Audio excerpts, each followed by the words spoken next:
Under the shimmering night sky of a bustling city, the streets were alive with people reveling in the vibrant nightlife.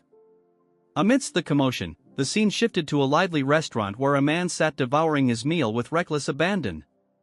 Onlookers began to murmur uneasily, debating whether to intervene. Some speculated he might collapse from overeating, puzzled by the tears streaming down his face as he indulged in the feast. His sheer size and appetite drew comparisons to a festive holiday dinner, leaving the crowd both amazed and bewildered. Among the crowd, a man whispered that this might be some people's first time seeing the individual, though he was quite well known in Henan. Another man chuckled, asking if it was because of the man's appearance. The first man cautioned against judging by looks alone, adding that the others still had much to learn. He explained that while the newcomer might not be local, he surely must have heard of this man, an extraordinary figure renowned for achieving the impossible, uniting all the merchant unions in Henan. The second man, visibly surprised, listened as the first revealed the man's name, Warren of the Sky Ocean Merchant Union, the grand merchant responsible for such an unprecedented feat. Nearby, a woman's voice cut through the murmurs, urging Warren to stop. She pointed out that while most people eat 3 meals a day, he was consuming 3 days' worth of food in one sitting. Frustrated, she tried to pull him from his chair, but her efforts were futile, as he was like an immovable mountain. Some in the crowd marveled at the notion that he was once considered handsome in his youth. The woman, whose name was Yanhwa, warned him that his gluttony would harm him. Tears continued to roll down Warren's cheeks as he responded, his voice heavy with sorrow, that if he stopped eating, the memories of a dreadful day would return to haunt him. Her expression softened, hurt but understanding, as she let go and asked if he truly intended to live the rest of his life like this. Later that night, in the solitude of a carriage ride home, Warren removed his ornate jewelry, his reflection somber. He admitted aloud that all his wealth and riches felt hollow, unable to heal the wound within him. His excessive indulgence in luxury and gluttony was merely a mask for the pain of losing loved ones, a pain that only people could mend. Yet, the nightmares of that fateful day continued to plague him. Beside him, Yanhwa's concern was evident. Warren sighed, reflecting on how many years had passed since he made the Sky Ocean Merchant Union his home. Yet, Yanhwa still called him young master instead of head merchant. Her gaze was warm as she replied that no matter how much time passed, he would always be the young master of the Tianzhong clan in her eyes. Looking at her closely, Warren noticed the faint wrinkles beginning to form on her face. A wave of realization washed over him as he recalled how, even after he left the clan and married into another family, Yanhwa had followed him, remaining steadfast by his side. Yanhwa was more than just a servant to Warren, she was like family to him, and without her, he believed he wouldn't be alive. As he touched the scar on his forehead, Warren confessed that everything fell apart the day the Tianzhong clan met its end. A picture of his family appeared in his mind, and he admitted he had once despised them, especially his father, whom he had hated more than anyone else. Years ago, Warren, in his bitterness, had a statue of himself made and told a young Yanhwa to guide his father to the statue if he ever came looking for him. Despite being the eldest son of a prosperous martial arts clan, Warren had completely turned his back on his family. His resentment ran so deep that he didn't resist when he was essentially sold off in an arranged marriage to the Sky Ocean Merchant Union. Years later, tragedy struck as the Tianzhong clan was attacked by a sect. Watching his clan consumed by flames, Warren realized, too late, that he loved his father deeply despite his earlier hatred. After all, he was still his father. Overcome with grief, Warren grabbed the statue and began headbutting it repeatedly, screaming in anguish. Yanhwa rushed over, begging him to stop before he hurt himself. Warren eventually collapsed to his knees, and Yanhwa comforted him as they both spent the rest of the night watching the clan burn to the ground. In the present, something rapidly approached their carriage. Inside, Warren told Yanhwa that he had decided to change his ways. He promised to mend his relationship with his wife and abandon the reckless lifestyle he had been living. He acknowledged that he had grieved long enough and vowed to take care of the family he still had, though he worried about how cold his wife might be toward him. Laughing lightly, he told Yanhwa that she was like family to him. Yanhwa smiled warmly and promised to continue serving him well. Suddenly, a projectile shot through the side of the carriage, and a man crashed into Yanhwa, sending her flying through the air before bursting out the other side. The carriage toppled over. Meanwhile, the attacker, an old man, managed to regain his footing but slammed into a tree due to his momentum. Coughing up blood, he muttered that his organs were in tatters. A group of masked figures quickly surrounded him. Despite his injuries, the old man fended off an attacker's blade by letting it pierce his hand. The masked figures taunted him, claiming they had warned him there was no escape. The old man spat blood and accused them of betrayal, revealing himself to be the demonic master. Taking advantage of his weakened state, the attackers stabbed him in the stomach, mocking him for his pathetic downfall and blaming his demise on the blood demon castle. Gritting his teeth, the demonic master unleashed a red aura, scattering or disintegrating several of his attackers. Back near the overturned carriage, Warren, lying on the ground and bleeding heavily, raised his head. His blurred vision spotted something moving in the distance. Manhwa lay lifeless nearby, and Warren, overcome with grief, screamed into the night, his sorrow echoing through the air. Meanwhile, the demonic master staggered forward, leaving a bloody trail behind him. Collapsing to his knees, he muttered that he needed a new body before his heart gave out. Preparing to use the spirit possession technique, he felt blood pouring from his mouth and admitted to himself that this might be the end of his journey. Just then, Warren appeared before him, full of rage, accusing the old man of causing the loss of his family member by dragging them into his battle. He demanded to know why the fight had to happen there. The demonic master didn't respond, and Warren, seething, grabbed him by the collar, yelling for him to at least acknowledge the life lost. The old man mumbled something unintelligible as Warren shook him. Before Warren could act further, the demonic master quickly infused his aura into his fingertips and struck several pressure points on Warren's body, causing him to go stiff and collapse to the ground. Confused, Warren struggled to move, but his body wouldn't respond. As he fought to lift his hand, the demonic master gasped, chiding Warren for treating an injured old man so roughly. Warren, still paralyzed, muttered that he knew the old man was a martial artist but couldn't believe this was how things would end for him.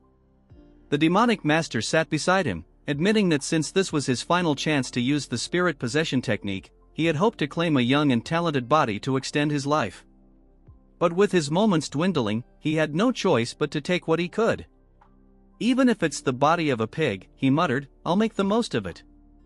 He began the ritual, channeling 160 years of martial essence and true ki into his left hand, which he placed on Warren's stomach. Simultaneously, he directed his soul and spirit into his right hand, pressing it against Warren's forehead. The two energies had to be sent in perfect harmony to succeed. After a tense moment, the aura surrounding them faded, and the old man's body went limp. Warren sat up abruptly, pushing the corpse away. Looking down at his hand, he clenched it experimentally before an eerie smile spread across his face. The possession technique had worked. But as soon as he felt victorious, a splitting headache racked his body. The demonic master's voice echoed in his mind, explaining that Warren should already be suppressed by his true ki and spiritual power. The scene shifted to show the demonic master's soul floating behind Warren's body, frustrated as he realized Warren was refusing to yield. I will survive, Warren shouted in defiance. I must avenge my clan. The old man, surprised by Warren's unrelenting willpower, scoffed, claiming it was futile. With an ominous smirk, he began to absorb Warren's soul, inhaling its essence. Warren's spirit started to deteriorate, his consciousness fading as the demonic master gained control. Suddenly, one of the masked attackers appeared behind Warren's body, immediately recognizing that the demonic master had already succeeded in transferring into his new vessel.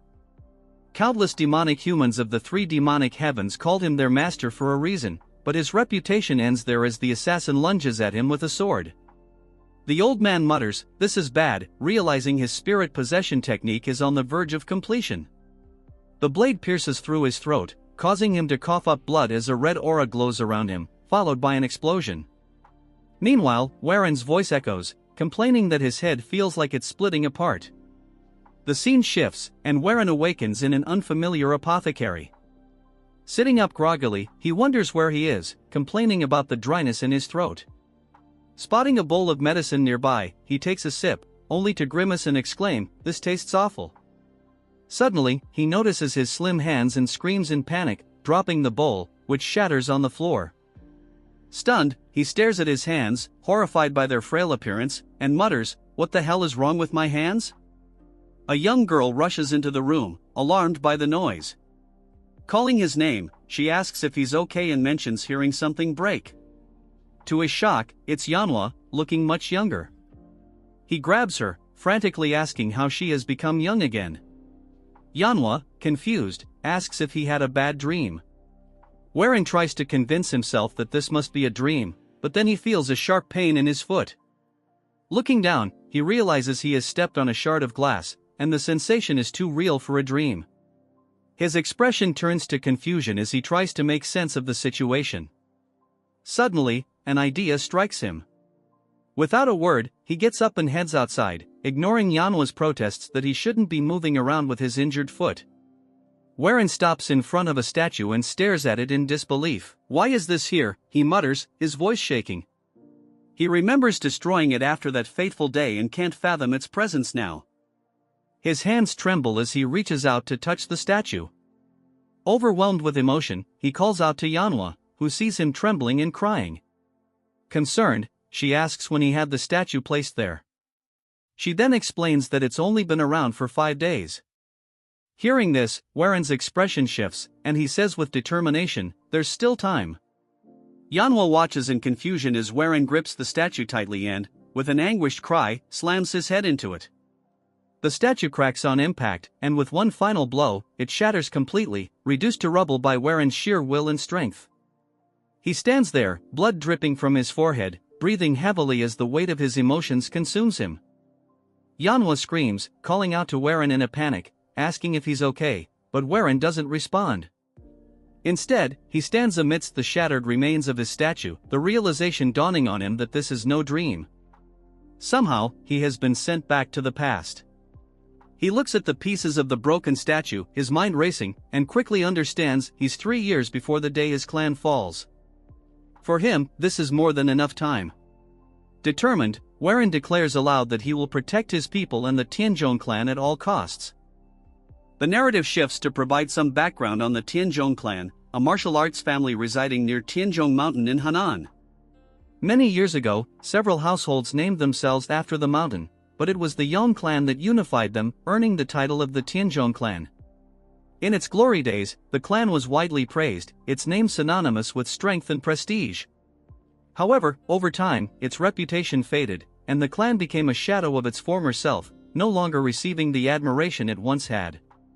We see Warren's father, Yong, sighing deeply as he sets down his teacup. He laments that it has already been 30 years, and yet no new expert martial artists have risen within the clan since Elder Yong Gosang, the supreme dragon of Henan.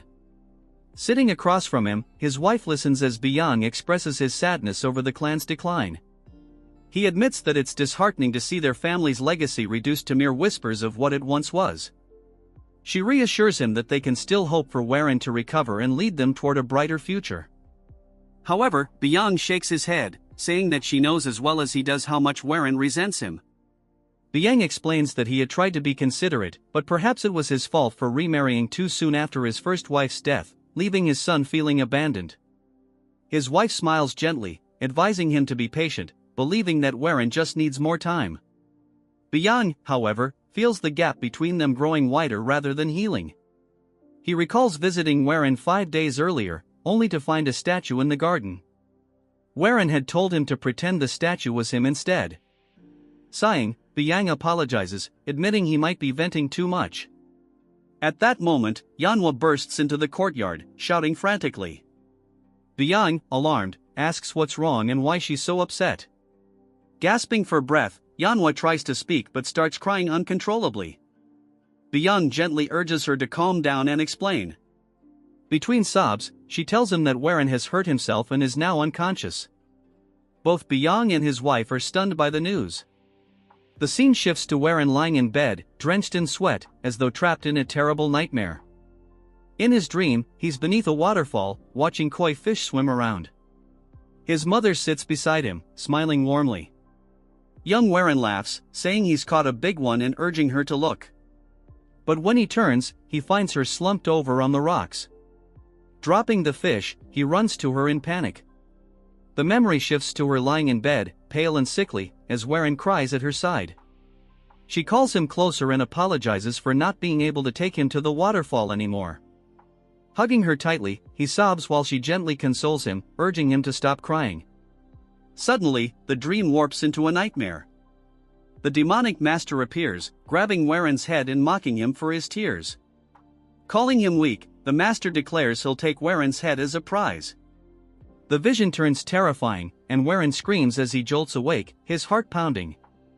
Waren awakes in his bed and looks around, immediately struck by a sense of familiarity mixed with strangeness. The room is undoubtedly his childhood bedroom, but it feels foreign after so many years. The realization sets in, he truly is back in the past. Overwhelmed by the weight of his memories, he reflects on the hatred he once harbored for his father and how he had isolated himself from his family. He recalls the tragic chain of events that began with his father's brutal murder and ended with the complete collapse of the Tianzhong clan. Regret seeps into his thoughts as he wonders if, with his knowledge of the future, he might prevent the devastation and protect the clan this time. Suddenly, a strange sensation disrupts his thoughts, a surging energy within his abdomen. He feels the heat intensifying, confused and alarmed by this unfamiliar force. Meanwhile, outside his room, two women gossip about him. One scoffs at the idea that Waren destroyed the statue by head-butting it, pointing out his long-standing frailty and lack of martial arts training. The other insists she saw it happen with her own eyes and speculates that he might be possessed. Before they can continue, the door slams open, and Waren steps out, trembling. The women immediately start stammering excuses for their gossip, but Waren pays them no mind.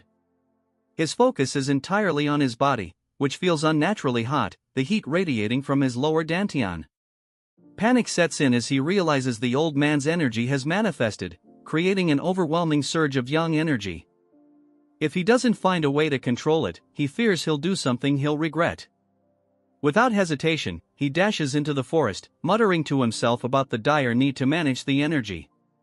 As he runs, his body feels as though it might explode from the intensity of the heat. Finally, he leaps into the cold waters of a waterfall, the same one from his dream, letting the freezing water cool his overheated body.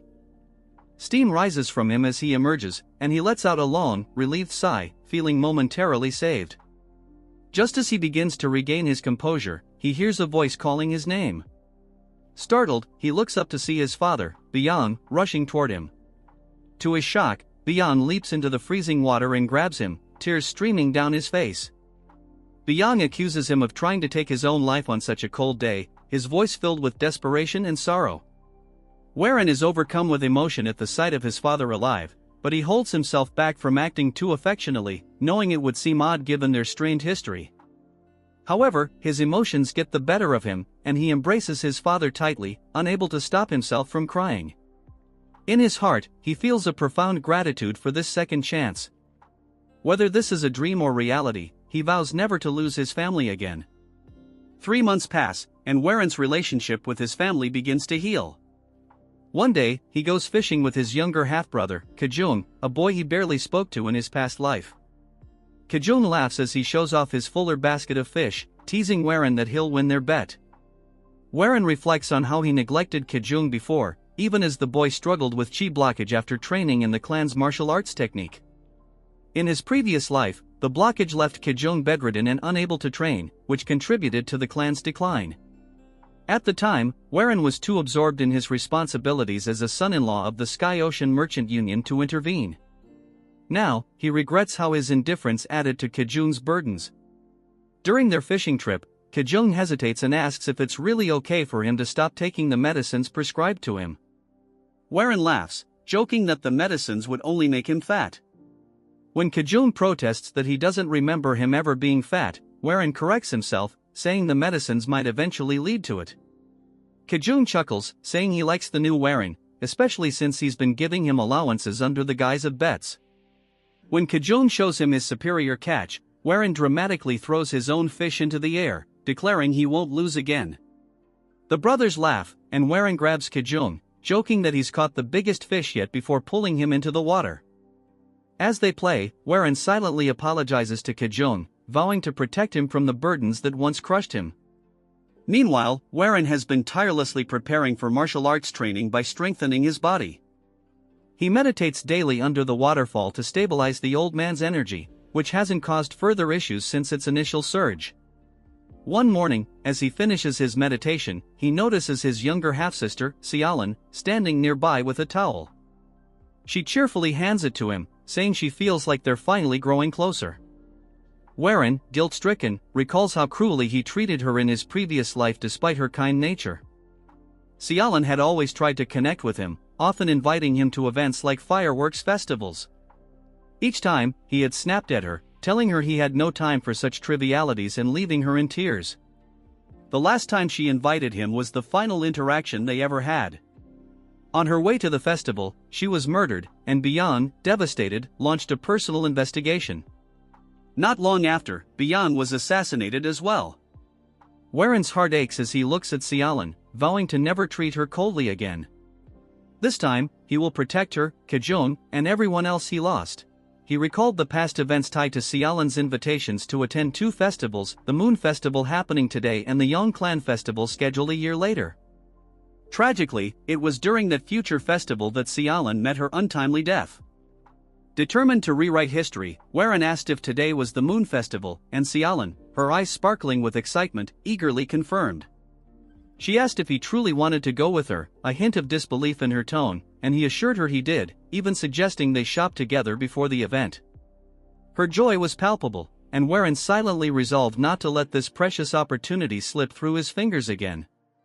He was determined to protect his family, rewrite the fate of his loved ones, and restore the Tianzhong clan's former glory, no matter the cost. Later that day, Warren joined the other disciples for training at the estate. This was a stark contrast to his former self, who had spent his days confined indoors, swallowing bitter medicines and immersing himself in books, refusing to engage with the outside world. Reflecting on how drastically his life had shifted, he acknowledged that the ominous energy from the old man's spirit, which once terrified him, now served as an unyielding force driving him forward. While he still didn't fully understand the nature of the energy, it compelled him to test his limits and push his body beyond its former fragility. As Warren practiced, his father, Beyond, noticed him and called out. Watching his son with a mix of awe and emotion, Beyond tearfully remarked how much Warren had changed, proudly acknowledging his growth. Embarrassed by the public display, Warren tried to dismiss it, reminding his father that the other disciples were watching. Laughing, Beyond waved off his concerns and suggested they take his training to the next level. He offered to arrange for a formal martial arts instructor to teach Warren, who, to Beyond's surprise, revealed he already had someone in mind. Before they could delve deeper, Sialan entered the scene, running up to Warren and throwing her arms around him. She gleefully showed off her new clothes, twirling and asking for his opinion. Her cheerful energy lit up the courtyard as she declared that her brother had picked out the outfit, and she thought it was beautiful. Beyond sighed but admitted she looked lovely, and Sialan laughed, expressing her love for him.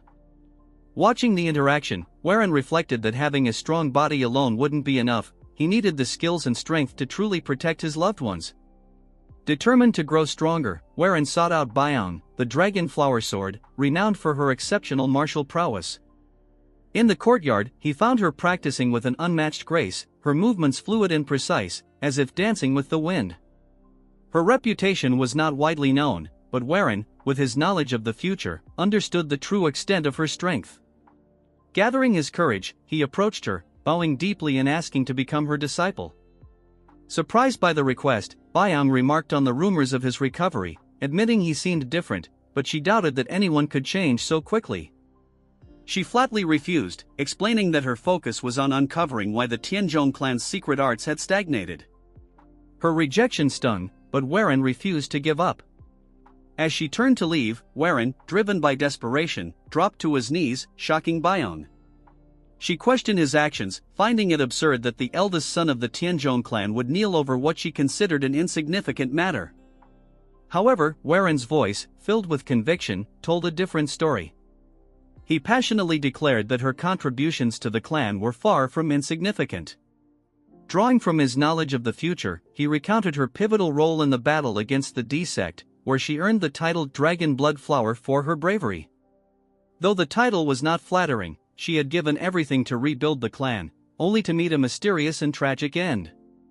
Warren vowed to prevent her death and the downfall of the clan, his voice trembling with emotion.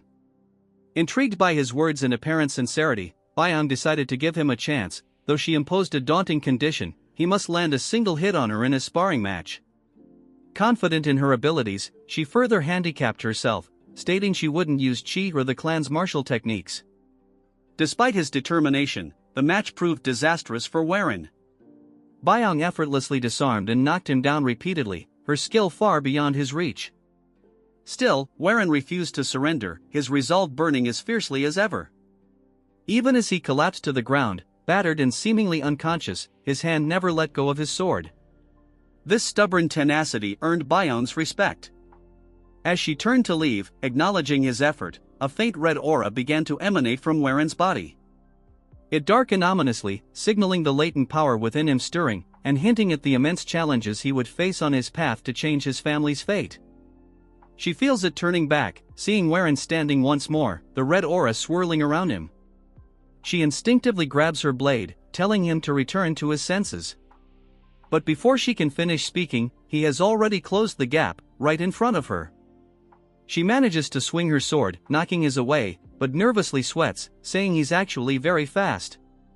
Warren leaps again, attacking from above, but this time he lands a hit, sending her crashing into the wall. She now realizes she's been cornered. As he comes in for another attack, she sees it and knows it's too dangerous. She has no choice but to counter it. Drawing her blade, she uses the first form of the Soaring Dragon Emperor's sword to block. However, to her surprise, Warren stops just before hitting her face, leaving her completely confused. Warren starts laughing, saying that he touched her, which was part of their agreement, and then calls her master before collapsing to the ground, unconscious. She looks behind her at the wall and sees that he actually carved a chunk out of it, wondering what on earth just happened. Sometime later, we see them training in the courtyard. Warren swings his sword, and the air around him feels different now. He follows up with a diagonal cut and then soars through the air, landing gracefully, just as she had demonstrated during her own training. She wonders if he always had this much talent. He learned both the Soaring Dragon Emperor's sword and the Azure Bamboo sword forms in just a few days. She remarks that he didn't seem to have any martial talent before and asks if he's really that exhausted. He laughs and says he hasn't awakened to the full potential yet, but he can use the two sword styles without trouble. Considering how little he is trained, it's pretty impressive. He laughs again, saying she praises him too much. Still, she seems to be suspicious, constantly recalling the ominous red aura. She tells him he's learning martial arts at an unbelievable speed and that it's hard to believe he was bedridden with illness not long ago. Sensing a follow-up, he sighs and says she probably wants to ask about the red key again.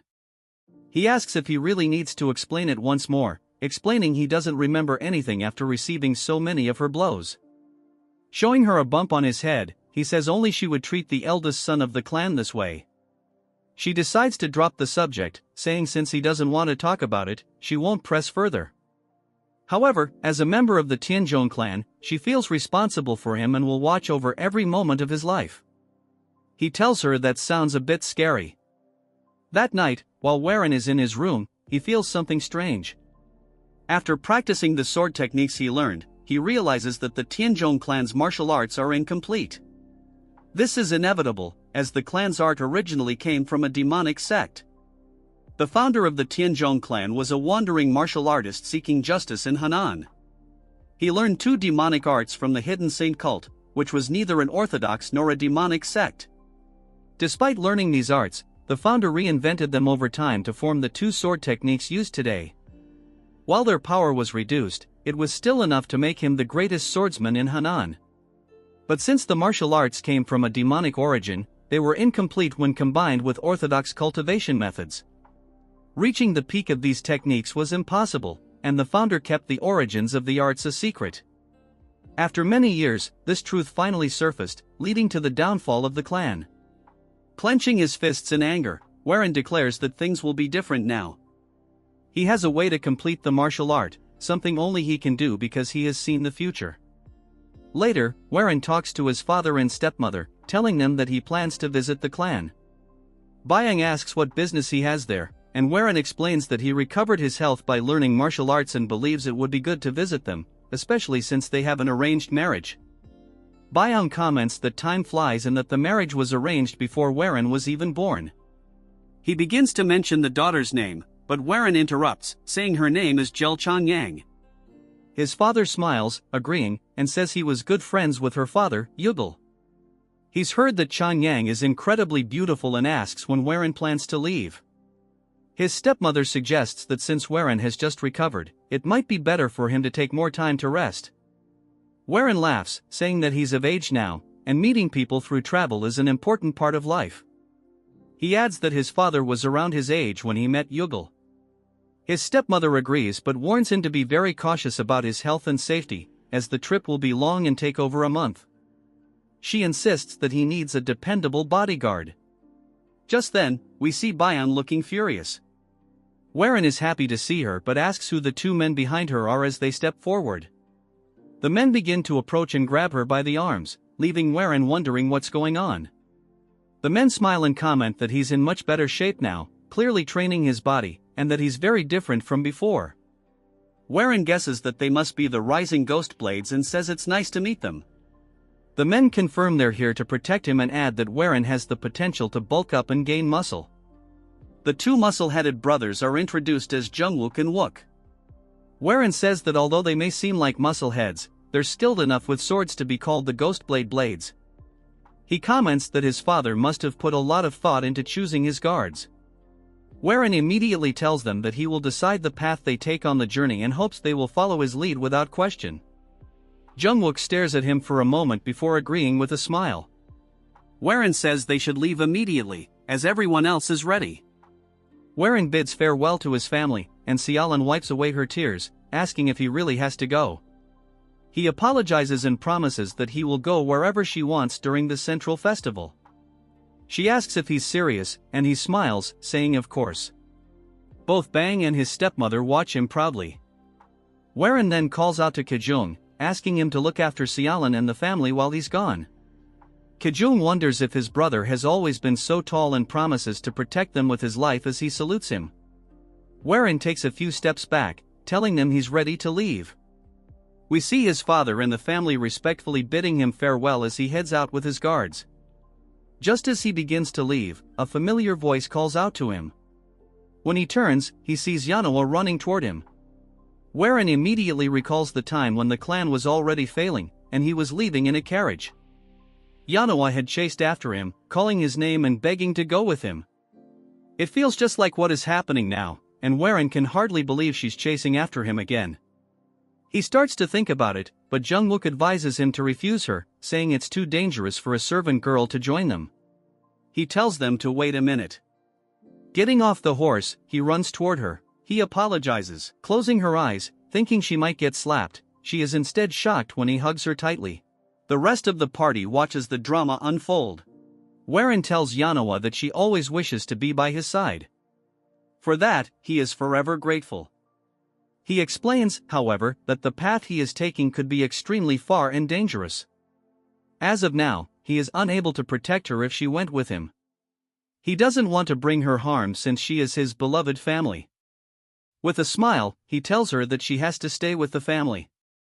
Yanoa cries as she agrees to his terms. Warren, with a determined look, leaves the clan. He thinks to himself that when he returns to the Tianzhong clan, a lot will have changed. He swears to protect his family and prevent the fall of their clan. As they continue their journey, he apologizes to his father because going to the Jaegal clan is just an excuse. It is not far from the Wudong clan, where the secret to perfecting the incomplete martial arts of their clan lies. They will be heading to Wudong as their journey continues. Warren, looking up at the sky, suddenly finds himself in a giant body of water. As he walks around endlessly, he says, "This place is way too vast." He then feels something in the water behind him. When he turns around, it's none other than a signboard. When he picks it up, he sees that it's actually the Tianzhong clan's board. When he looks back up, what was a giant endless sea is now an ocean of flames. He sees the clan house on fire, looks at it in disbelief, and starts screaming, "No," while running around. The demonic master appears, calling him a fool. Warren falls to the ground, screaming. The master says that after receiving the greatest possible opportunity that goes against the heavens themselves, Warren is going to waste his time on such childish endeavors. Warren asks how he's here, and the old man tells him that he cannot change anything. Gazing at him as if he were peering into his soul, the master demands he hand over his body. But just then, a sword cuts through the apparition of the old man, snapping Warren back to reality. Bang asks what he's busy daydreaming about. Warren then sees her flying straight at him, knocking his sword out of his hands, sending it backward, and putting her sword right up to his neck. He tells her that he surrenders. She says he's unable to keep his focus and asks if he's feeling unwell. He says it's not that, his sleep has just been really bad for the last few days. We then hear Jungwook say, if he doesn't feel well, how about he trains with us? We see the boys hitting both the squat and the bench press. They say these are the best things for increasing one's strength and that he can utilize his muscles very efficiently with this. Warren sweats nervously and walks away, saying, maybe next time. More importantly, I have something to announce regarding the trip.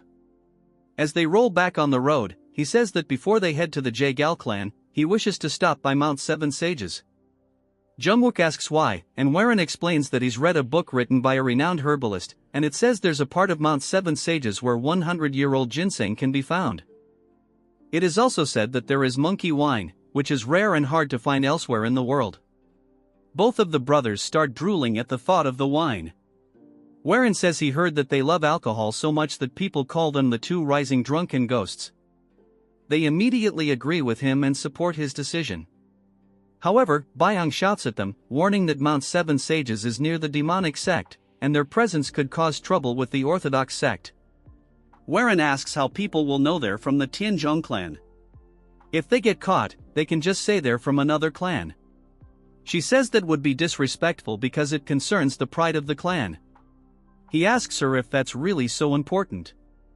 If they were to encounter a great evil and someone asks where he's from, he won't hesitate to say he's from a demonic sect, as survival matters more than pride. Jungwook asks why they should fear the demonic sect in the first place.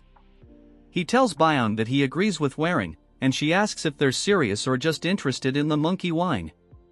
It turns out Jungwook has already become excited, like a monkey, at the thought of the wine. Warren then says that he wants to bring something back for his parents, as he's caused them so much trouble up until now. Byung believes his acting and says that if he really wants to go, they can. He thanks everyone and suggests they make proper preparations.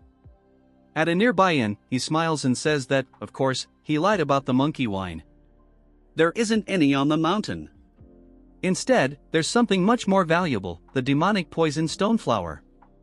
This flower grows from a rare and dangerous crystal created by centuries of poisonous insects gathering in a certain tomb when it's their time to die. The poison from these insects forms a puddle that hardens into a crystal. Occasionally, a seed falls onto the crystal, sprouting into a flower filled with poison and demonic energy. This is the demonic poison stoneflower, and it should be found on Mount Seven Sages.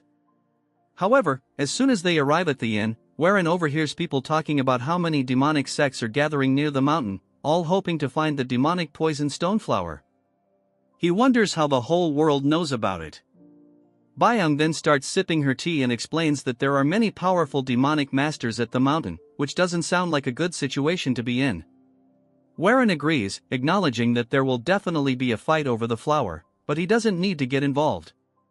His goal is to defeat Gochiok, the heir to the Serpent Dragon sect, who will be the last one standing and claim the flower. Gochiok has reached the peak level from being a first-rate in just half a year, and the flower will be a perfect ingredient for his martial arts. Since the Tianzhong clan's techniques are based on demonic arts, the flower will be useful for him as well. Warren finishes his drink in one gulp and slams the glass down on the table. He says nothing has changed, and they will still be heading to Mount Seven Sages. Byung stands up in disbelief and asks if he didn't hear the talk about the demonic sect. He replies that the mountain is one of the paths to the Yahello clan, and the Yahello clan will certainly be involved, so meeting them might not be a bad idea. Warren sighs and leans over the table, telling Byung that while she may be okay with this plan, if they face powerful martial artists, they won't be able to handle it and will have to run. He then asks about the two goofballs. When they turn around, they see the two brothers lying on the floor, passed out from drinking too much. Warren shakes his head and shrugs, reassuring her that he won't go near any places where dangerous martial artists might be. Byung seems suspicious but reluctantly agrees. They head to a new location where they'll stay for the time being. Warren says that the area around Mount Seven Sages is essentially like the Gallery of Pandemonium. Although he's too weak to enter such a place, he believes the true winner is the one who laughs last. We then get a flashback to Warren telling the group that they should check inns and bars run by the Serpent Dragon sect. They should look for places with few customers but many horses, as Gochiak, the young sect leader, will need a large number of horses to move quickly. If he finds a stable, it means Gochiak and his men are likely to stop there, even if Gochiak has obtained the demonic poison stoneflower. The flower will not be taken immediately, instead, it will be kept in a sect run-in before being transported to a safer location. Warren explains that the only inn that fits these conditions is the one they are currently staying at. If they stay there, Gochiak will eventually show up with the flower. Later, we see a large group gathered, and Warren watches from above. He asks what they're looking at, and Jungwook replies that the young master of the Serpent Dragon sect is down there. It's none other than Gochiak, the person Warren has been waiting for. Warren is surprised and wonders why Gochiak is here instead of at Mount Seven Sages. He wonders if Gochiak is not actually fighting for the flower. One of Gochiak's men runs up to him and whispers something in his ear. Warren says that he can't make out what they're saying from this distance. Gochiak's expression changes as he hears the news. He looks angry and starts shouting at everyone to gather the swordsmen from their clan because they are going to chase them. Jungwook comments that if Gochiak is calling out the 8 swords and the 8 slashers of the Serpent Dragon sect, then this is big news. Warren thinks that if something urgent just happened, it could create an opportunity to steal the flower, giving him a higher chance of getting it himself. He tells Jungwook to get ready because they're going to follow the group. Byung starts yelling, asking why he wants to chase after a demonic sect, saying it's too dangerous. She's really worried and asks why he keeps getting involved in more risky situations. Warren tells her that Janghu is about to go through a big change, and to survive in the chaos, they need to get stronger. He says that power is just a tool for them. Byung responds that Janghu is peaceful right now, and they're not weak enough to need some herb to become strong. Warren disagrees and tells her that they are weak and can't easily claim what they want without this power. He has a dream, and he's going to get the flower no matter what, so he can protect his family from outside threats. He says that if she believes in him as the heir of the clan, she needs to follow his orders. Byung is taken aback by his sudden change in attitude, and she wonders if it's her fault for not seeing him as an adult until now. Jungwook laughs, saying he didn't know Warren had such courage. He and his brother show their respect and say they will follow his orders. Byung, seeing this, also agrees to follow him. She adds that he needs to remember that Janghu isn't a place to take lightly. Warren nods, agreeing, and tells her not to worry too much. He says that no one knows that better than he does, since he's been through it all. They then prepare to leave town and head to a different area. As they sneakily follow the Serpent Dragon sect members, Warren says he never expected there to be so many of them. The sect members start to form a formation, and Byung tries to tell Warren about it. He stops her, saying that it looks like Gochiak and the others are setting up an inescapable net. Jungwook becomes worried, saying that means they should probably move quickly. Warren reassures him, saying the main group hasn't done anything yet. He's certain they're waiting to take action once they spot anyone suspicious or the person with the miracle medicine. So, they should wait for the right moment. They listen carefully, hearing shouting in the distance about finding the person.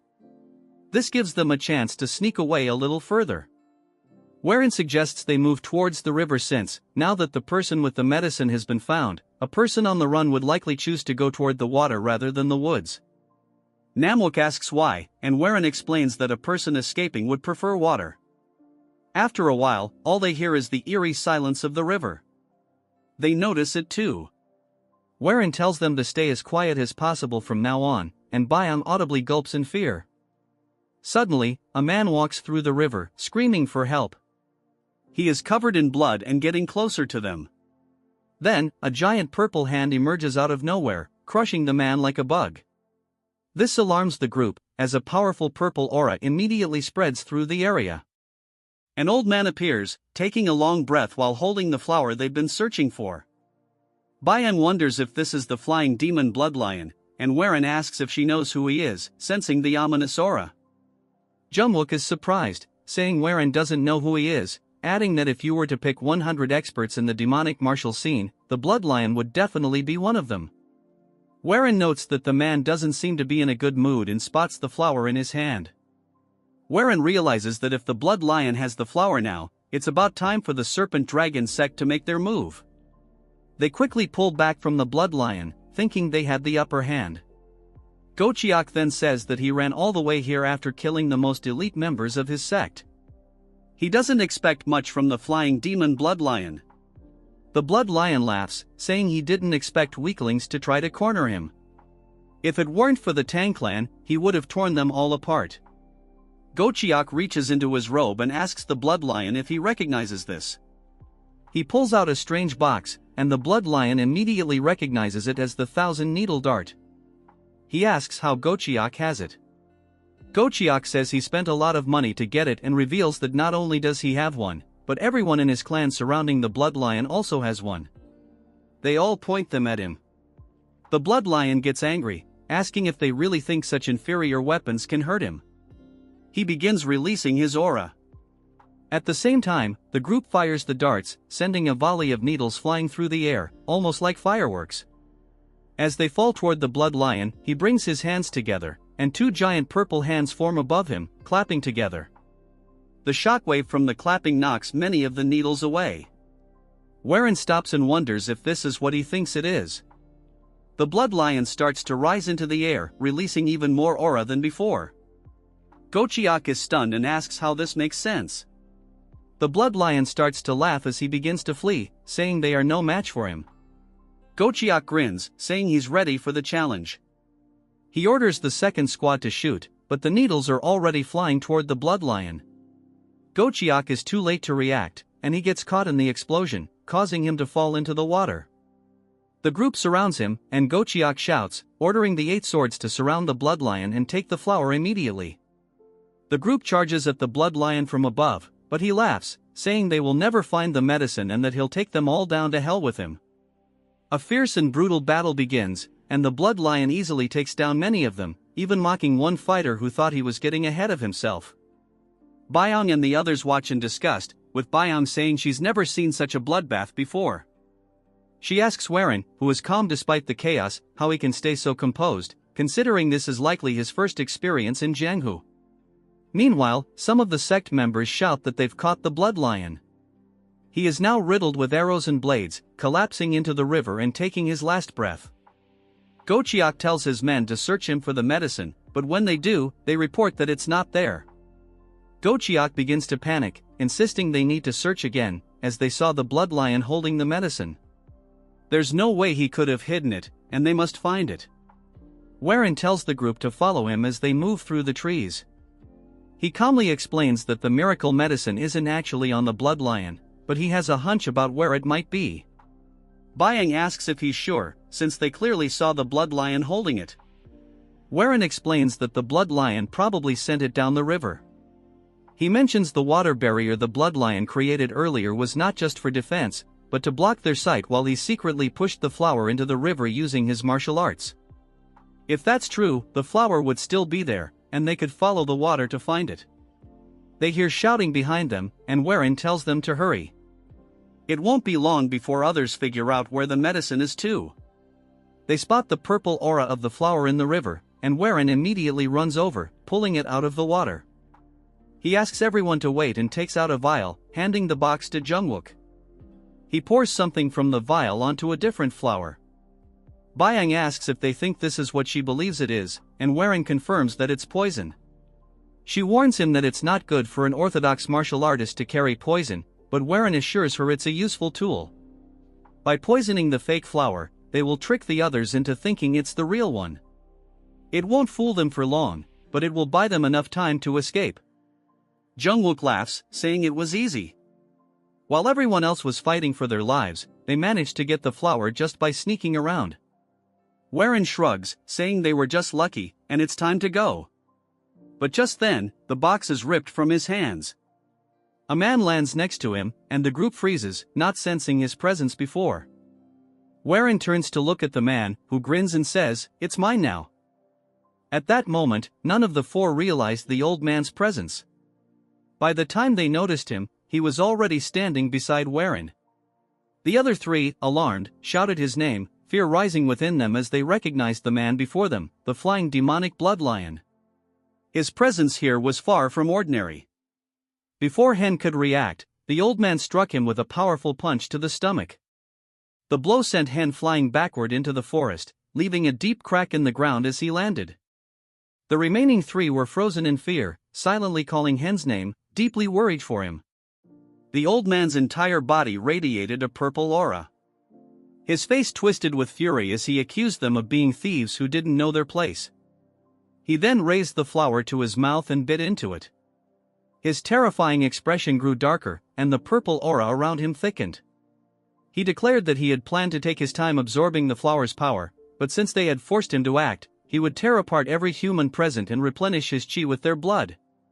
The storm-like energy surged violently, spreading outward as the aura enveloped him entirely, seemingly absorbing the flower's power. Byong stood frozen, her body stiff, her trembling hand gripping her sword as she faced the old man's overwhelming power. In her mind, she realized this was the first time she was fighting someone so much stronger. Fear filled her eyes as gruesome memories of the old man's past massacres replayed in her mind. Her body felt like it was sinking into darkness, and her instincts screamed that she was truly going to die this time. Fortunately, the voice of the young men beside her pulled her back to reality. One of them remarked that he had never thought before acting, which was how he had earned the title of Ghostblade. The two men stepped forward, trying to shield Byong despite her desperate attempts to stop them. Unable to speak with certainty, they introduced themselves as the two rising Ghostblades, Jungwook and Namwook. Smiling, they declared that as warriors of the Tianzhong clan, they would protect the young leader and defeat the demonic blood lion. Byong, overwhelmed with worry, urgently warned them that the old man was too powerful and that they would die if they fought him. However, the young man cut her off, saying, "Do what needs to be done, Dragonflower Sword." He then turned with a faint smile, reminding her that the old man had just consumed poison. Byong's eyes widened in surprise as she remembered that the young clan leader had replaced the flower with a poisoned one. Jungwook added that not only was the old man severely wounded, but he had also used his life energy as true ki and poisoned himself. If they could stall him, they might have a chance. Jungwook and Namwook sprang into action, splitting into two directions to attack the old man. They told Byong they would launch the first assault, and in the next instant, both charged at the old man from opposite sides. The old man's eyes turned completely white, and blood vessels bulged across his face as he sneered. "I must applaud you for not running." His aura-covered arm blocked both swords directly, and when they made contact, the swords shattered into pieces.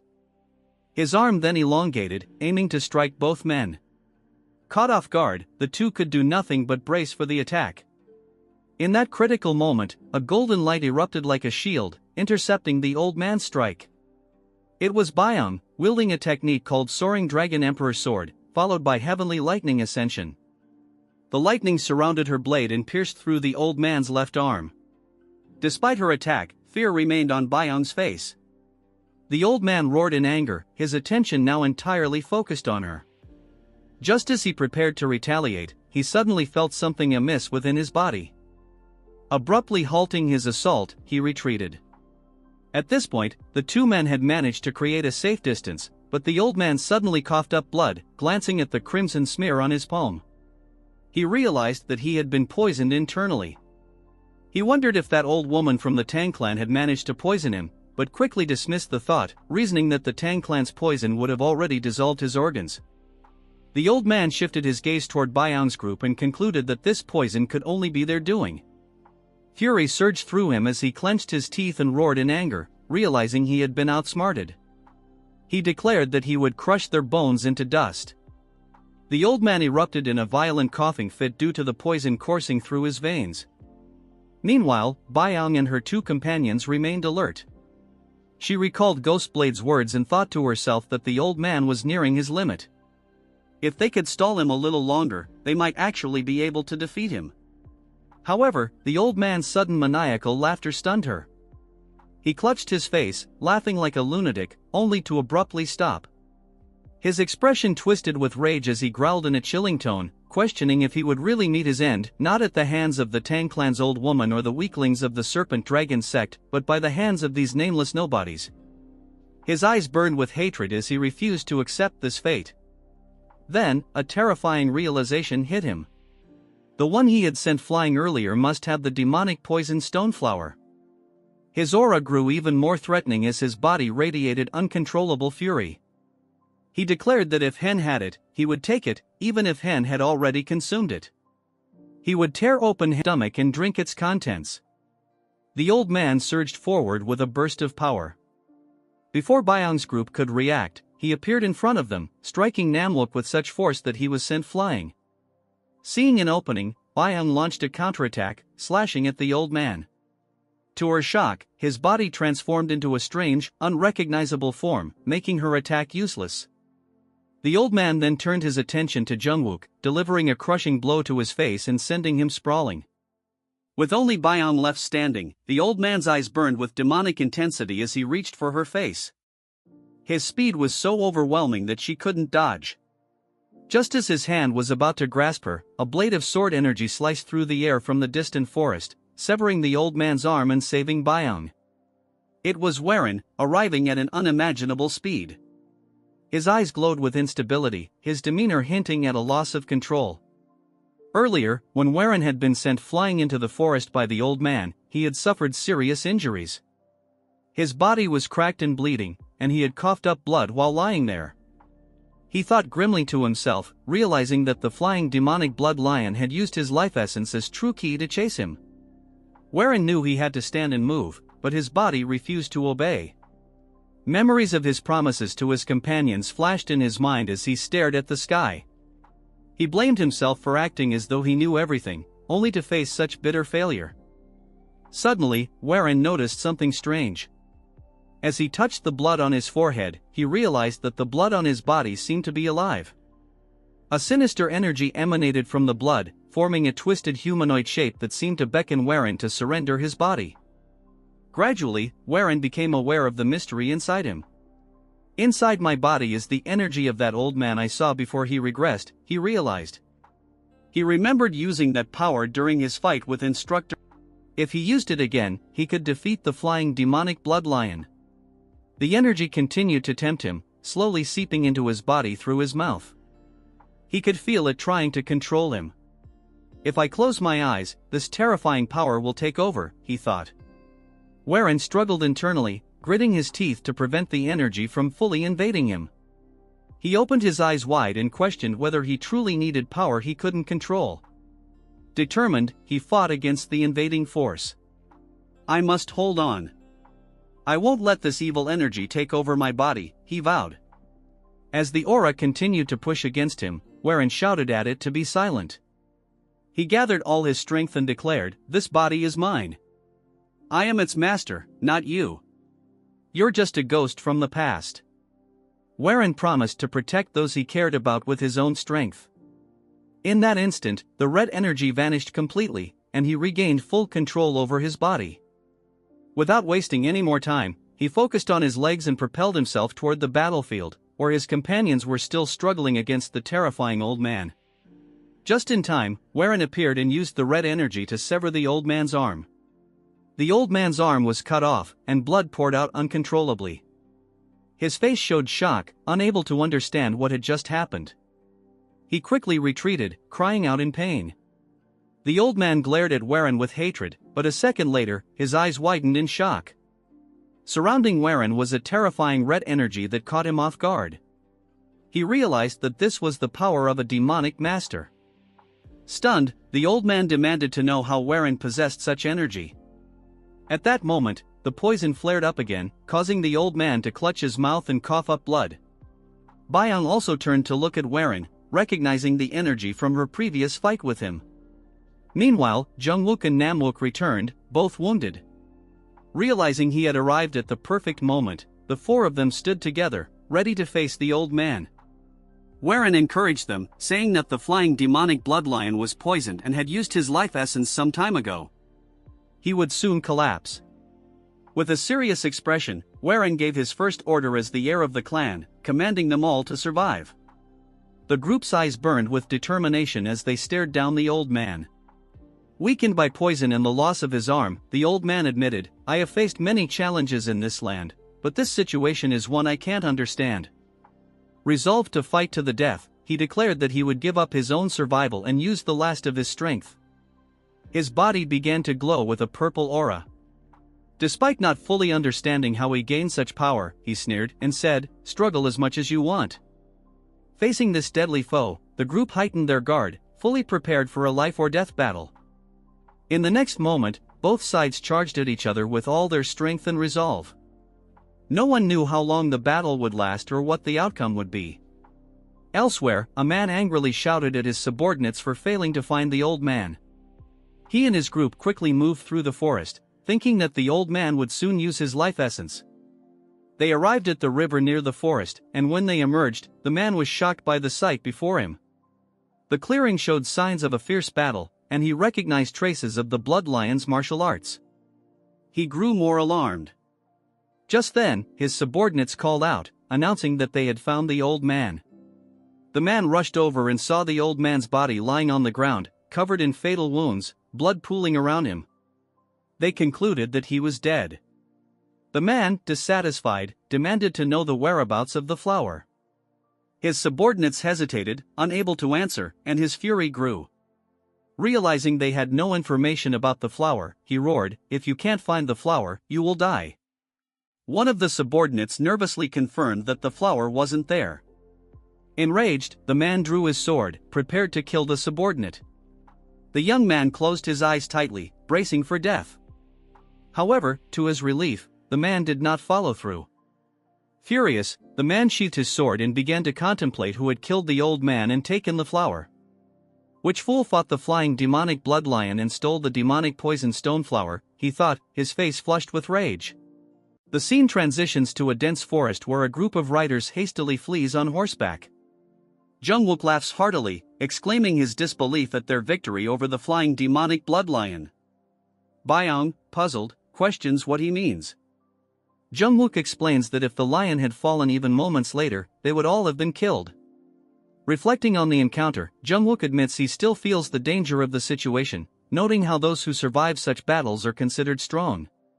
He remarks that the flying demonic blood lion, a powerful martial artist in Jianghu, understood its own mortality and fought with everything it had. As they ride, Warren awakens, coughing blood, prompting Byung to ask if he's alright. Warren assures him he's fine, though weary, and comments that their battle with the lion was anything but easy. Holding a strange flower with an ominous purple aura from his robe, he vows to protect his family and clan no matter the cost. However, he acknowledges the path ahead will be dangerous and warns there may be days like today when their lives are at risk. Turning to Instructor Mo, he urges him and the two rising ghost blades to become stronger. Jungwook responds with a determined voice, though Namwook remains unconscious. Byung then addresses Warren, pressing him to explain something. Warren, confused, listens as she clarifies, asking about the ominous energy earlier. Jungwook interjects, stating that the aura felt unlike the energy of the Tianzhong clan and more akin to the flying demonic blood lion's sinister chi. Byung, now worried, asks if Warren has learned demonic arts.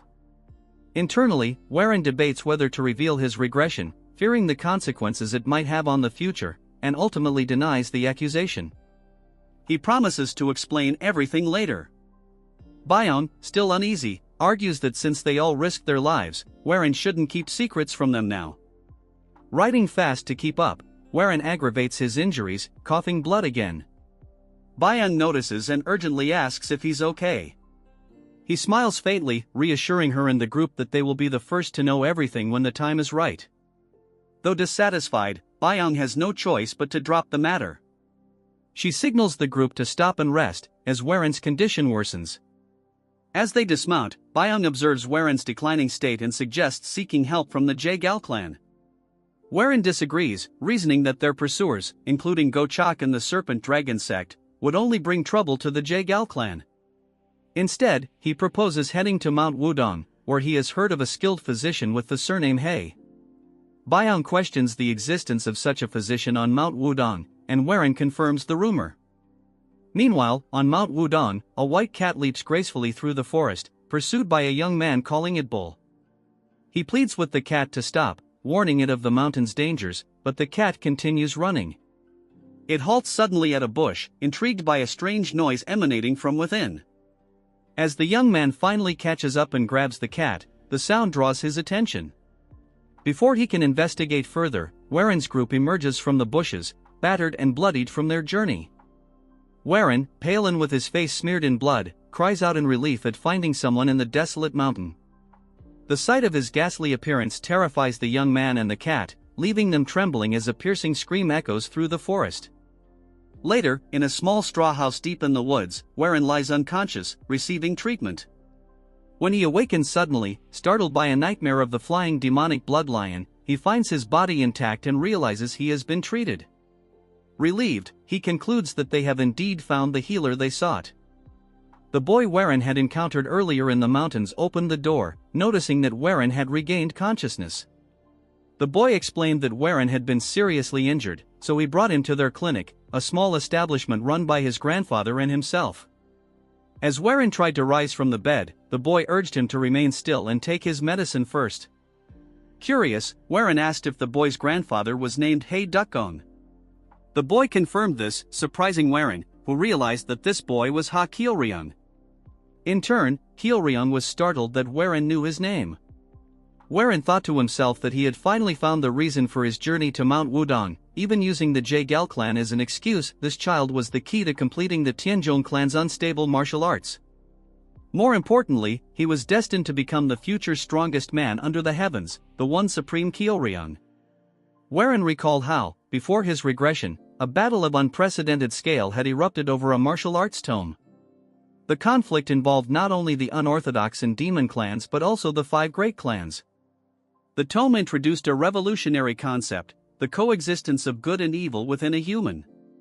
When balanced, this duality could produce power far beyond ordinary limits. This philosophy, left behind by Zhang Sanfeng, the progenitor of the Wudong sect, was detailed in the Yin-Yang Depth Heaven tome.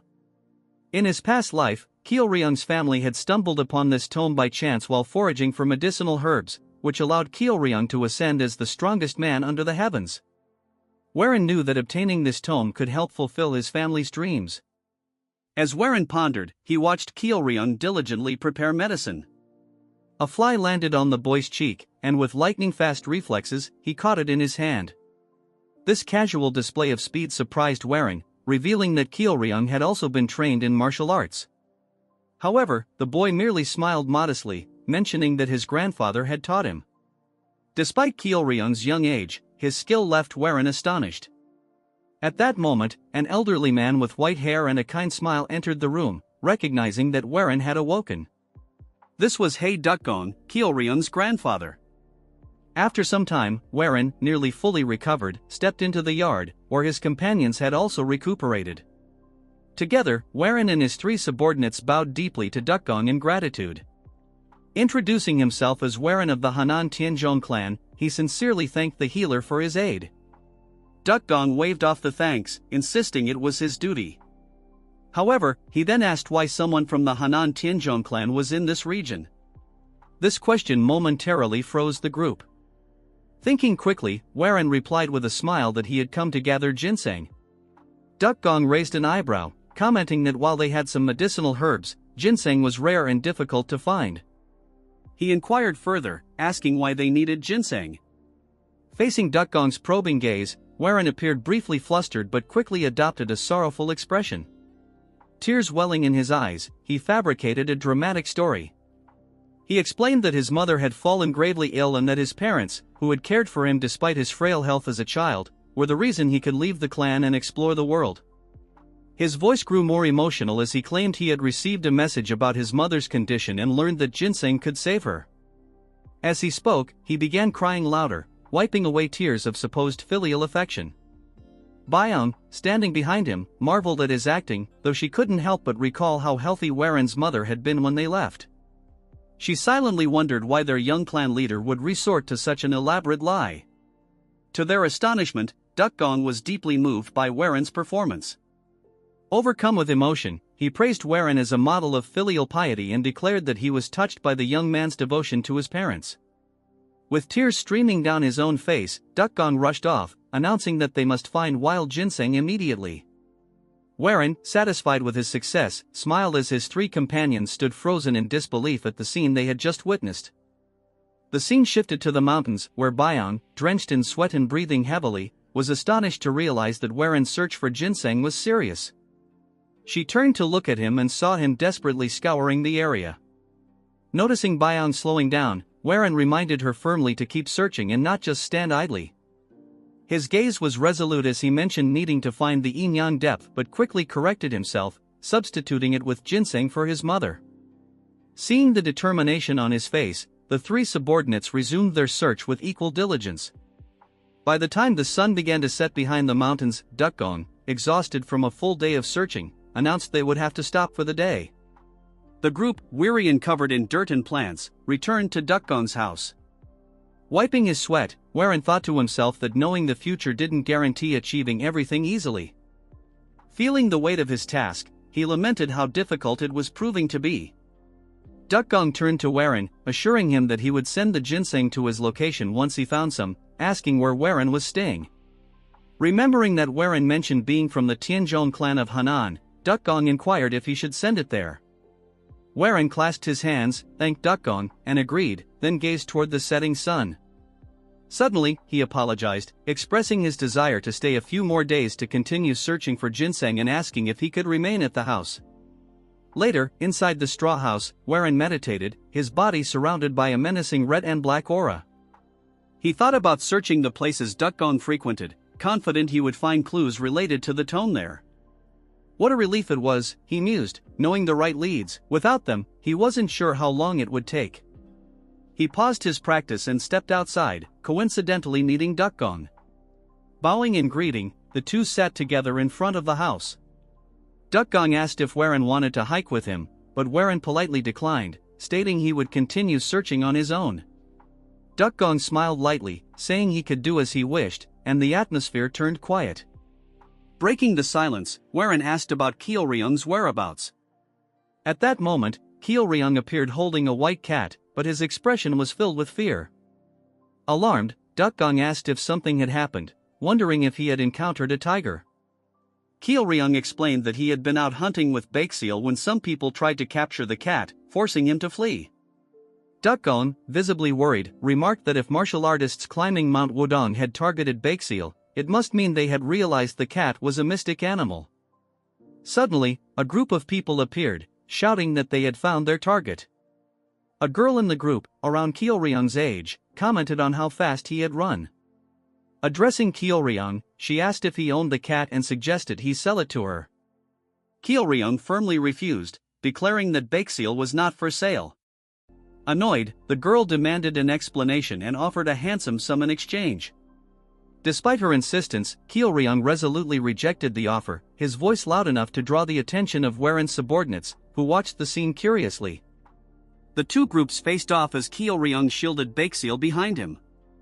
Dukgong stepped forward, apologizing and explaining that Baekseal was like family and not something they could sell. The girl, speaking loftily, warned Dukgong that others would have taken the cat by force and told him to count himself lucky it was her making the offer. She urged him to hand over the cat. Watching her haughty behavior, Warren thought she was arrogant but also reminiscent of his former self. Stepping forward in front of Dukgong, he politely spoke, stating that it was wrong to demand something after it had been clearly refused. However, one of the girl's subordinates, wielding a sword, blocked Warren's path and arrogantly ordered him to step back, asking if he even knew who they were. Maintaining a calm expression, Warren inquired about their identity.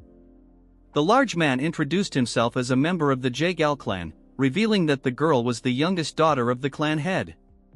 Realizing this, Warren was surprised to deduce that she must be Jaegal Yohi, the younger sister of his fiancée, Jaegal Changyang. Warren figures out why a mere bodyguard was acting so bold. Instead of fighting, he greets them with respect, telling them that it's an honor to meet the lady of the Jaegal clan. This ugly one-chapter character wants some screen time, so he starts beefing with our Chad, asking him where he is from. All of a sudden Jungwook barges into the scene, telling him that for a mere guard he is being too bold, since he is Noah's. He bumps into his head, about to reveal their status. Warren tells him to stop and just says that they are visitors of Mount Wodong. As they come face to face, this little turd says that she does not wish to talk to someone that is not willing to reveal their affiliation. She moves on to Kyoryung, telling him that he has two options. Getting close to him, she tells him that he can either take the money and hand over the cat, or she will take it from him by force. As she approaches the cat, our Chad calls him over, telling him that he will distract them for the time being, so he should just throw the cat in the air. Kyoryung closes his eyes. Our Chad intrudes, telling her that there is a third option. Hearing this, she gets angry, which is clearly visible in her eyes. While she was distracted, he throws Bakesel on the air, telling it to run away. The cat is clearly shocked, seeing just what is happening. Following the orders, he instantly runs away. The girl gets pissed, cursing our Chad. In response, our Chad explains the third option, that if the cat runs away, all she has to do is catch it. If she does this, Kyoryung will not be able to complain. As for her, she is having a hard time controlling her anger. She orders her minions to go capture the cat. Immediately they chase after him without wasting a second. Warren points in Kyoryung, telling him that their plan has succeeded. In the evening, all these turds return, telling the mini turd that they have lost it. She barks, telling them that the warriors of her clan couldn't even catch a single cat. They tells her that by no means is it a normal cat, but undoubtedly a mystic animal. She tells them that she will go to the Wudong sect, so they will capture it and bring it back. Byang tells Warren that if she is the youngest daughter of the Jaegal clan, then she must be Jaegal Yohi. Because of her behavior, she is called the Jaegal witch, but oh, don't care, all I want is Byang and our Chad mingling together. However, one thing that stands out is that she is someone who has surpassed the other geniuses in her clan to become a vice division leader. So Warren suggests that it would be better for them to hide their identities for the time being, since they don't know how she will react. And there is something they still need to find on Mount Wudong. They are getting close to each other. Guess the author is feeding my delusional mind. Warren notices that Kyoryung is very sad, so he approaches him and asks him if he is worried because of Bakeseal. Top cheer him up. Our Chad tells him not to worry since our kitty is very fast. Looking from far, our waifu looks at the interaction and thinks that our Chad has really changed. At night, in return for helping him, Old Man brewed 2 huge jugs of wine that he brewed with medicinal herbs. They refuse, telling him that it's not needed, but steal the jugs, gulping the wine like starving dogs getting a juicy bone. Byong observes their behavior and leaves. As she continues her walk, something grabs her attention. Under the moonlit sky, our Chad is facing Kyoryung. Observing them, she notices that Kyoryung has a good stance, so he must have learned martial arts. As he charges towards our Chad, he remains calm, not making any unnecessary movements. As their sticks collide, Kyoryung loses horribly, but Byong gets shocked to see just what has happened. Although it was a quick fight, she noticed that Warren had to use the azure bamboo sword on a mere branch to defend herself. Although many say geniuses grow in incredible speeds, this is extraordinary.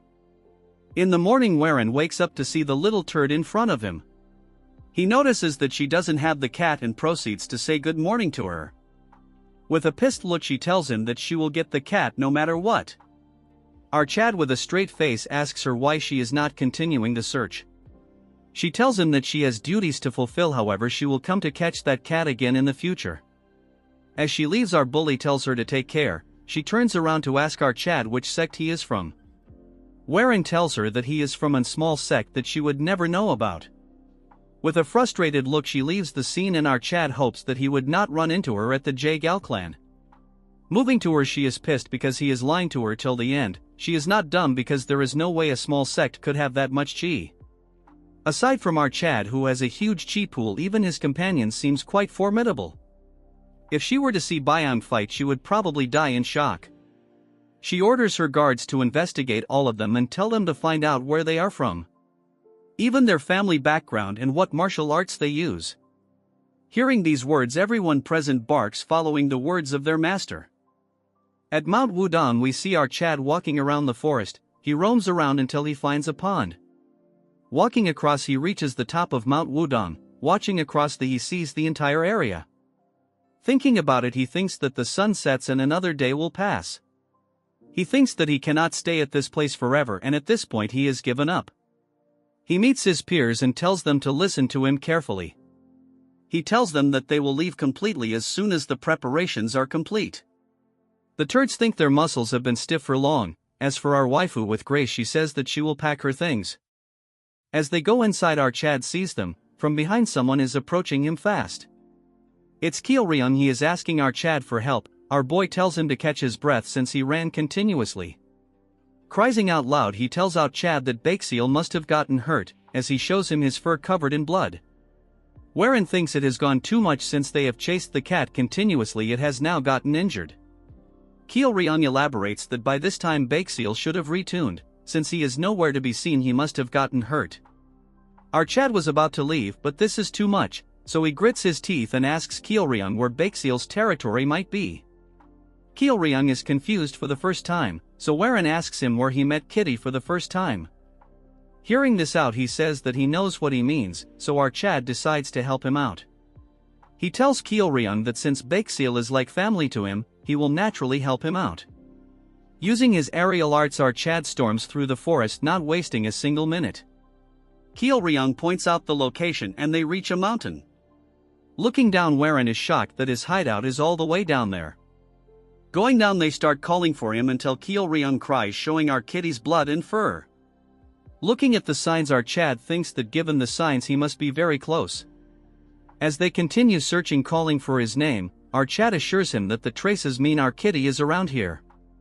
So they should look a little longer, but when something grabs his attention, a huge boulder blocking the entrance.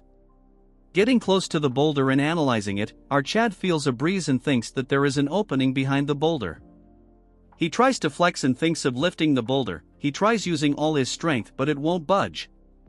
This is embarrassing to him, so he figures it out that he cannot move with the amount of chi he has. He thinks of getting the help of Bion or the two muscle heads. Ryung finds a hole, shocking our boy. To keep his pride, our Chad tells him that because of his efforts it made a crack. But Ryung breaks his bubble, telling him that the crack has always been there. Hearing this, it shatters the little pride Wherein had left.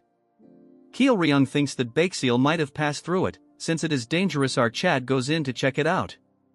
After going inside, he is shocked that it's so spacious here. Moreover, it's amazing that there is such a large chamber behind this boulder. A sudden bright light appears. It is so bright that he cannot see anything, but after adjusting to it he can see a man. As the light fades away, he sees the symbol of Yin and Yang symbol. In a matter of seconds he finds out that the dead man is the sage Zhang Sanfeng.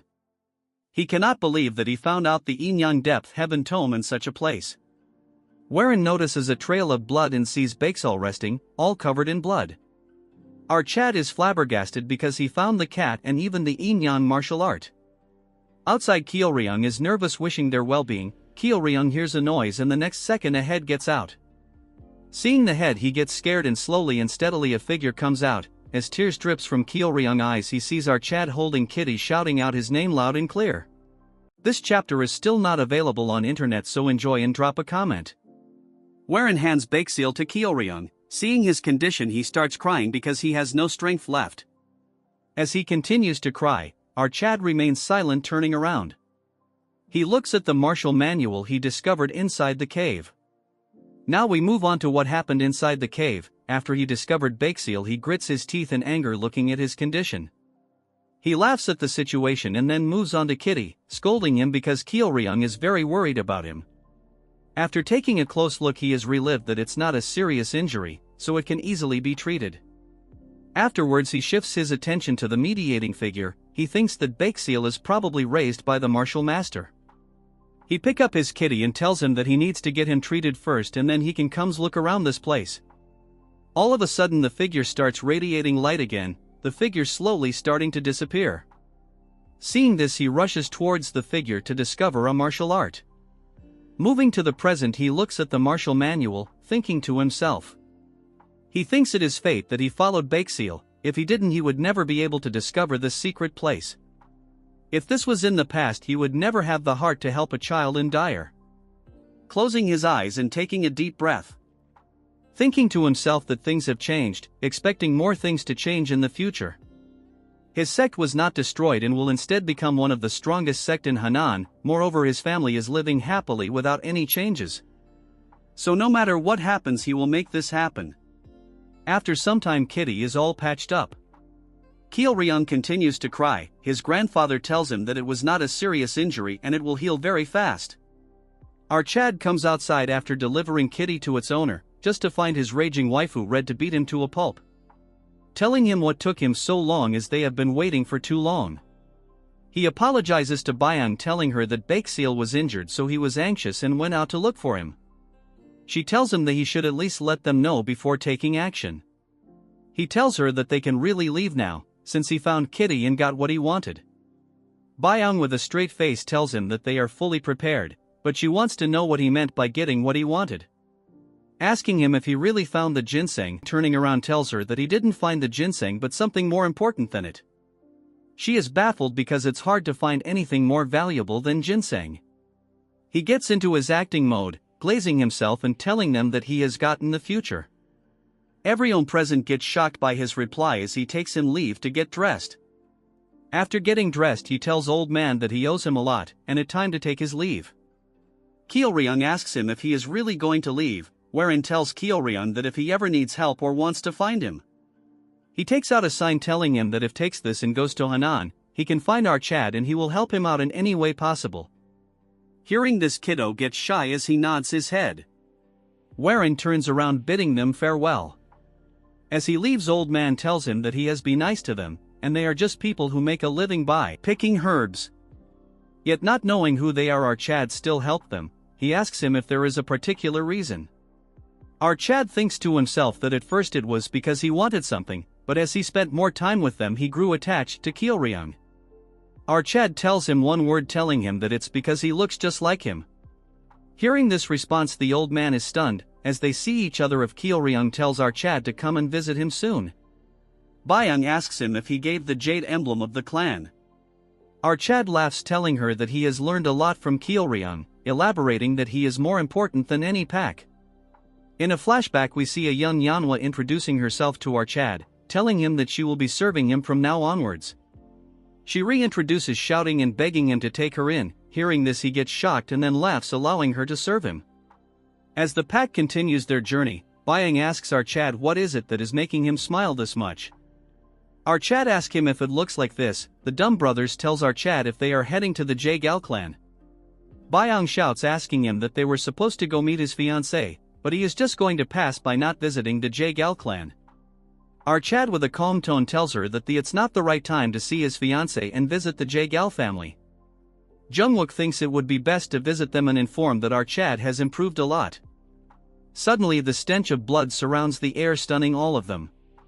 As they march forward, the party see thousands of body. They are all lying in tomato sauce. Seeing this, Archad gets pissed. But he composes himself, telling them to not get involved in others' fights, so they straight away head home. Wherein turns his horse going the other way around, but he stops all of a sudden. Telling them that it seems like he cannot ignore the situation, because the dead body of one of them belongs to the Jaegal family. As the group rushes towards the sound, Byung can hear it clearly. After getting to a certain place, wherein tells them to leave their horses here and walk by foot. The brothers are ready, telling themselves that this is their second fight after the Blood Lion.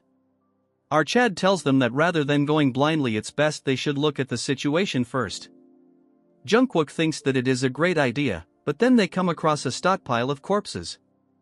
Currently his sister-in-law and the guard is surrounded by mysterious people. He realizes that the person beside her is the young master of the Zhuge family. Wherein didn't see him in Wudong, so he must have joined them later onwards. One of the masked figure with a snake mask orders his minions to attack. Hearing this, they charge towards them, but they get saved as an old man takes the blow.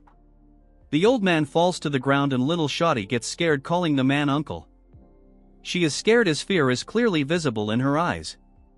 Wherein thinks that this a tough situation, then he moves to his crew and asks them who the people wearing white are from. Byung has no idea, and so does Namwook, so he thinks to himself that the identities of them is still unknown. Remembering their ornaments like the mask and the white robe, he figures out that this is clearly the white-green division. That is said to be the most cruel and perfect in the future. This event occurs after a man named Duksang obtains a pill of life from the green blood viper, a mythical creature, and ascends to the divine realm. Subsequently, he assembles a group with the green blood viper as their symbol. However, he is perplexed by their attachment to the Jaegal clan. Wherein believes that if he possessed any information about them, he could devise a solution. Upon witnessing the bloodbath, he becomes enraged, unable to control his fury. our Chad thinks to himself that he's foolish for obtaining the Taiji department Heaven Tome and the Poison Stoneflower. He intends to return home to complete his family's martial arts and alter the future. His eyes turn red, likely due to the new martial arts he's using. Moving to the masked snake, the main leader charges towards our Shawty. As he leaps in the air to stab her, before she can react, a figure steps in, blocking the attack and injuring the attacker. Seeing our Chad, she's shocked. He reveals his identity, telling her he's the young master of the Yong clan. Hearing this, the man pauses for a moment before commanding his minion to kill them. They try to attack our Chad, but instantly, his squad blocks all their attacks. The Zhuge clan turd asks our Chad if he's truly Yong wearing, and he's heard that he's too unwell to even move around. Everyone starts talking, and our Chad tells them to keep quiet since now isn't a time for conversation. The kid wonders to himself how he's changed so much in a year. The snake turd asks our Chad who he is. Like a savage, he tells him they might be people who happen to pass by. The snake turd thinks for a moment and tells our Chad it doesn't matter and that they'll all die here. Warren is in a tough situation, and they can't win against them head-on. They don't have the numbers advantage over them, but the J-Gals can no longer fight. He needs to ensure everyone gets out of this alive. Byung tells our Chad she'll fight, but the turd angers our Chad. He tells him he was acting all confident, yet now he's gonna hide behind some woman. Hearing this, our Chad gets angry and tells him he'll fight him head-on. The man thinks they're all a bunch of young fools as our Chad charges towards him. Byung gets stopped by Namwook, who tells her that the old young masters are gone, so it's best to watch what he does. He charges towards the turd with anger, cursing him a man. Seeing this, he thinks he might not have truly changed. The man believes it's an easy fight as their swords collide. The man tells our Chad if this is what it takes to make him this mad.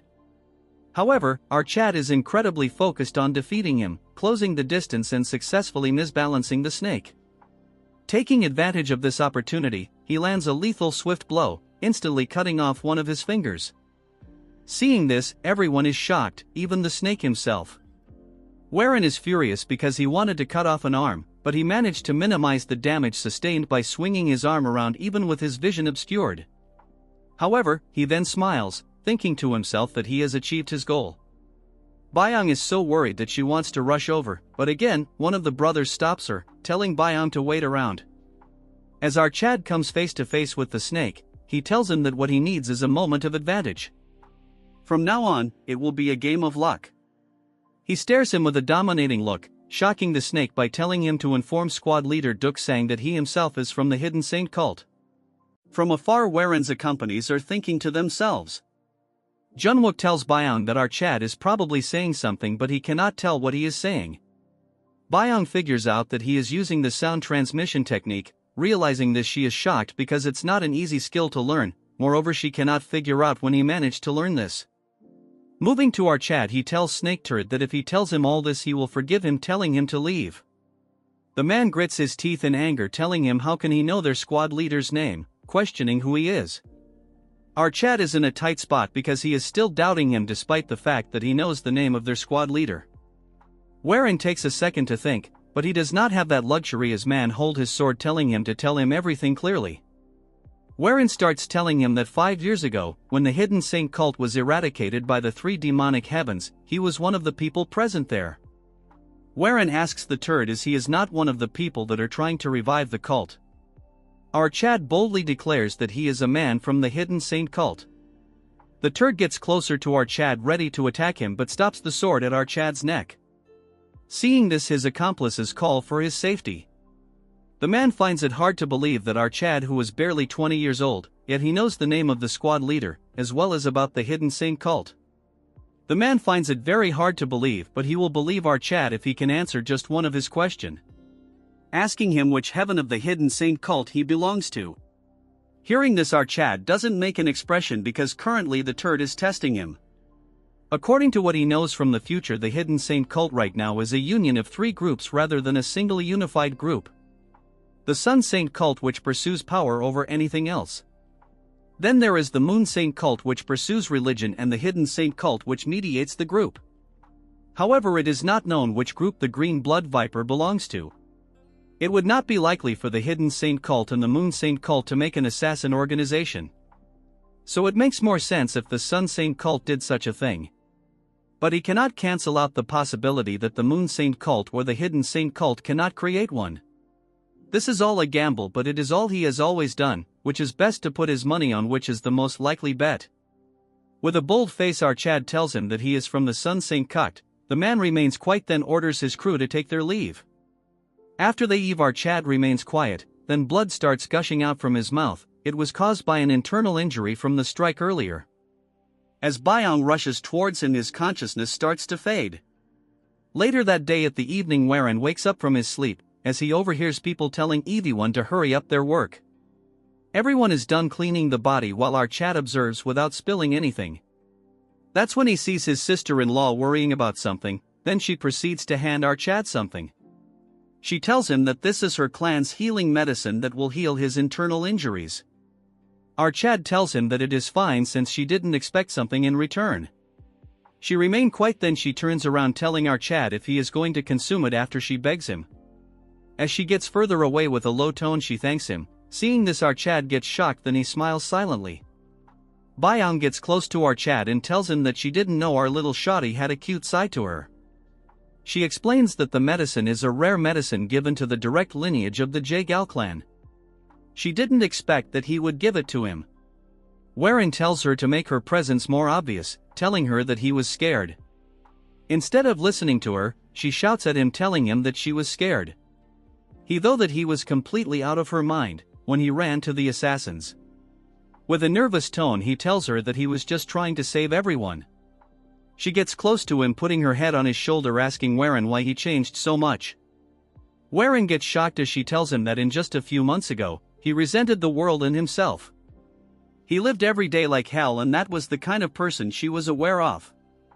But today he risked his life for everyone. She is so impressed and proud of him. But she is curious why she is pushing himself to do all this. As memories of the past and the recent events cloud his mind, he tells her that he is just doing his best. After cleaning the bodies and given respect to them, the party, now bigger, set forth guarding a carriage.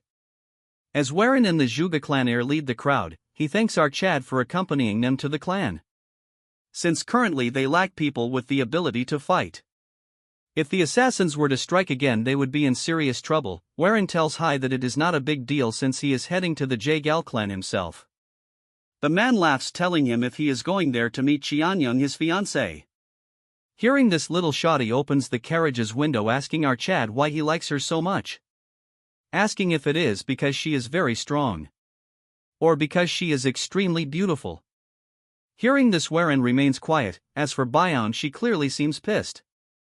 Warren changes the conversation, asking the man if he can answer something for him. The man tells him to ask him right away. So Archad without a doubt asks him why the assassins were attacking the Yahello clan. Hearing this, both the Shadi and the man get shocked, with fear clearly visible in their eyes. Warren further tells them that the Yahello clan is undoubtedly one of the largest clan, and this place is the Yahello clan's front yard. As Archad continues to wonder, Shadi tells him that it was just a coincidence, but the man stops her, telling her that it is a coincidence. Since he saved their lives, he deserves to know the real reason. They are not entirely sure, but the assassins might be trying to kidnap Yohi. Hearing this, she remains quiet. As for Warren, he asks her what this has to do with her. The man tells Archad when they killed the guards there was no hesitation, but when it comes to Yohi they didn't harm her in any way. But one thing that is clear is that there is a group bearing bad intentions against their clan. Warren thinks that if they want to kidnap her, there must be something they want in return. The man remains quiet because he is aware that someone has been targeting their clan. But this incident crossed all boundaries. With a serious tone, he wonders if this is because an information unknown to us was leaked. As soon as they reach the Yahello clan, bustling noises as they enter the Yahello clan. As they enter the main residences, Archad thinks to himself that after a very long time he is going to see her again, his fiancée Qianyang. In his past life, the marriage between Qianyang and Archad had been arranged before their birth. But they were living two completely different lives. He was someone who was always ill, and she was the one who chased martial arts. As such, they slowly grew further and further away from her. Until finally something happened, but before he could recall this, A voice grabs his attention telling our Chad to go and meet the clan leader. Warren tells his group to rest and soon he will join them. After entering the main hall, our Chad introduces himself, but before he could finish, the leader rushes towards him and starts laughing. He is really shocked to see what is going on. He is very happy because our Chad looks happy, which is the polar opposite of the last time he saw him. This man is the leader of the Jagal clan, the heaven-ruling sword Jagal Chiak. It has been a long time and he asks how our Chad's father is doing. Warren tells him that his family is doing great and he has sent his regards.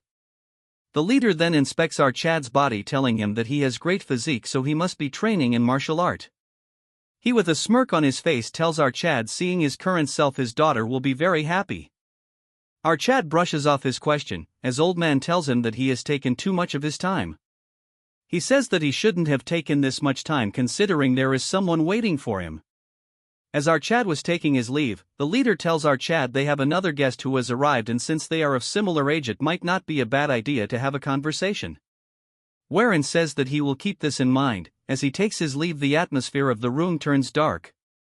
Old man gets serious, asking the man what had happened. As Warren leaves the main hall, he wonders that he has met the clan leader and all that is left is to meet his fiancée. As he approaches the yard, he notices two men conversing. The man insists on meeting someone, but the guard denies him entry. Taking a closer look, the man instantly recognizes our Chad. This turd turns to our Chad and makes a look as if he is superior to our Chad. The man leads his hand, introducing himself as someone from the Songchun clan. As if we care, we will call him Minion. Warren, after taking another look, figures out that he is the guest. Our Chad asks him if he is here to see Chong Young. As expected, the man says he arrived here first. As our Chad grips his hands, he tells him that he has heard many things about his clan. Then moves on to telling him that he is here to meet the lady that is fiancée even before he was born. Hearing this, the man gets poised, telling our Chad that he has heard news that he has rather been sick. Before he could finish, a man asks them if they are here to meet Chong Young, and she is probably in the courtyard right now. As they were approaching the courtyard, a sword flies past them that they barely manage to dodge. Warren gets shocked when he sees her facing a guard. The man loses the fight and she sheathes her sword, finding it extremely boring, looking aloof. This part starts in the future where a bunch of ants for no reason are shouting the name of the Snowblossom Blade. What do they think this is, a weekend concert? One turd shouts that the Snowblossom Blade of someplace has returned with the head of a demonic human. One simps tells the other one that it's hard to believe that the Jagal clan produced such a prodigy, and even heard rumors that she is crazy about martial arts. Then one of them says that her name was Jagal Young. Still, I prefer the red-haired baddie. From afar, someone else was spotting her. It was no one other than our Chad. As he continued to stare her like crazy, she noticed him looking his way. As they continue to stare at each other, we move to the future. On the present, she is sparring with a side character, as our boy tells us, the viewers, that thanks to the efforts she put into training, she received her flashy title. As such, in the future, she became one of the 3 strongest female martial artists at the age of 40. Looking at her current condition, she has surpassed our Chad in term of swordsmanship. The senior simps runs to her like a dog, calling her name. He greets her, telling her that it's been a while, but she remains quiet until she asks him why he is coming here so often. The simps tells her that it's because he wanted to see her. Hearing this, she tells him to stop this drama, since she already has a fiancé, and just compare faces for once, dude looks like a malnourished Dwayne Johnson with hair. She notices that someone else is waiting for her. Realizing that it is our Chad, she gets happy, rushing towards him. Standing face to face with him, she asks him if he really is our Chad. Warren greets her, telling her that it's been a while. She asks him how he is here and if he is healthy now. Our Chad happily tells her that he has recovered recently and currently he is touring the lands. He just stopped by the clan to see her. She remains quiet for a second, then asks him if he is going to stay for a few days. R gets taken aback by the question, then smiles, telling her that he intends to leave early morning tomorrow, and they proceeds to say that he is here just to see her. As they remain quiet for a few seconds, he tries to tell her something, but for some reason he tells her that he will talk about this tomorrow, and tells her to finish her training. As she remains quiet, our Chad takes his leave. Meanwhile, the simp is boiling with anger. Now what he will spout the dialogue, you are courting death. At night, as our Chad was minding his own business, a busybody came in front of his room. And with no manners, this turd enters the room. Our Chad, not paying attention, asks the ugly simp what it is that he wants to talk about. As the ugly simp sat across our Chad. After waiting for a few seconds, he tells our boy that he is in love with Yong. Our Chad gracefully tells him that his words are very bold. But this trash gets even more pissed, asking him if he really wants to marry her. Dude thinks he has an opinion, but he is just a 2-chapter character. Our Chad realized that he has no manner, but this retard laughs instead, telling our boy that our second waifu loves martial arts. As a result, she seeks power. Even if she did, that is none of your business. Then he gets up, showing his strength, telling our Chad that he is weaker than him. According to this logic, if an old uncle is stronger than he can get his girl, if I continue speaking you guys will leave.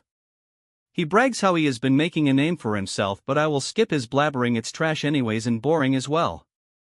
He degrades our Chad, calling him a deadbeat because he just recovered recently.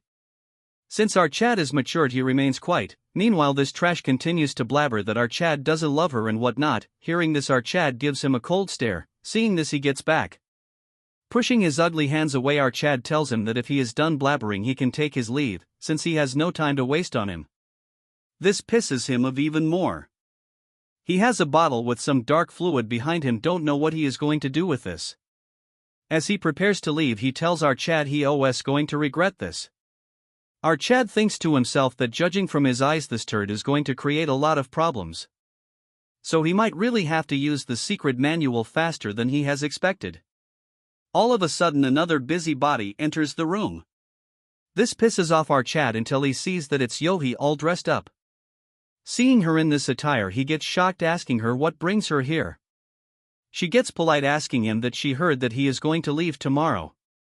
Our Chad thinks to himself that now she looks like a proper lady. Smiling, he thinks it's funny that he saw a completely different side of her in Mount Wudong.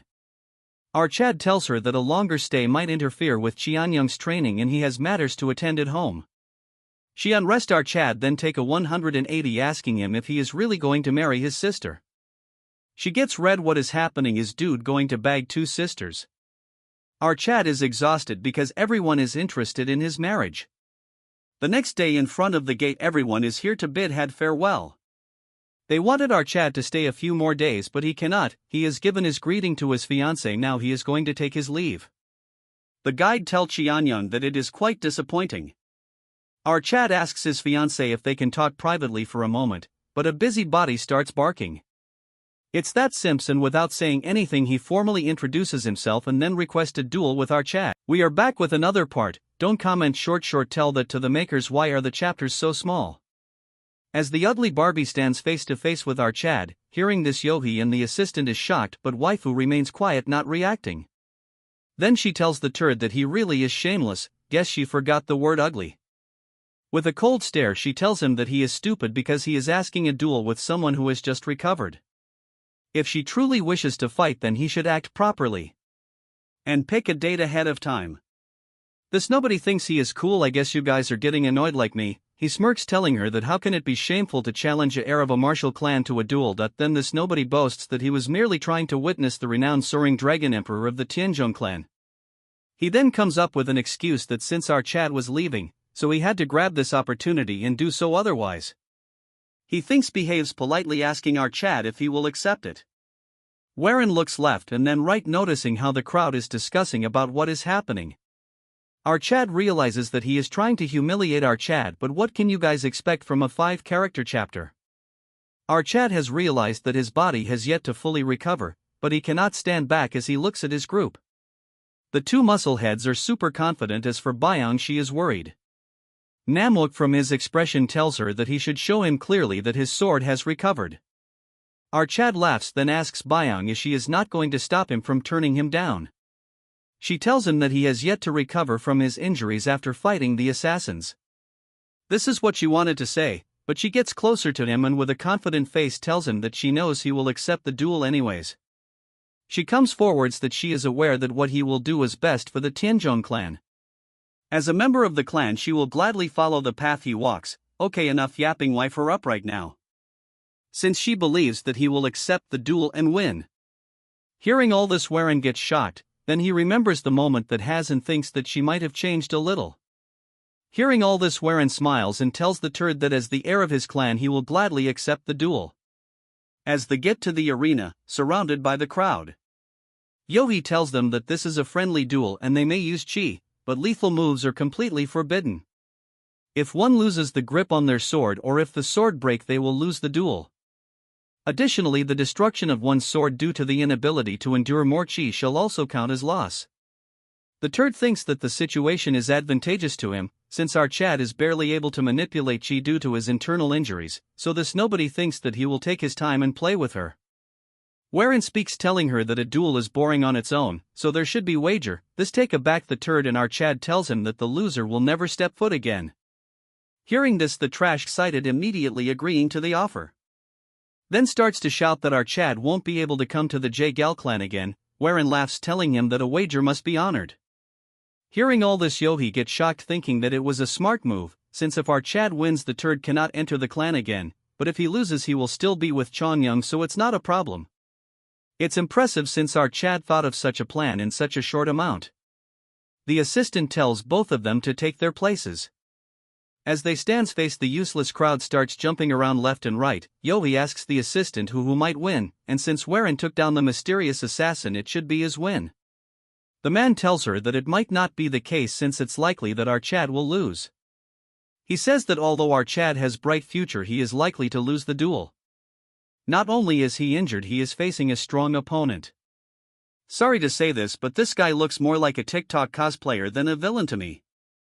He has a flashy name and his sword is like a dragon's cry when he uses his bright blue aura. This sounds so cheesy when dude has such a slappable face. Although he has a bad attitude, he has a few years of experience and his skills are on par with rookies from the most elite sections. If they were to duel, our Chad is the one that is likely to lose. Enough yapping for a 2D character when he has no idea of plot armor. Although he asks for the girl's opinions, he remains quite guess she is on drugs or something. What kind of dead reactions are these? The trash introduces himself, but you guys don't need to know about it. As they stand face to face, our Chad introduces himself.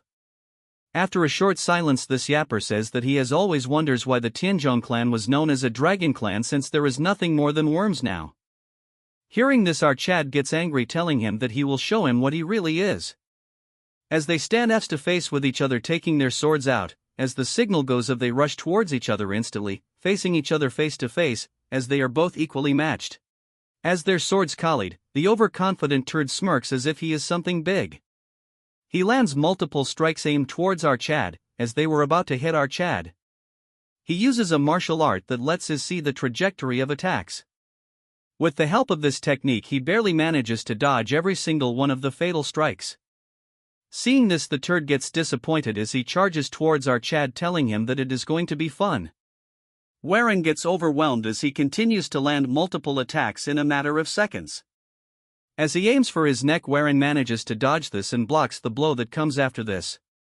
The turd cannot believe that our Chad managed to block all of his attacks. He guesses that his movement is as if he can see the trajectory of attacks. According to our Chad, he can see the trajectories. Because of this, he was able to block all of attacks. This level is the insight one gains when she begins to affect one's eyes. It is a level he shouldn't be at, yet he is able to use it, guessing it might also be because of the old man. The trash mocks our Chad, telling him that he is as fast as rat. As for our guy, he is still catching his breath because of the injuries, and a technique beyond his limits. The confident turd stops, telling our boy if he can block this as well. His sword gets laced with a blue aura so bright that it engulfs the entire arena. He is using the mighty Azure Cloud sword. Even Warren is shocked just by the release of the technique. Ugly Mutt tells our Chad to come at him with everything he has. Hearing this, Warren releases his aura and vanishes instantly. As the turd uses the Azure sword, our Chad uses the Soaring Dragon Emperor sword. As their swords come in contact, it causes huge vibration all over the arena. However, Warren has been grazed. Seeing this, the trash starts mocking the Tianzhong clan, saying if this is all it amounts to. Warren takes the attack head on, and this nameless Barbie uses his secret move. As the dust settles, we can see Warren injured and barely holding his ground. Everyone in the arena is shocked by what is happening. The turd has gone crazy because he intended to take one arm, but our Chad even blocks that secret move of their clan. wherein Raps uses a piece of cloth to wrap his hand around his sword, telling the trash to charge towards him. Hearing this, the nobody acts up, telling our Chad that he has never liked him from the start. Because has been acting as if he knows it all. What kind of hypocrisy is this?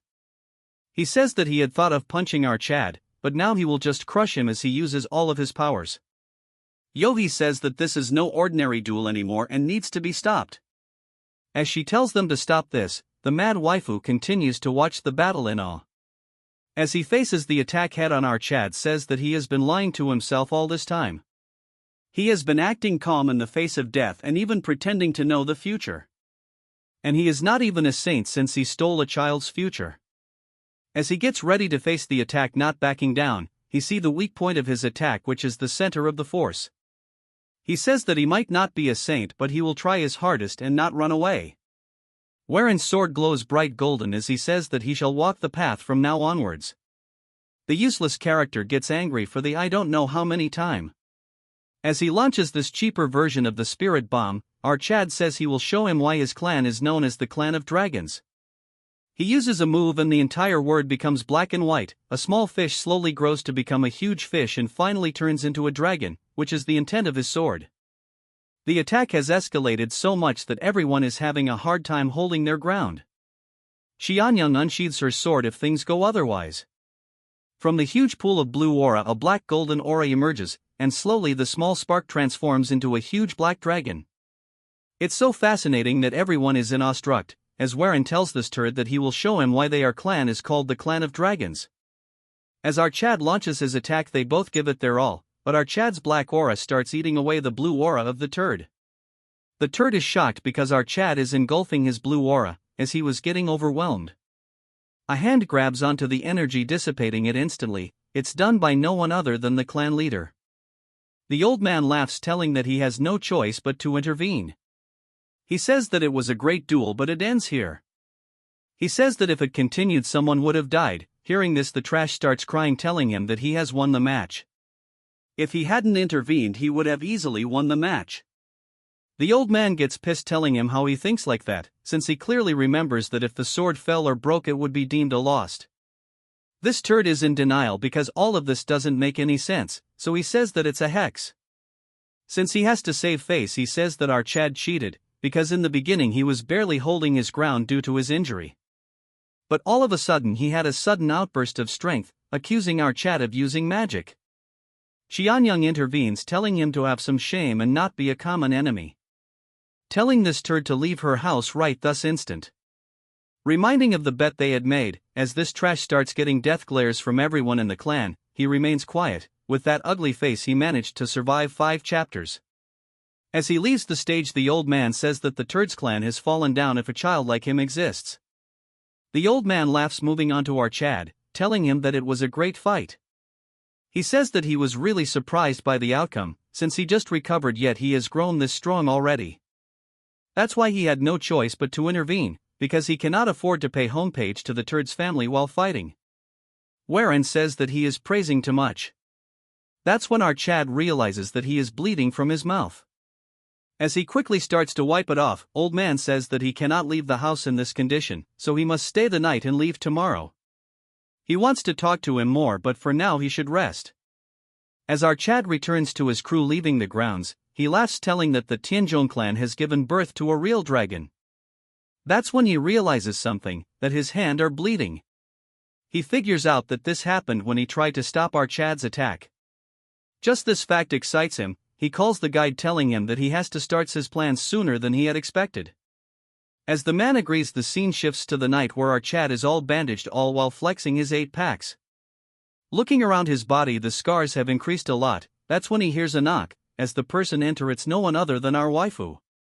And she wants to have a conversation with him. At night, a figure enters our Chad's residence. It's no one other than our waifu Chongyun. As she sits face to face with Warren, she notices his injuries and asks him if he is feeling well. Warren looks at his injuries and tells her that although he went overboard, he is doing alright. Hearing this, she remains quiet, putting our Chad in an awkward situation. Then she says that the turd was not an easy opponent. Hearing this, our Chad cannot understand what she is saying. She elaborates that their Might Azure Sword technique is a terrifying martial art that tears its opponents apart using overwhelming chi. Additionally, his martial powers certainly didn't lack, yet he still won. While injured no less, moreover, the martial art he used at the end, while it was similar to the Soaring Dragon Emperor sword, something was different about it, seeing how it was slowly devouring the opponent's energy. She thought he has learned a martial art of the Wudong sect. Wherein is in a tough situation, not able to give her a proper answer. She says that it has not been long since he recovered.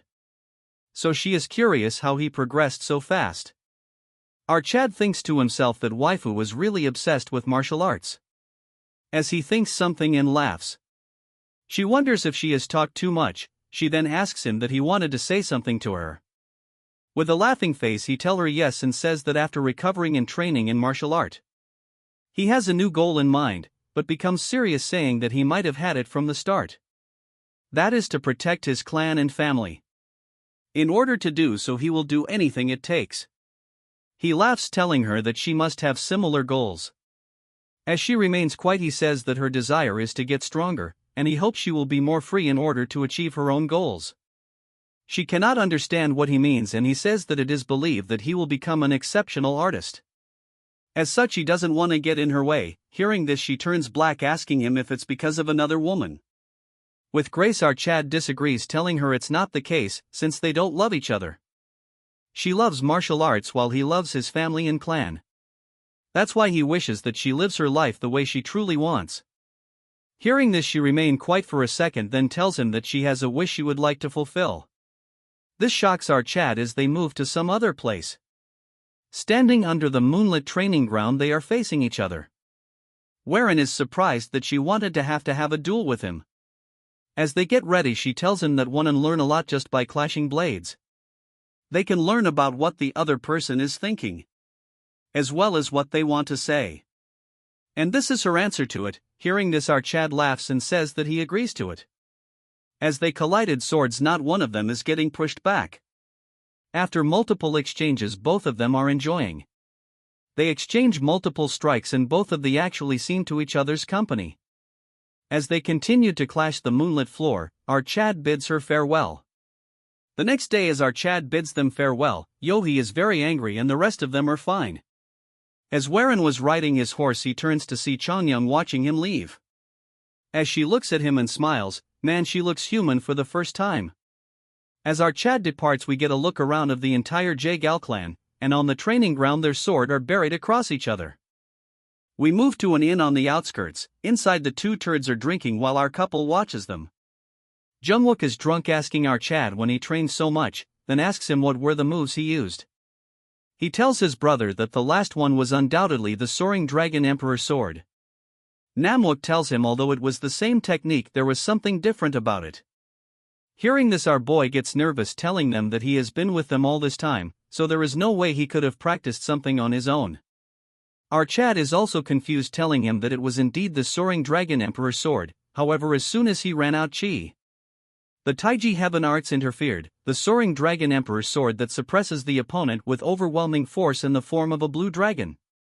Combined with the Taiji Heaven Arts together they became a style that consumes the chi of the opponent to suppress them. Of course the Jaegal clan had managed to stop it, but if he has greater mastery over the Taiji Depth Heaven Arts, it would have devoured even the Jaegal clan head's chi and grown to an uncontrollable size. Our Chad thinks to himself that if he combined the Soaring Dragon Emperor sword, the Azure Bamboo sword combined with the old man's chi. As he was deeply thinking about all this, Jungwook tells everyone that he has understood quite a bit and awakened through this duel. As for Byong, she is staring right at our Chad, who is lost in a trance. In her mind she thinks about all the events that have recently occurred with them, saying that the Tianzhong clan becoming the greatest clan in Hunan is a possibility. Man, oh man, I want our boy to wife her up. As she gobbles up her drink she says that she must strive harder so as to not fall behind the young clan leader. No one would have believed this a few weeks ago. This drunk talkative turd says that no one would have thought that the Yong clan leader would defeat the flying blood demon and get the flower, as well as the azure cloud, and day by day he is growing. From above someone was observing them, going back into a room. The man says he has something, while a mysterious figure is blabbering about sorcery and whatnot. The turd gone crazy as he scratches his fingernails on the table, all while blood is covering smeared all over the place. Seeing this, the man is nervous about what he should say. Moving back to our Chad squad, they are marching forward so fast that the horses have become tired. Seeing the horses in this condition, Bayan tells him to slow down before the horses die out of exhaustion. Our Chad stops, telling her that he must be too eager to see his family. She tells him to calm down a little. She warns him, saying that if he rushes things too much, he might lose something more important. Warren tells him that he is right, shifting the topic, telling them that there is a small spring there, so it's best to rest and feed the horses. As they were resting, our Chad without any rest starts training. As for the turds, they got right into drinking. Jungwook tells them that it seems like the young clan leader was preoccupied with martial arts, which is a good thing, but this phase won't last forever, so missing this chance to break will hard to break the wall. As our Chad was meditating, he notices some energy fluctuations, and spots some enemies, telling them to reveal themselves. In a matter of seconds, hundreds of them appear themselves. Seeing the sheer amount, they get shocked. Bayan thinks at first that they are bandits, but then realizes that no bandit group would have such a large amount of chi. They all get ready for battle as one of them asks them as they are the assassins they previously fought. Warren says these people don't seem to be same people. They aren't wearing the same masks either. But it's surprising that assassins can really have such an aura. This aura is something close to the orthodox. Among them, one of them with a scary aura, the man has gone crazy at the turd he fought back at the Yahello clan. Seeing this, our Chad and squad has gone crazy as the crazy turd he has gone even more ugly. Welcome back, guys, to this long lost manhwa after a long hiatus. This part starts with the crazy turd releasing dark ominous aura. Looking at their weapons, Warren realizes that they are from the Songchun clan, and what worrying is that they are not even trying to hide their identity. Warren asks him if he is doing this because of what had happened at the Yahello clan. He tells our Chad to keep quiet, stating that our Chad is clearly a demonic arts practitioner. Other might not be able to sense it, but he can, and he has come to slay our Chad. What a load of crap, as Moyan tells Warren that looking at him he is not in his right mind. His mind is unstable, his veins are bulging, and his inner chi is in turmoil. He has clearly fallen into chi deviation. Warren tells him that he has clearly lost to him once and there is no point in them fighting. He starts laughing, saying he still doesn't understand the situation. They had poisoned the spring water as they realizes that their inner chi is not moving. What he did is lace the water with gentleman's poison. Warren thinks this is disgraceful, as threatening them was not enough, he also used poison, asking him how he had guts to call him an orthodox martial artist. This crazy turd tells him to shut up, saying that to slay a demon he would do far worse things. Telling Warren he has no idea how much pain he had to endure to reach this level of cultivation. He then starts shouting about how he has reached this level of cultivation not to lose to trash like Warren. Namwook says that the situation is not right since they have all drank from that spring. Judging from their approach of dozens of warriors and this turd in a state of chi deviation, they are clearly determined to kill them. Setting aside this turd, they still cannot win this battle without chi. They tell Warren that they are his guards, and as they move forwards they say that there is no way that he will die before them. Our Chad remains quiet for a moment and tells them no, telling himself that no one will die today. Before they can say anything, our Chad unlocks his demonic chi which envelopes his dantian. As the turd continues to shout, our Chad is facing difficulty since this is the first time he has drawn out his own chi. His current chi is so domineering that it is equivalent to 60 years of chi. Even if he loses focus for a moment, this power will consume him. He commands his minions to attack our Chad, saying that their clan will personally purge the demon. As they charge towards him all together, Warren thinks he needs to end this quickly and swinging his sword fast. He finishes multiple of them in a second. Before they can react, he has run around with super speed, finishing them as if he is cutting through butter. As he charges towards the turd, multiple minions come forth as they manage to dodge his charge and trap him in a formation. Inside the formation, Warren is having a hard time since it has slowed him down. The turd call our Chad weak and whatnot. Dude forgot it's literally a 1 versus 100. Although he can still hold it off, the demonic chi is slowly consuming him, so he has to shake it off right now. That's when he hears a voice and it's Moyan getting hurt. Just seeing it, our Chad loses its mind, charging towards them with extreme speed, but the entire squad of minions jump on top of him. And taking opportunity of this, the turd charged in the air, planning to end everything. But all of a sudden a red aura glows bright, as Heir uses the heavenly lightning ascension. Even from far the attack is clearly visible.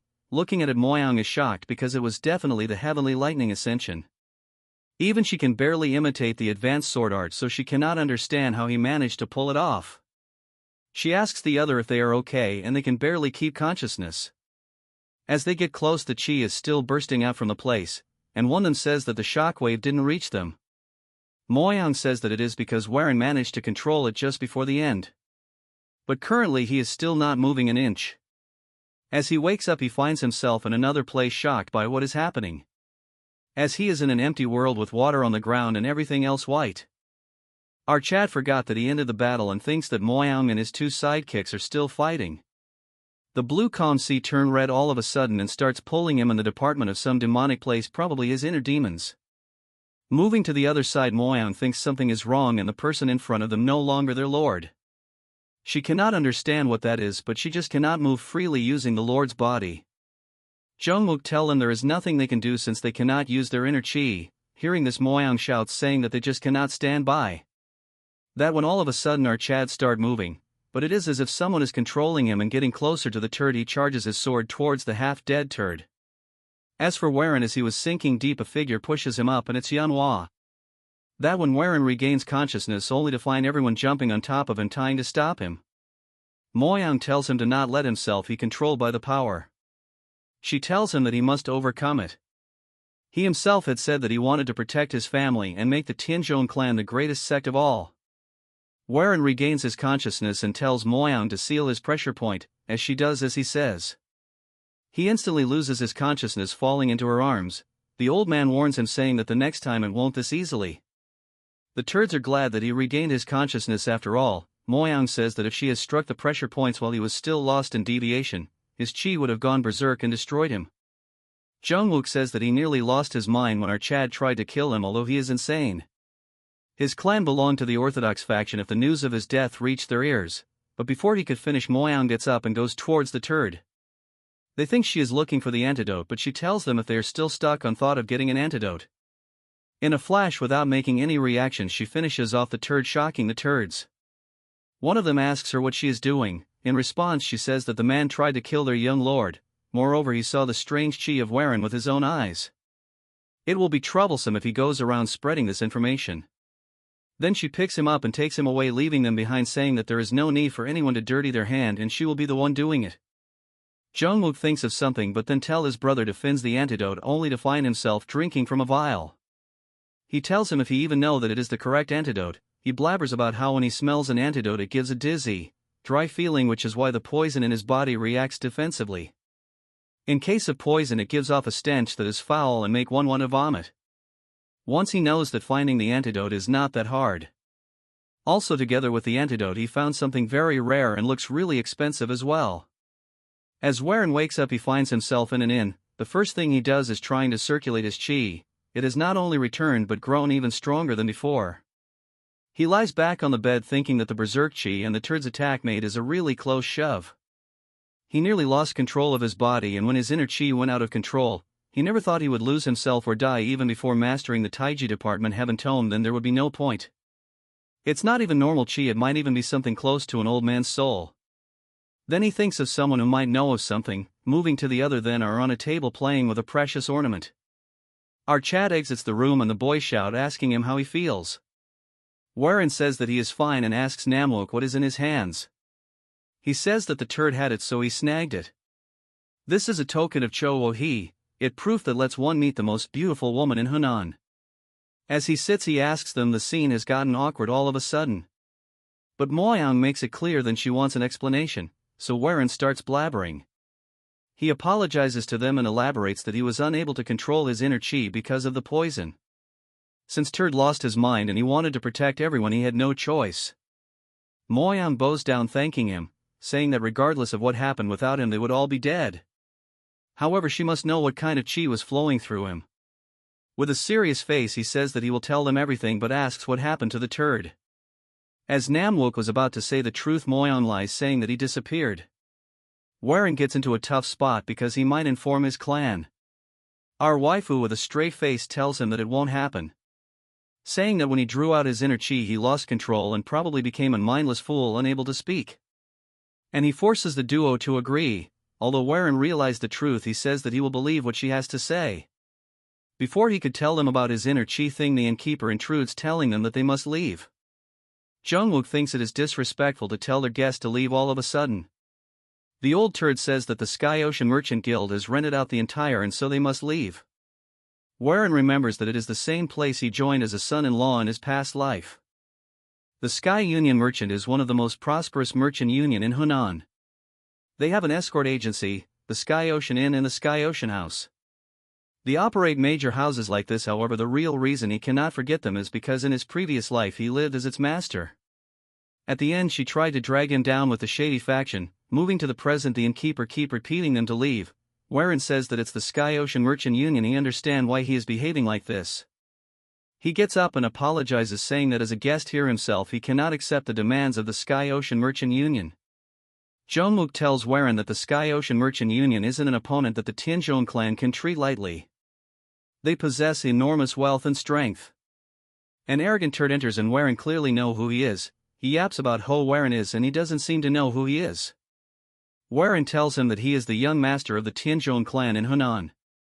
He remains quiet for a second and then says that as far as he knows the young master of the Tianzhong clan is too sickly to leave his home. Hearing this, Warren asks him if he looks sickly to him. The arrogant one-chapter character says that they would appreciate if they grant his request. Their men are weary and only wants a peaceful rest.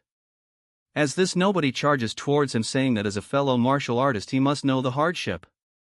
Warren says that it sounds more like a threat, saying that if an orthodox sect uses its strength to impose its will. Asking them how they are any different from the demonic or unorthodox factions. The turd starts cursing him. Hearing this, Warren laughs, saying that the Sky Ocean Merchant is really powerful, that a mere union martial artist dares to raise his voice against the young lord of a martial sect. He gets more aggressive, so Warren says that if they want to stay in this and they should settle this according to the laws of Jianghu. He agrees, telling him to come outside. Moyang asks him if he is really going to fight. Warren says that if he backs down now the reputation of the clan will go down. If he lets a mere minion intimidate him, people will think they are weaker than a merchant union. This became unavoidable the moment the Sky Merchant Union mentioned the Tianzhong clan. It is something that cannot be avoided.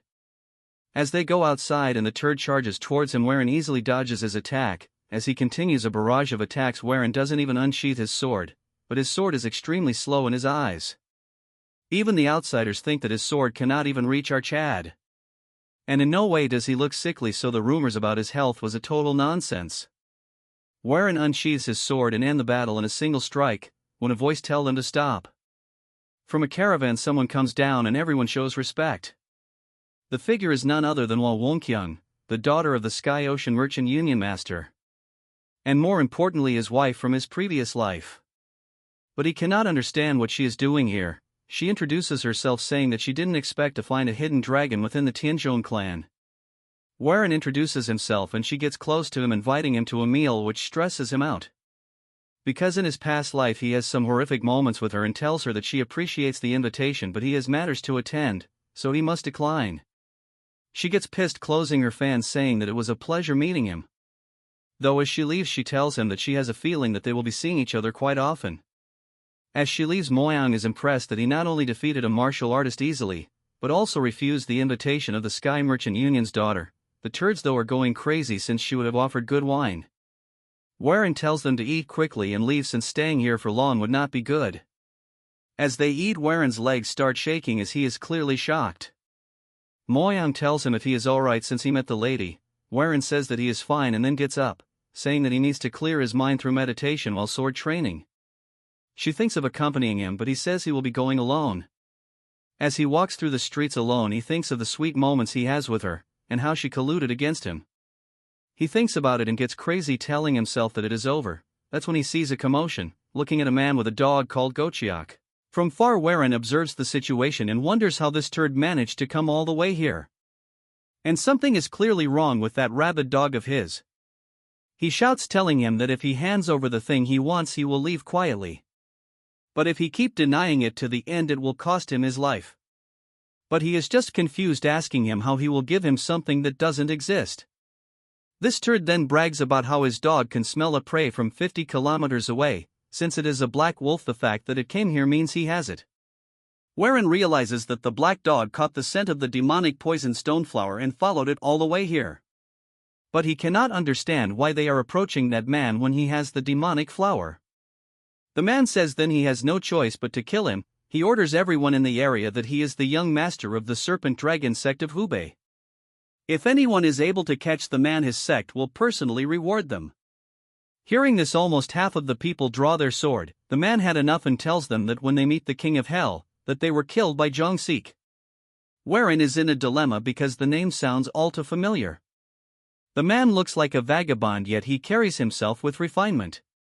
That shows that he is clearly a descendant of a reputable clan. As the man charged towards the bunch, he slays half of them in a second. Seeing them getting overwhelmed, the man gets pissed. As he was battle one of his minions, he sneaks and attack, injuring his minion himself along with the guy.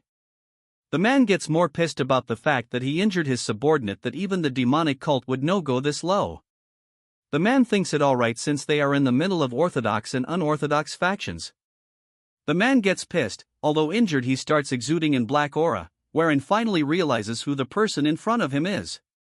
He thinks he is dumb to not remember Zhang Suk right away. In his past life he was called a hero against the demons.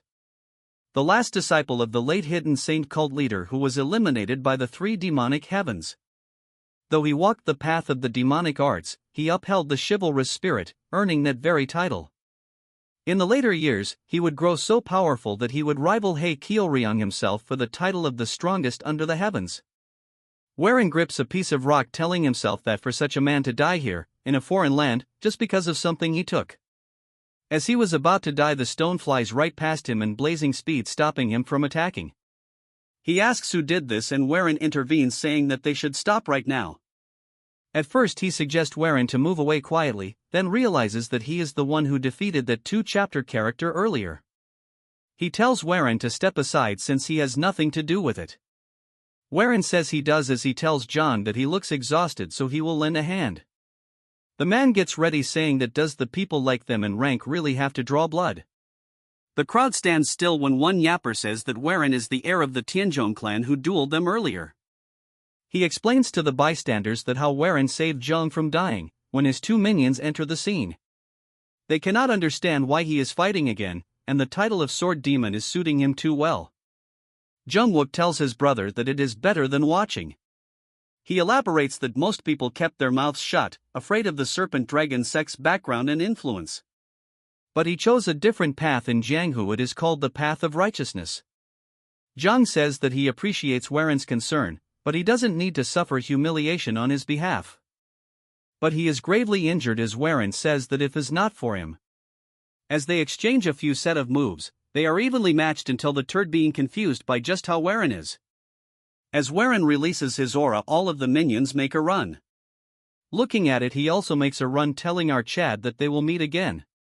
John curses them while Warren thins that they need to kill the black creature. If it catches the demonic poison stoneflower scent again, it will lead them straight back to him.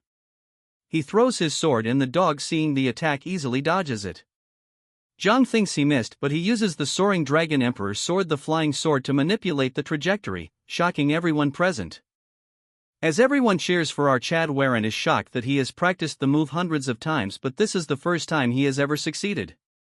As Warren is self-glazing himself, he cannot understand how he used the hidden cult's flying sword technique and how he has it. Amidst the crowd, one man says that a swordsman, whose sword dances and righteous, should be called the Flying Dragon Sword Hero. They discuss and fix it, shouting his name non-stop. Hearing this, he smiles, saying that at last even he has a nickname.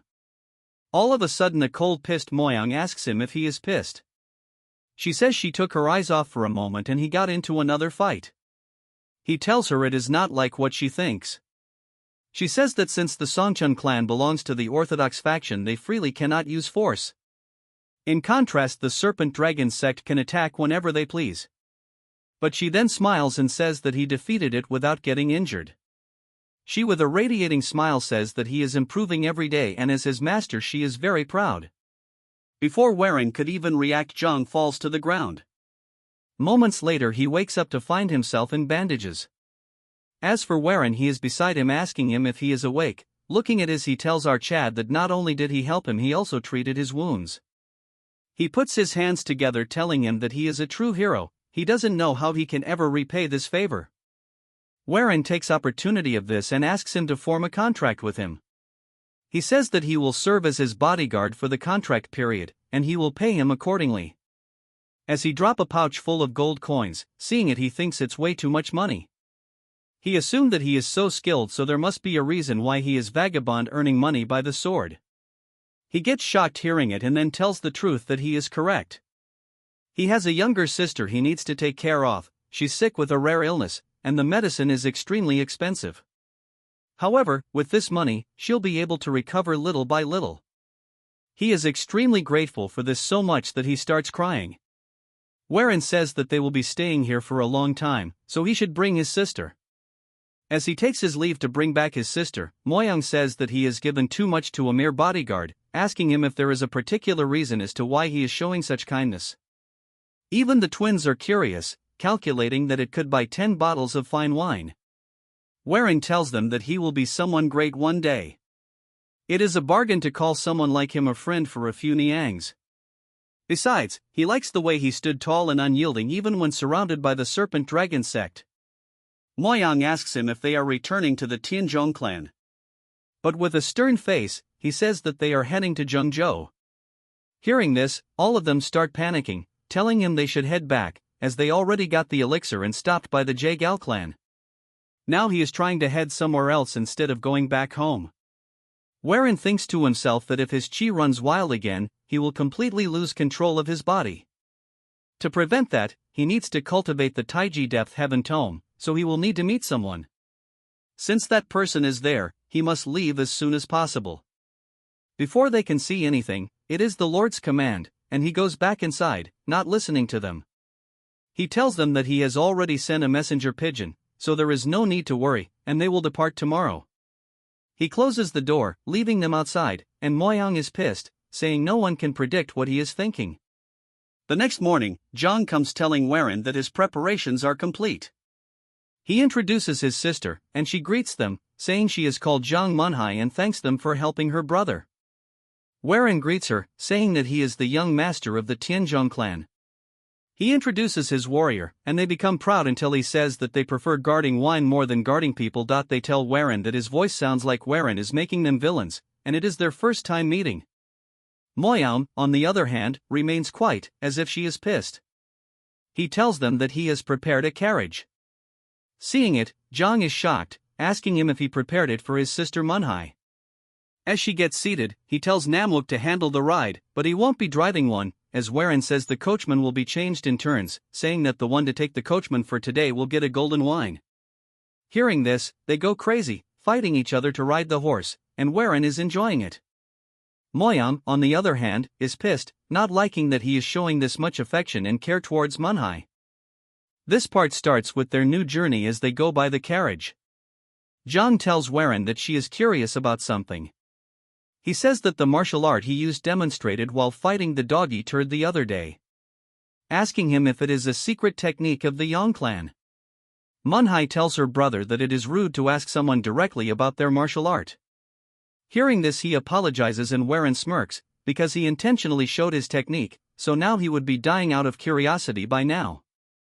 Zhang is a direct disciple of the hidden cult sect. The Tianzhong clan based its swordsmanship on the hidden saint cult's martial arts, so he must have recognized it. Warren says that it is a secret technique of his clan, he heard a long time ago, his ancestor learned it from a martial master. Hearing this, Zhang says that his technique was impressive, and he wanted to personally experience it firsthand for quite some time. He apologizes if he has spoken rudely. Hearing this, Warren smiles, saying that if he is up for a friendly spar after dinner. Warren says that during their last duel with Gochiak, he felt like Zhang didn't go all out. So he wants him to show the true strength of his. Hearing this, Zhang laughs, saying that if that is what he wants, he would be honored to spar with him. In the evening after dinner, they exchange sword in an open field. As they face each other, Warren has the upper hand as Zhang gets pushed back. Since they are both tired, Warren says that they should stop here for now. Zhang is in a weird spot. Warren's swordsmanship is very refined, The form is slightly different from their cult, but the foundation is same. To conclude, there is no mistake that the Soaring Dragon Emperor sword is a modified version of Heir cult's Demonic Dragon Emperor sword. But the Demonic Dragon Emperor sword was originally an overwhelmingly powerful technique. So he wonders what the problem is with Waren's technique is for him. He is laughing, wondering that he might hand over one of his cultivation technique. At night, as Waren was resting, Yong on the other hand was on a walk with his sister when she asks him how the spar with Archad was. He says that he is convinced that Archad is somehow connected to the hidden saint cult.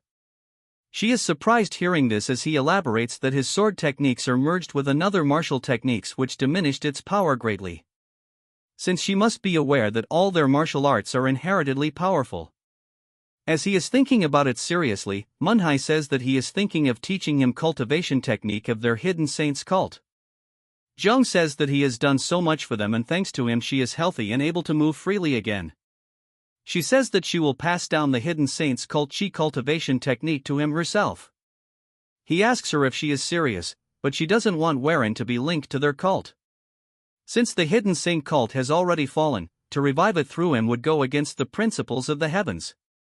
The following days they traveled continuously, going through beautiful place filled with flowers and greenery. In a beautiful garden-like place, and decide to stay the night here. As Waren was having alone time by himself, Manhwa approaches him saying if he is out for a walk, and Waren asks him what brings him here. She tells Waren that she has been troubled about how to repay Archad for the kindness he has shown. Waren says he did what he has to do. She says that when one receives a favor they should repay it. So she would like to pass down their clan's chi cultivation technique to him. Because his brother told her that his martial arts would be stronger if he could grow even stronger with it. So he must accept it, since they won't be at ease if he doesn't accept it. While saying all this she was holding onto his hand, which made Waren shy, and when she realized it she gets very shy, hiding her face. Waren says if that is what she wants he will gladly accept. From far Moyang is seeing all this, and for some reason her heart aches, and she wonders what this emotion is. As more time passes by they have finally reached Zhengzhou. The place is beautiful, full of life, when Waren tells the squad to take a rest and he will go look for someone. Moyang, noticing this, tell Waren that he will accompany him. Waren agrees, and as they both start walking, as they roam around, Waren asks an innkeeper if he knows where the one called the Omniscient One is. He says he knows, but if he is here for him he is afraid it is too late. Waren asks what he means by it, but the innkeeper wants some money. After Waren throws one he starts blabbering that there is word that Hai is held captive in the Sangwon clan and will be executed tomorrow. The rumors say that he read the Sangwon clan's young lady's fortune. But after training according to that fortune, the young lady lost her mind and drowned herself. Therefore, the Sangwon clan captured him, blaming him for it, and plans to behead him for causing her death. Hearing this, Waren is in a tough spot. The chapter begins by introducing a man named Nan Myangwak, known as the Omniscient One. He has a reputation for fortune-telling and exorcism, but his true identity is the last envoy of the Bei cult, a long-gone group that specialized in soul-related sorcery. This is the very man Yong Waren is seeking. Waren believes that Nan Myangwak is the key, the one person who can remove the old man, the spirit residing inside him. But there is a serious problem. Nan Myangwak is scheduled to be beheaded the next day. His companion, Moyan, notices his troubled expression and asks if he was hoping to get his fortune read. As they walk, a voice calls out, "Yong?" Waren turns, surprised, to see Lady Jagal, Yohi, whom he has met before. She teases him, asking if he is so surprised because she is unwelcome. Waren composes himself and explains he simply didn't know she was in the city. Yohi introduces her companion, a taller, shy woman named Yusil, who is from the Sangwon clan. Waren asks Yohi why she is in Zhengzhou. She explains that she is visiting a friend, Sangwon Mijon, who has fallen ill. She then asks him why he is there. He hesitates, then lies, saying he has come to retrieve an important item his clan entrusted to the Omniscient One. At the mention of this name, Yusil shyly tells him that the Omniscient One is currently at her clan's estate. Waren looks relieved and says they will just wait for him, but Yusil becomes flustered. She explains that he cannot come because he committed a great crime and is set to be beheaded tomorrow. Hearing this, Waren immediately puts on a dramatic display of despair. He grabs his head, lamenting that they rushed here for nothing.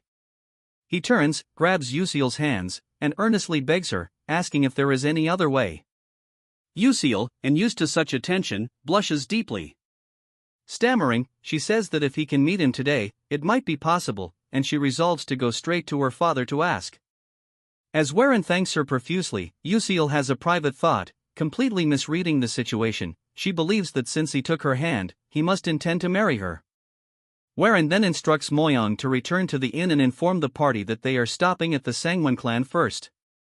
Yuseal leads Warren to the massive Sangwon estate, which Warren notes is twice the size of his own. Yuseal runs ahead to speak to her father. The moment she is gone, Yohei confronts Warren. She knows him too well. She says he is not the type to be so affectionate toward a woman he just met and correctly guesses he is running a scheme related to the Omniscient One. Warren admits she is sharp and confirms it. Yohei then gives him a critical warning: the Sangwon clan will absolutely refuse his request. There is past resentment between the Sangwon and Tianzhong clans, specifically involving Warren, that will make them hostile. Seeing her leverage, Warren asks her for the other method she clearly knows. Yohei proposes a deal. She has a favor to ask. Soon, a group of next-generation disciples will be visiting, and she needs Warren to pretend to be her lover. Warren is shocked, realizing that a plan he knew about is happening much sooner than expected. He agrees to help her. In return, Yohei tells him the secret to moving the Sangwon Patriarch. Following Yohei's plan, Warren is granted an audience with the Sangwon Patriarch, Sangwon Byakan, and his wife, Hyangyo. The Patriarch is immediately cold, remarking that Warren is the spitting image of his father. He asks why Warren is there, and when Warren asks to see Nan Myangwak, the Patriarch refuses outright. This is when Warren puts the plan into motion. He knows his target is not the Patriarch but the wife. He drops to his knees and begs them to listen. He launches into his story, claiming he is possessed by a ghost. He says he is suppressing it, but it could flare up and, right on cue, he clutches his chest and collapses in faked agony. The reaction is immediate. Hyangyo leaps up in panic, begging her husband to let Warren see the Omniscient One for help. The Patriarch tries to dismiss her, saying it is his jurisdiction and muttering about Warren's father and his own former wife. This enrages Hyangyo. She yells at him for taking out past affairs on a young man and for being petty. Terrified of his wife's anger, the Patriarch instantly gives in. "All right, I'll permit it," he shouts, ordering his chief to take Warren to the prisoner immediately. Warren, still on the floor, hides a small, satisfied smile. Warren is being led by Chief Yu through a dark, torchlit dungeon. Warren wonders what could have happened between his father and the Patriarch to create such hatred. They arrive at the cell. The chief announces, "Hey, Nan Myangwak. A guest has come to see you." The prisoner looks up from the shadows. The moment his eyes fall on Warren, his expression turns from curiosity to pure shock. He is not just seeing Warren, he is seeing the spirit inside him. Nan Myangwak shouts in disbelief, "Who on earth are you carrying that colossal a thing in your body?" The chapter picks up in the dark dungeon, with Nan Myangwak terrified by the spirit he can see inside young Warren. He demands to know why Warren has come looking for him. Warren calmly stands outside the bars and states his purpose: "A ghost is attached to me. I must speak with that ghost, so you must help me." Nan Myangwak scoffs, calling it nonsense, but Warren cuts him off. He reveals his leverage: "I know that you are an emissary of the Bei cult, so awakening the soul and conversing with it should be possible." This silences Nan Myangwak. He realizes Warren is no ordinary boy, he's somehow alive with a colossal spirit inside him and knows his true identity. Seeing an opportunity, Nan Myangwak changes his tone and proposes a deal: "I can help, but you must help me in return." Warren knows he means saving him from his execution, but says it's impossible. However, Nan Myangwak reveals the true situation. He says Warren can save him by awakening Sangwon Mijong, the very friend Yohei came to visit. Warren, using his own knowledge, lays out the facts. Sangwon Mijong collapsed because her mind split in two while practicing the clan's split-body sword art. The Sangwon clan, terrified that this would reveal a dangerous flaw in their martial arts, covered it up. They blamed Nan Myangwak for her condition and locked him away.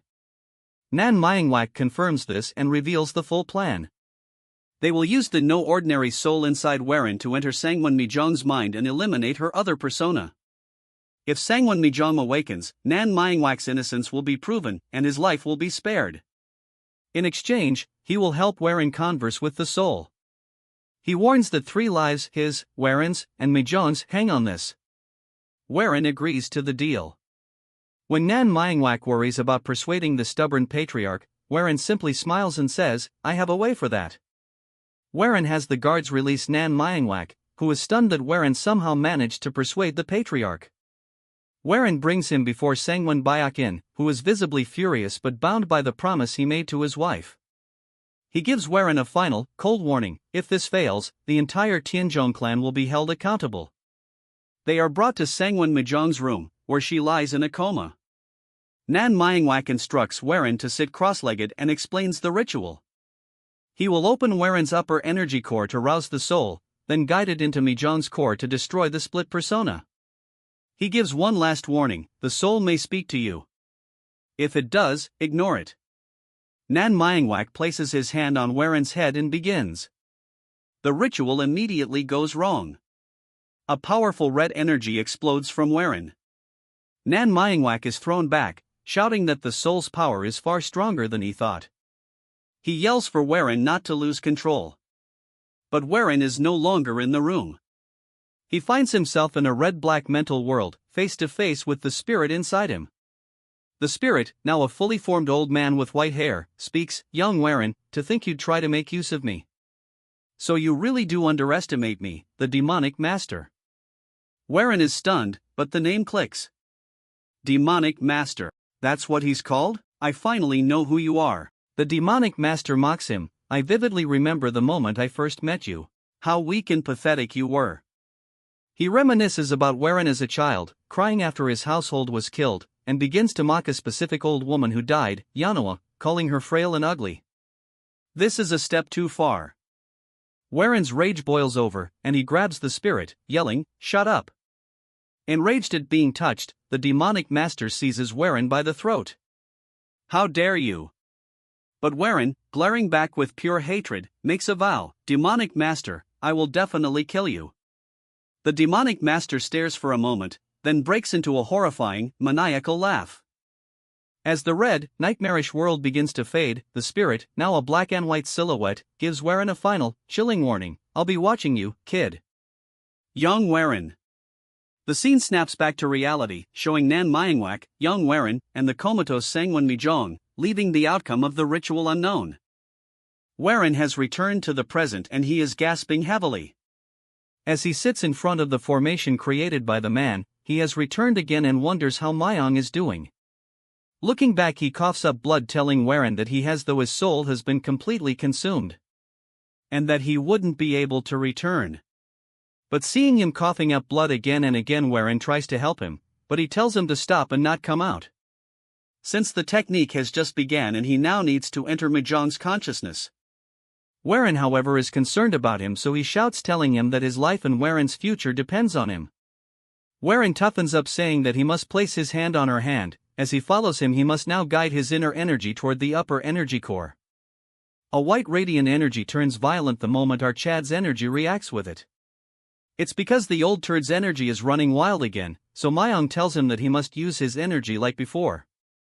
This time he will be entering Mijong's mind instead of her soul. As the red energy becomes violent, Myong tells Warren that he must find the real Mijong in her consciousness and he must identify the false one and erase her. As the red aura engulfs him completely and he opens his eyes to find himself in a new place. He finds himself in the Sangwon clan. As he is in a soul-like form, he sees a younger Mijong running around.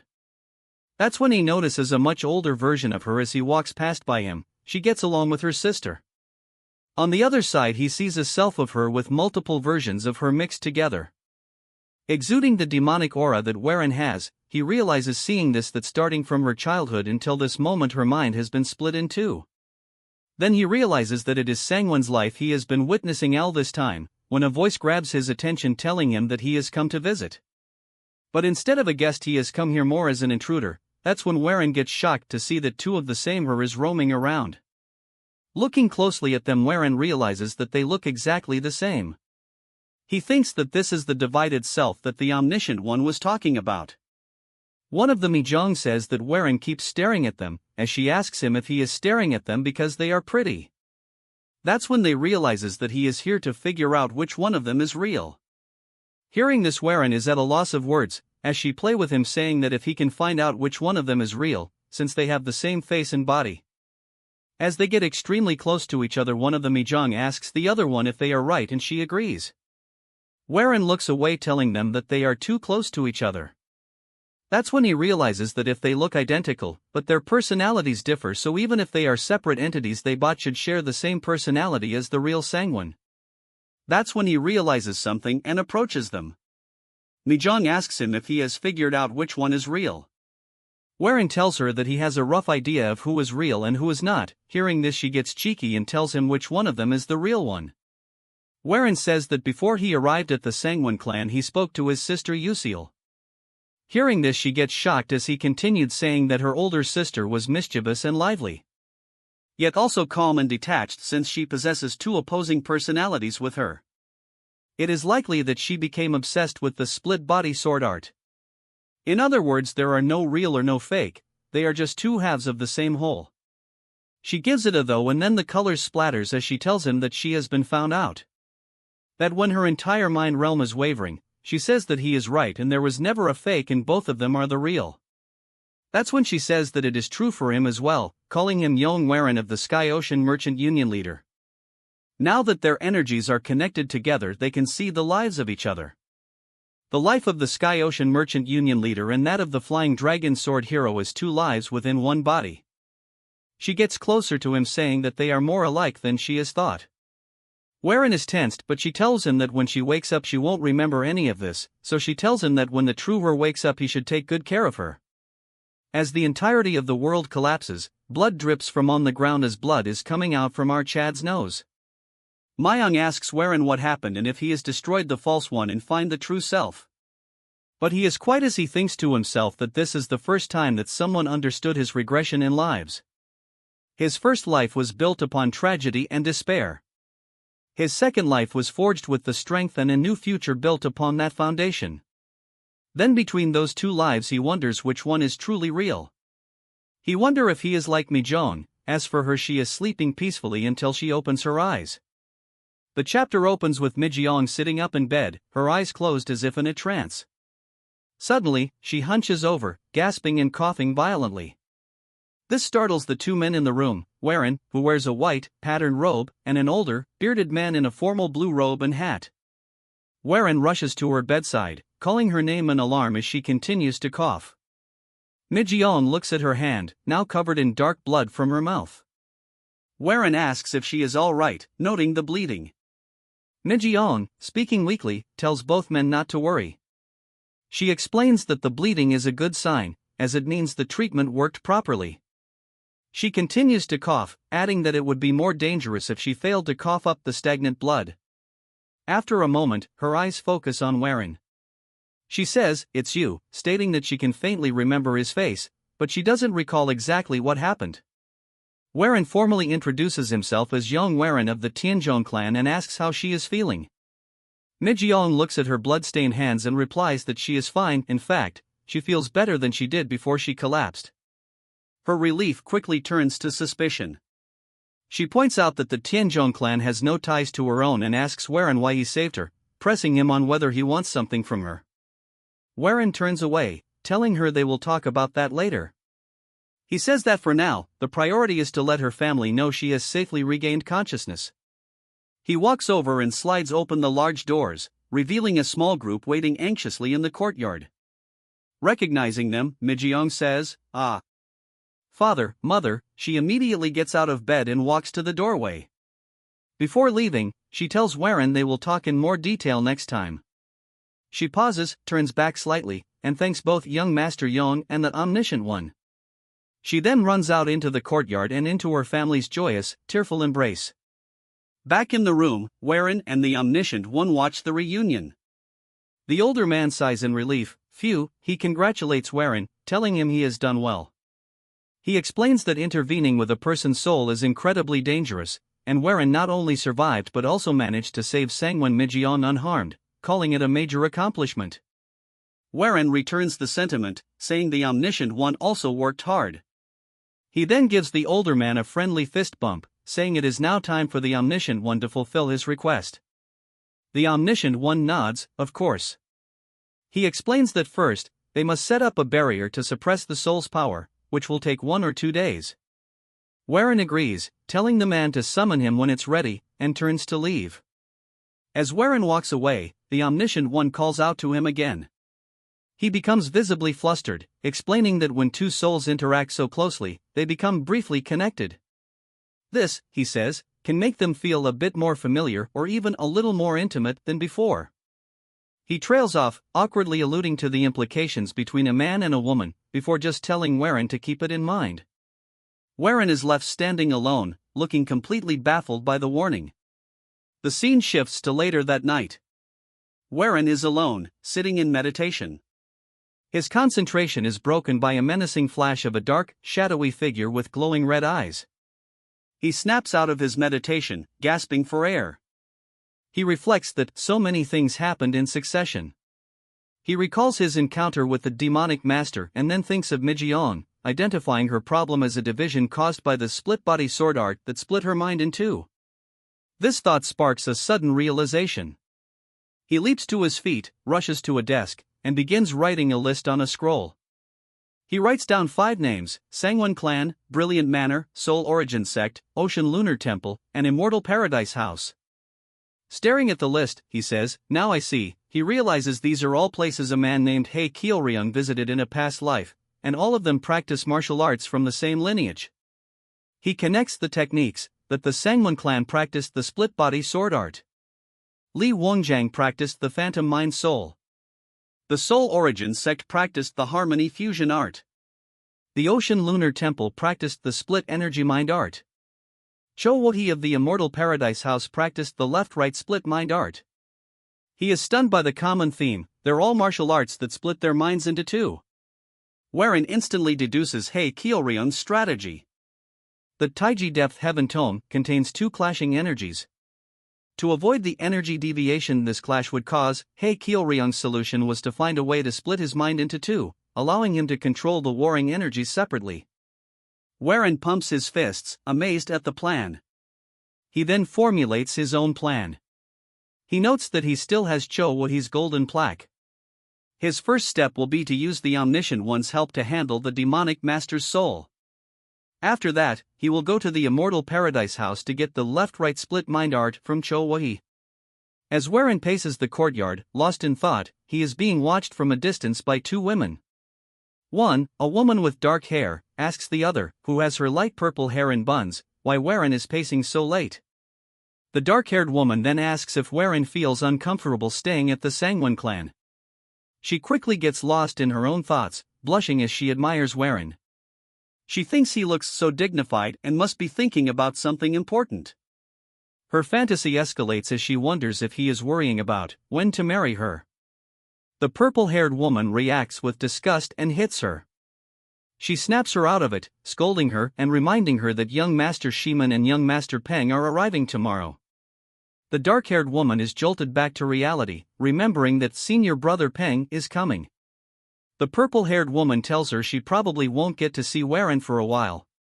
She then says she's leaving, complaining that just thinking about that Peng guy's stare gives her goosebumps. She walks off, and after a moment, the dark-haired woman calls out and runs to follow her. Alone again, Warren draws his sword and begins to practice his forms in the moonlight, moving with speed and grace.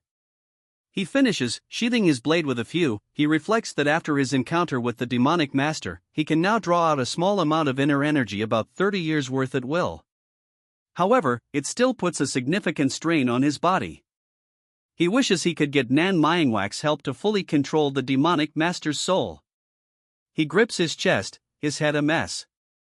As he rips his robe open in discomfort, the chapter ends with a fragmented, corrupted flashback of his own magnificent, muscular body and Mijeon's face, showing the deep and confusing mark the soul intervention has left on him. The scene then shifts to a conversation between Warren and another woman, Sangwon Joyoung. She expresses her desire to see more of the man who saved her life. Warren responds that it would be hard to see her after today, as he is going to get very busy starting tomorrow. Sangwon Joyang confirms his suspicion, stating that, as he thought, the people they discussed are coming to her Sangwon clan.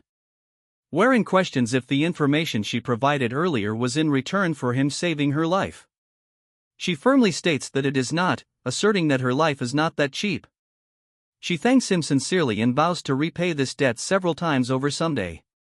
As it has gotten late, she bids him take care. As she leaves, she turns back and offers him a piece of advice. She tells Warren that he may take more pride in himself, as it is not easy to risk one's life to save someone else's. She emphasizes that even if he did it for another purpose, it does not change the fact that he saved her life. She then refers to him by a title, Flying Dragon Sword Hero, before departing. Warren is left alone, contemplative, silently repeating the word hero to himself. The setting changes to Warren's quarters within the Tianzhong sect. He is with his young companion, Man Sang Dong Jia. Warren is recounting his experience, explaining that he met an old man and then lost his memory. Man Sang Dong Jia listens intently, confirming that his suspicions from when he first saw Warren were correct. The boy explains that what Warren has been afflicted by is an invasion of immense qi and corruption, with a strange intention behind it. He diagnoses the condition as the Moshan sex spirit possession technique. He elaborates that, as the name implies, it is a method of transferring a soul to another body. Specifically, the Moshan sex technique destroys the original body's soul and takes control. He condemns it as a cruel and heartless technique that solely seeks to control. Warren protests, stating that he feels completely fine. Man Sang Dong Jia agrees that, for now, Warren has not lost his soul nor lost control. However, he warns Warren that he is aware of it too. The technique is slowly eating away at him. When Warren asks if there is a way to stop it, Man Sang Dong Jia confirms that there is. However, he states that attempting the technique to counter it will be the most dangerous and least likely to succeed that he will ever perform. The implication is clear: if things go wrong, the consequences will be severe. Man Sang Dong Jia then contrasts this grave risk with Warren's own actions, noting that his own dangerous task is not as hard as risking one's life for someone you met for the first time, a clear reference to Warren saving Sangwon Joyang. The boy then declares that he has a trick up his sleeve and assures both Mijong, likely Sangwon Joyang's name or a nickname, and Warren that he will help. Suddenly, Jiggle Yohi arrives, asking what they are doing. The scene then flashes back again, repeating the opening sequence where she reminds Warren of his promise to act as her lover until the young masters leave. The narrative then returns to the present, showing Warren being led to extravagant quarters. He internally notes the vanity of the place, comparing it to his simpler quarters in the Sky Ocean Merchant Union. He observes that they have only assigned a single servant to him and wonders just how many servants the hosts must have. He reflects that while the Tianzhong sect is not on the level of major clans like the Xiaoman or the Pang, the display is impressive. His thoughts then turn to the upcoming guests, Pang Jiok and Xiaoman Yuan. He recalls that he doesn't remember much about Xiaoman Yuan, but Pang Jiok is different. He identifies him as the Blade Tiger Dragon, a man of the Pang clan who uses the greatest blade technique in all of Jianghu, known as the Five Tiger Severing Blade. He is a man who made himself known with only his single blade and is someone who will become quite renowned in the future. Warren concludes that his skills must be quite formidable even now. Jiggle Yohi then alerts Warren that the guests are coming. The scene cuts to the arrival of the group. They are introduced one by one: Xiaoman Xiasil, Pang Kielrian, Xiaoman Xiaoyan, and finally, Pang Jiaoke. Jiggle Yohi then formally introduces Warren to the assembly. She presents him as Yong Warren, who saved her sister, Mijong. She announces that he is the heir to the Tianzhong clan. This announcement is met with immediate and open contempt from one of the women in the group, Xiaoman Xiaoyan. She scoffs and says she has never heard of the Tianzhong clan before in her life. Another member, Pang Kielrian, mockingly asks what kind of country bumpkin clan they are, openly insulting Warren and his heritage. A man named Xiaoman expresses his honor to meet a young master from another clan. The conversation is polite but carries an undercurrent of tension.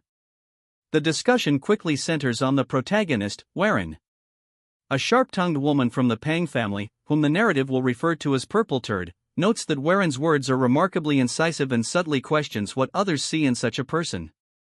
Another attendee agrees, commenting that people like him are usually not very amiable. Purple Turd then directly inquires about the nature of the relationship between Waren and a woman named Jigul Yohi, observing that they appear unusually close. A man from the Seomun family laughs lightly and explains that Waren's family has had long-standing ties with his Seomun clan, though he admits that recently, the interactions have become even closer. Not satisfied, Purple Turd presses further, revealing a rumor she heard, that Jigul Yohi is actually the fiancé of Waren. She asks directly if this is true. This provokes an immediate and fierce reaction from a man named Peng, who is a disciple or sworn protector of Jigul Yohi. He stands and angrily accuses Purple Turd of insulting his young mistress. Purple Turd offers a half-hearted apology, claiming her words were misinterpreted.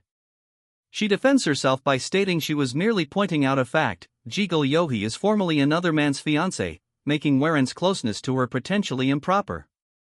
The narrative then reveals a prior arrangement where Jigul Yohi had asked Waren to act as her fiancé. However, another character interjects with a crucial correction: Waren and Jigul Yohi had broken off their engagement some time ago. Therefore, there is no moral or formal obstacle to their current association. Purple Turd feigns understanding but then launches a verbal attack on Waren's clan.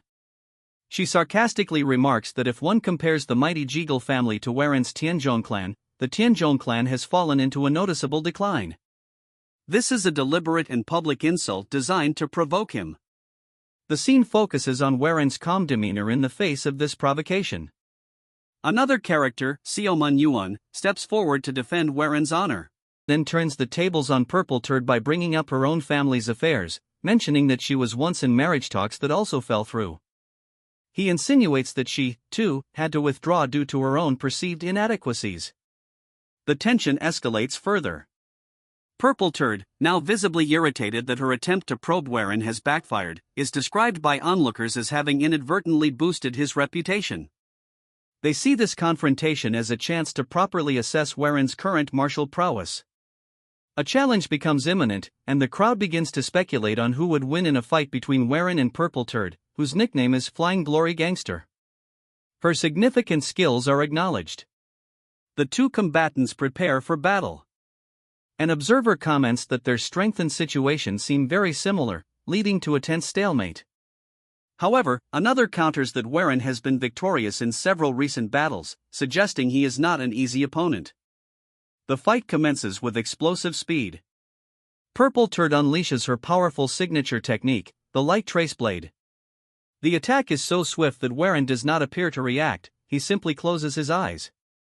The onlookers are stunned, believing he cannot even perceive the move and is about to be decisively defeated. However, in a stunning reversal, it is revealed that Waren had not only perceived the attack but had anticipated it perfectly. In the blink of an eye, he draws his own sword and blocks her ultimate technique with effortless precision. Purple Turd is left in a state of complete shock. Without uttering a single word, Waren calmly sheathes his sword and turns his back on her, beginning to walk away from the scene. Purple Turd, utterly humiliated and enraged, shouts after him, demanding to know where he thinks he is going. She is completely ignored. Waren continues to walk away, leaving the gathered crowd behind. Purple Turd continues to yell futilely for him to return. Waren does not look back. The chapter concludes with Waren, now at a distance, issuing a new and profound challenge that silences everyone. He formally and loudly requests a martial arts duel with the young master of the Tianzhong clan, the very clan that was mocked as being in decline. This final act masterfully shifts the conflict, publicly reclaiming his clan's honor and setting the stage for a much larger confrontation. The story resumes immediately after Waren's public challenge to the young master of the Pang clan. The man who accepts the challenge steps forward, identifying himself as Pang Chio of the Hebei Pang clan. He is a large, formidable man who carries himself with a serious and earnest demeanor. He addresses Waren directly, explaining his background and motives. Pang Chio states that he was born into the Pang family and has been training with the saber since he could walk, and he is still grasping it now. He reveals that he observed Waren's previous duel closely. He acknowledges that challenging someone who has just finished a battle is generally considered a disgraceful act. However, he earnestly requests that Warren make an exception for him. His reason is not malice, but a pure and powerful fascination with martial arts. He explains that he saw something in Warren during the last fight, a trace of something left behind that ignited his desire for a match. He formally asks Warren to accept his challenge for a duel. Warren, after a moment of consideration, silently agrees. The two combatants prepare to fight. Pang Chio makes the first move, declaring that the Pang family's saber technique, the Five Tigers Severing Gate Saber, aims for righteousness. He states that he wishes to test this long-researched technique against Warren. In response, Warren unveils his own technique, announcing the name of the Tianzhong clan's ultimate skill, the Soaring Dragon Emperor's Sword. The duel begins in earnest. Pang Chio unleashes the power of the Five Tigers Severing Gate Saber, demonstrating terrifying strength that shocks the onlookers. The force of his attacks is immense.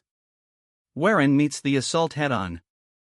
An internal monologue from Pang Chio reveals that if he had not recently received personal instruction from the Zhong siblings, the fight would have already been decided by Warren's overwhelming power. However, bolstered by that training, he is able to continue the fight, pushing Warren to respond seriously. The battle intensifies, with both combatants exchanging powerful blows. Warren's movements are incredibly fast, and his skill level appears to have grown significantly since his last recorded duel, astonishing the spectators. Pang Chio realizes that Warren is a far more resilient and powerful opponent than he had initially anticipated. Despite his best efforts and the power of his family's technique, Pang Chio is ultimately defeated. He collapses, exhausted and unable to continue. He admits defeat, stating it was an enjoyable and fulfilling duel after a long time. He praises Warren, expressing his admiration for Warren's keen insight and martial perception. Pang Chio then makes a surprising observation. He notes that the Five Tigers Severing Gate Saber demonstrated by his Pang family branch has similarities to the main Tianzhong clan's Soaring Dragon Emperor sword. He theorizes that the Pang family's saber technique was likely derived and refined long ago from a saber technique that belonged to the same lineage as the Tianzhong clan's ultimate skill. However, he also notes a flaw: the current version of the saber technique he uses has not fully unified its essence and power into a single, cohesive force. He and his clan have been aware of this weakness for a long time. He is deeply impressed that Warren was able to perceive this deep-rooted issue simply through their duel. Bowing respectfully, Pang Chio expresses his deep admiration for Warren's discernment. He then invites Warren to visit him someday to discuss martial arts further, before taking his leave. After Pang Chio departs, another character, Jigal Yohi, approaches Warren. She comments on his rapidly improving strength, noting that he was not at this level during his previous duel with the Blood Scholar. She observes that with this level of power, Warren will undoubtedly participate in the upcoming Sejongrian, a significant martial arts event.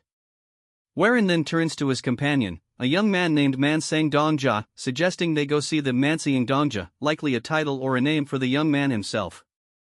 The boy, Mansang Dongjia, complains lightly but agrees.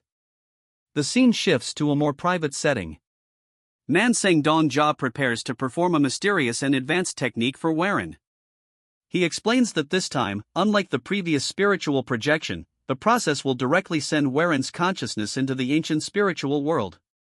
He warns that this is the first time he is performing this specific great art and cautions Warren that he must be mentally prepared, as facing the soul they seek there could lead to irreversible consequences.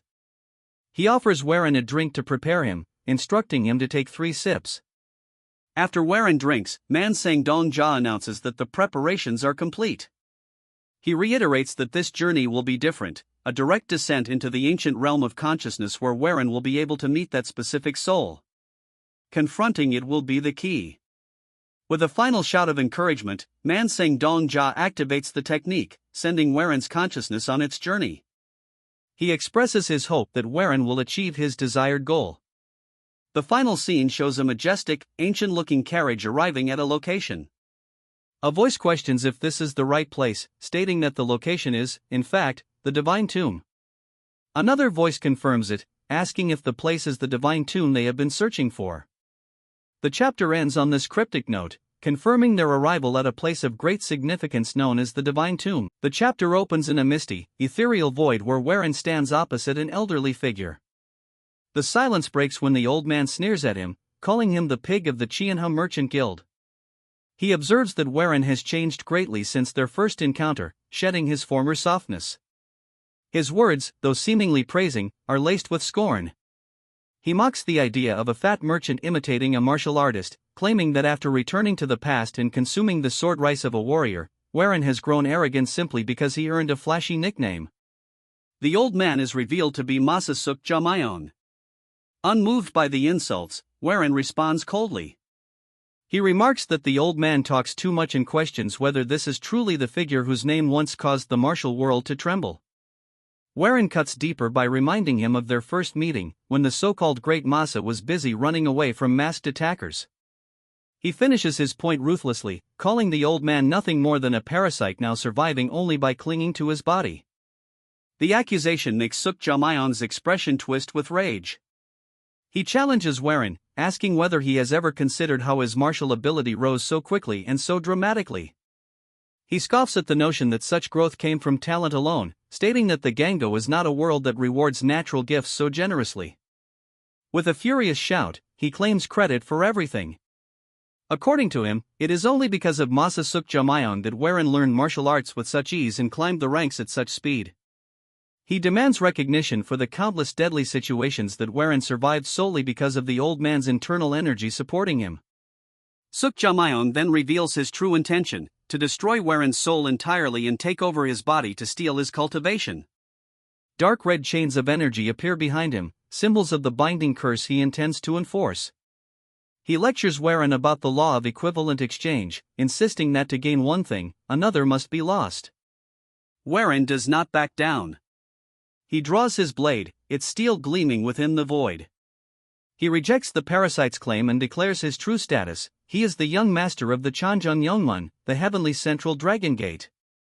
With a grim smile, he invites the ghost of the past to share one final sword dance. As their energies collide, Warren understands the nature of their battlefield. This is not the physical world but a consciousness world, the interior of a human mind. Realizing the significance of a battle within such a realm, Suk Jamayong arrogantly offers a handicap, saying he will grant something useful before the slaughter begins. Before the clash intensifies, a vivid memory surfaces in Warren's mind to ground him. He recalls his friend, Mijiong.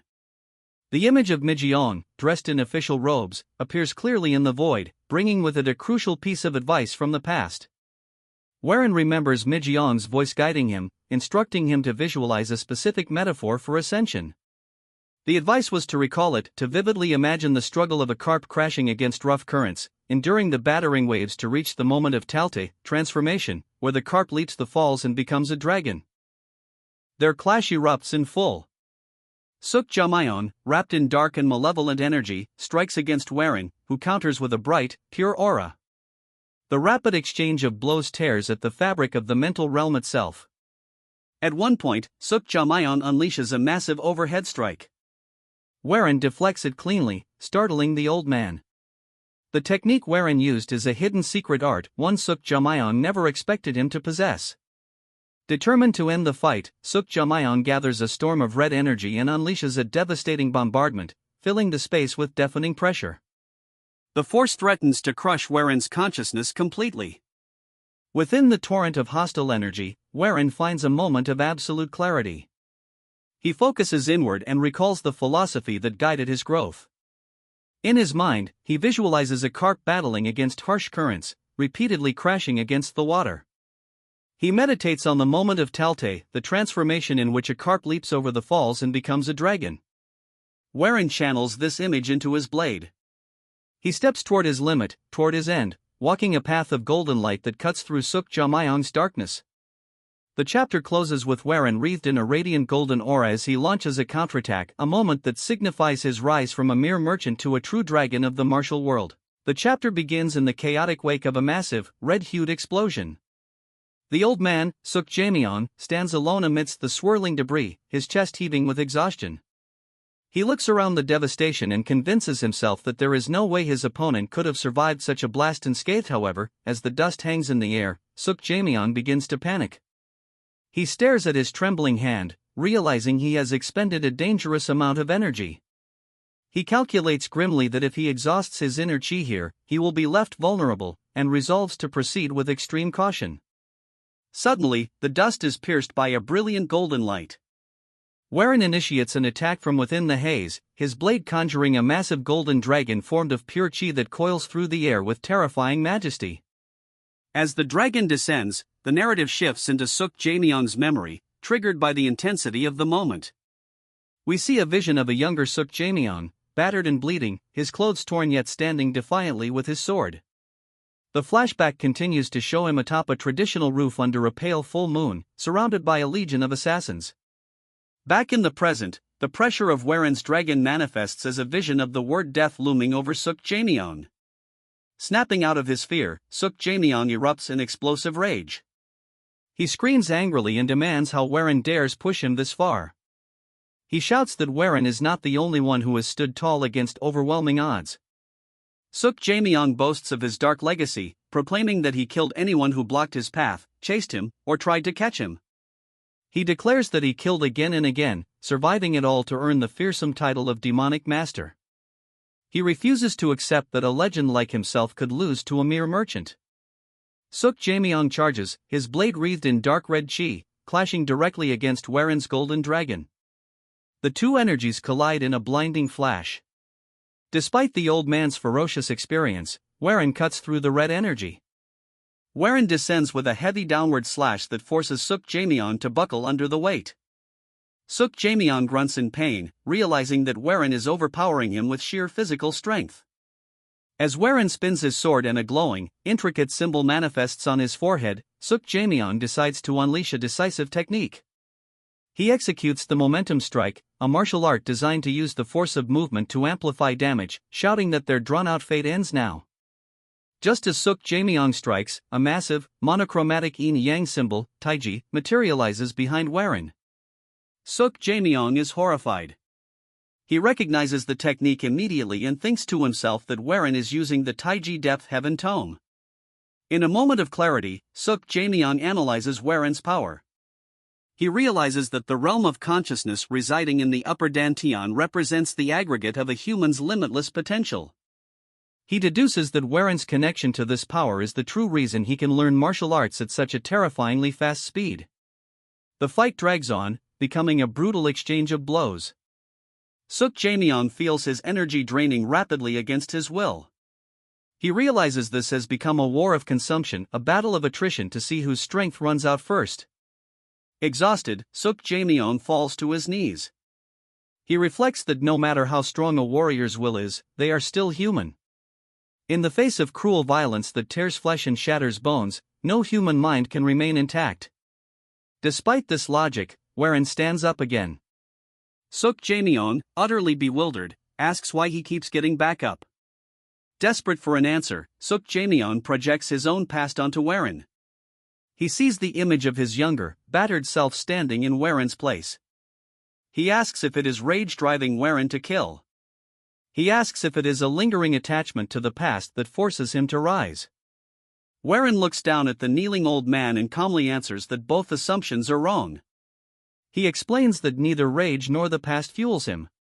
As he speaks, a vision appears behind him of the people he cherishes, his father, mother, younger sibling, Yanhwa, and the martial artists who follow him. Warren declares that what makes him rise again is the future. He stands back up not out of anger or regret, but because he must keep moving forward. Warren stands amidst a hazy, spiritual landscape, looking down at his own hands with a solemn expression, declaring his resolve that the only reason he stands back up is so that he can continue to move forward. The mental realm reveals itself fully with rays of sunlight breaking through clouds to illuminate lush green hills and dark, reflective water, where Warren stands in his white robes opposite the spectral form of the old man, who kneels on the surface with his back turned. Power resonates from the spirit, cracking and splintering the ground beneath him, and a close-up of his face reveals fierce eyes glowing with menacing red light as he questions the concept of the future. Warren watches silently, his hair blowing in the wind, while the old man hunches over coughing violently, the sound transforming into a rhythmic, manic laughter that erupts from him as his shoulders shake and his white hair bristles. the old man calls the situation absolutely ridiculous and the funniest thing he has ever heard, his eye fading from red to a sharp, amused blue as he points out the logic of Warren deliberately choosing to change only what he can, calling it a rational, pragmatic decision. Sitting casually on the invisible ground, the spirit remarks with disdain that Warren is a merchant to the bone, cursing him as a bastard, but Warren stands straight across the distance, addressing the spirit as Young Warren and spitting to the side in dismissal. The old man ignores the disrespect, clenching his fist to announce an offer, and as Warren demands he speak, the spirit deduces Warren wants his inner energy and proposes a temporary arrangement to stay within his body to help him, suddenly shouting a condition that Warren must find a body for him to move into. Extending his open palm, the old man promises 1/3 of his inner energy upon leaving, but Warren's impassive face turns away as he bluntly refuses. The old man stands shocked, veins popping with rage as he screams about yielding first, his robe swirling violently, but Warren smiles cunningly with his palm extended, countering that half the energy might make it worth considering for the demonic master. Growling and clenching his fist in suppressed rage, the old man calls him a vicious bastard before screaming in frustration and agreeing to stake half his energy. Composing himself, the old man reiterates that Warren must find a young body with strong bones, stipulating the candidate must be a lunatic with a broken mind to ensure easy domination, as illustrated by distorted silhouettes. From an overhead angle, Warren agrees to wake the master if he finds such a person, adding coldly that he will choose trash that won't matter, and as he turns away with flowing hair, the old man clicks his tongue and mocks the dramatic negotiation before telling him to get lost, closing his eyes in dismissal. As the spiritual realm vibrates, a beam of golden light envelopes Warren, who fades away leaving the old man alone to calculate that the lost energy is worth 180 years, calling it an utter waste, though a sly grin spreads beneath his mustache as he reveals that the more Warren uses the energy, the stronger he himself will become, looking up to express he looks forward to their next meeting. The scene shifts instantly to reality with a sharp sound, settling into a quiet courtyard bathed in blue moonlight where Warren sits in a meditative lotus position. His hands tremble violently on his knees, and he groans in pain, sweat rolling down his face as an overwhelming sense of loss washes over him, his constricted pupil betraying his wonder if the dissonance between the realms caused this reaction. He vows to return to that realm, but the silence is broken by Yong rushing in panic to ask what happened, and Warren looks up exhaustedly to explain he made a deal with the powerful soul because he couldn't erase it, prompting Yong's concern that he is lucky to be alive. The old man's voice resonates in Warren's mind, explaining that he can weaken the soul by splitting it like Sangwon Mijong, showing a vision of a splitting spirit, or alternatively by confining it in another dantian, visualizing a swirling blue sphere. Confused, Warren questions the concept, but the old man warns that using the current dantian causes energy deviation, whereas a separate one will work. Skeptical that a second dantian is impossible, Warren suddenly corrects himself as he recalls future knowledge of Kyoryang using 2 dantians for the Taiji Depth Heaven Tome. Standing confidently with Yong, Warren realizes the path forward to becoming a true unrivaled martial master, but rapid footsteps interrupt his thoughts as a battered group bursts in. A large J-Gal martial artist carrying an unconscious Yohi skids to a halt, and Yohi lifts her terrified head to warn that Bayek and Warren's group are in danger. Shocked, Warren demands an explanation, and the injured martial artist recounts how they stopped at the same inn as Warren's group when demonic sects attacked, leading to a massive battle and the massacre of civilians shown in a gruesome flashback. Clutching his chest wound, he explains he barely escaped and that Warren's people were caught trying to help, causing Warren to grit his teeth in suppressed rage. Turning his back, Warren states he must go to his group, ignoring the J-Gal artist's desperate warning about the ambush. Warren's eyes burn with determination as he faces his armed subordinates, where Pang Jayak, a man with spiky blonde hair, steps forward to join him. When Warren insists it is his matter, Pang Jayak refuses, citing his familiarity with the J-Gal clan and his duty as a rising star of the orthodox sects to stop the demonic sects. The old man teases Warren in his mind about needing help, and Warren bows slightly to the spectral image in gratitude before the group stands united. Warren pops the cork of a small golden bottle, thinking it will be useful, and drinks the elixir while walking away, blaming himself for spending too long at the Sangwon clan.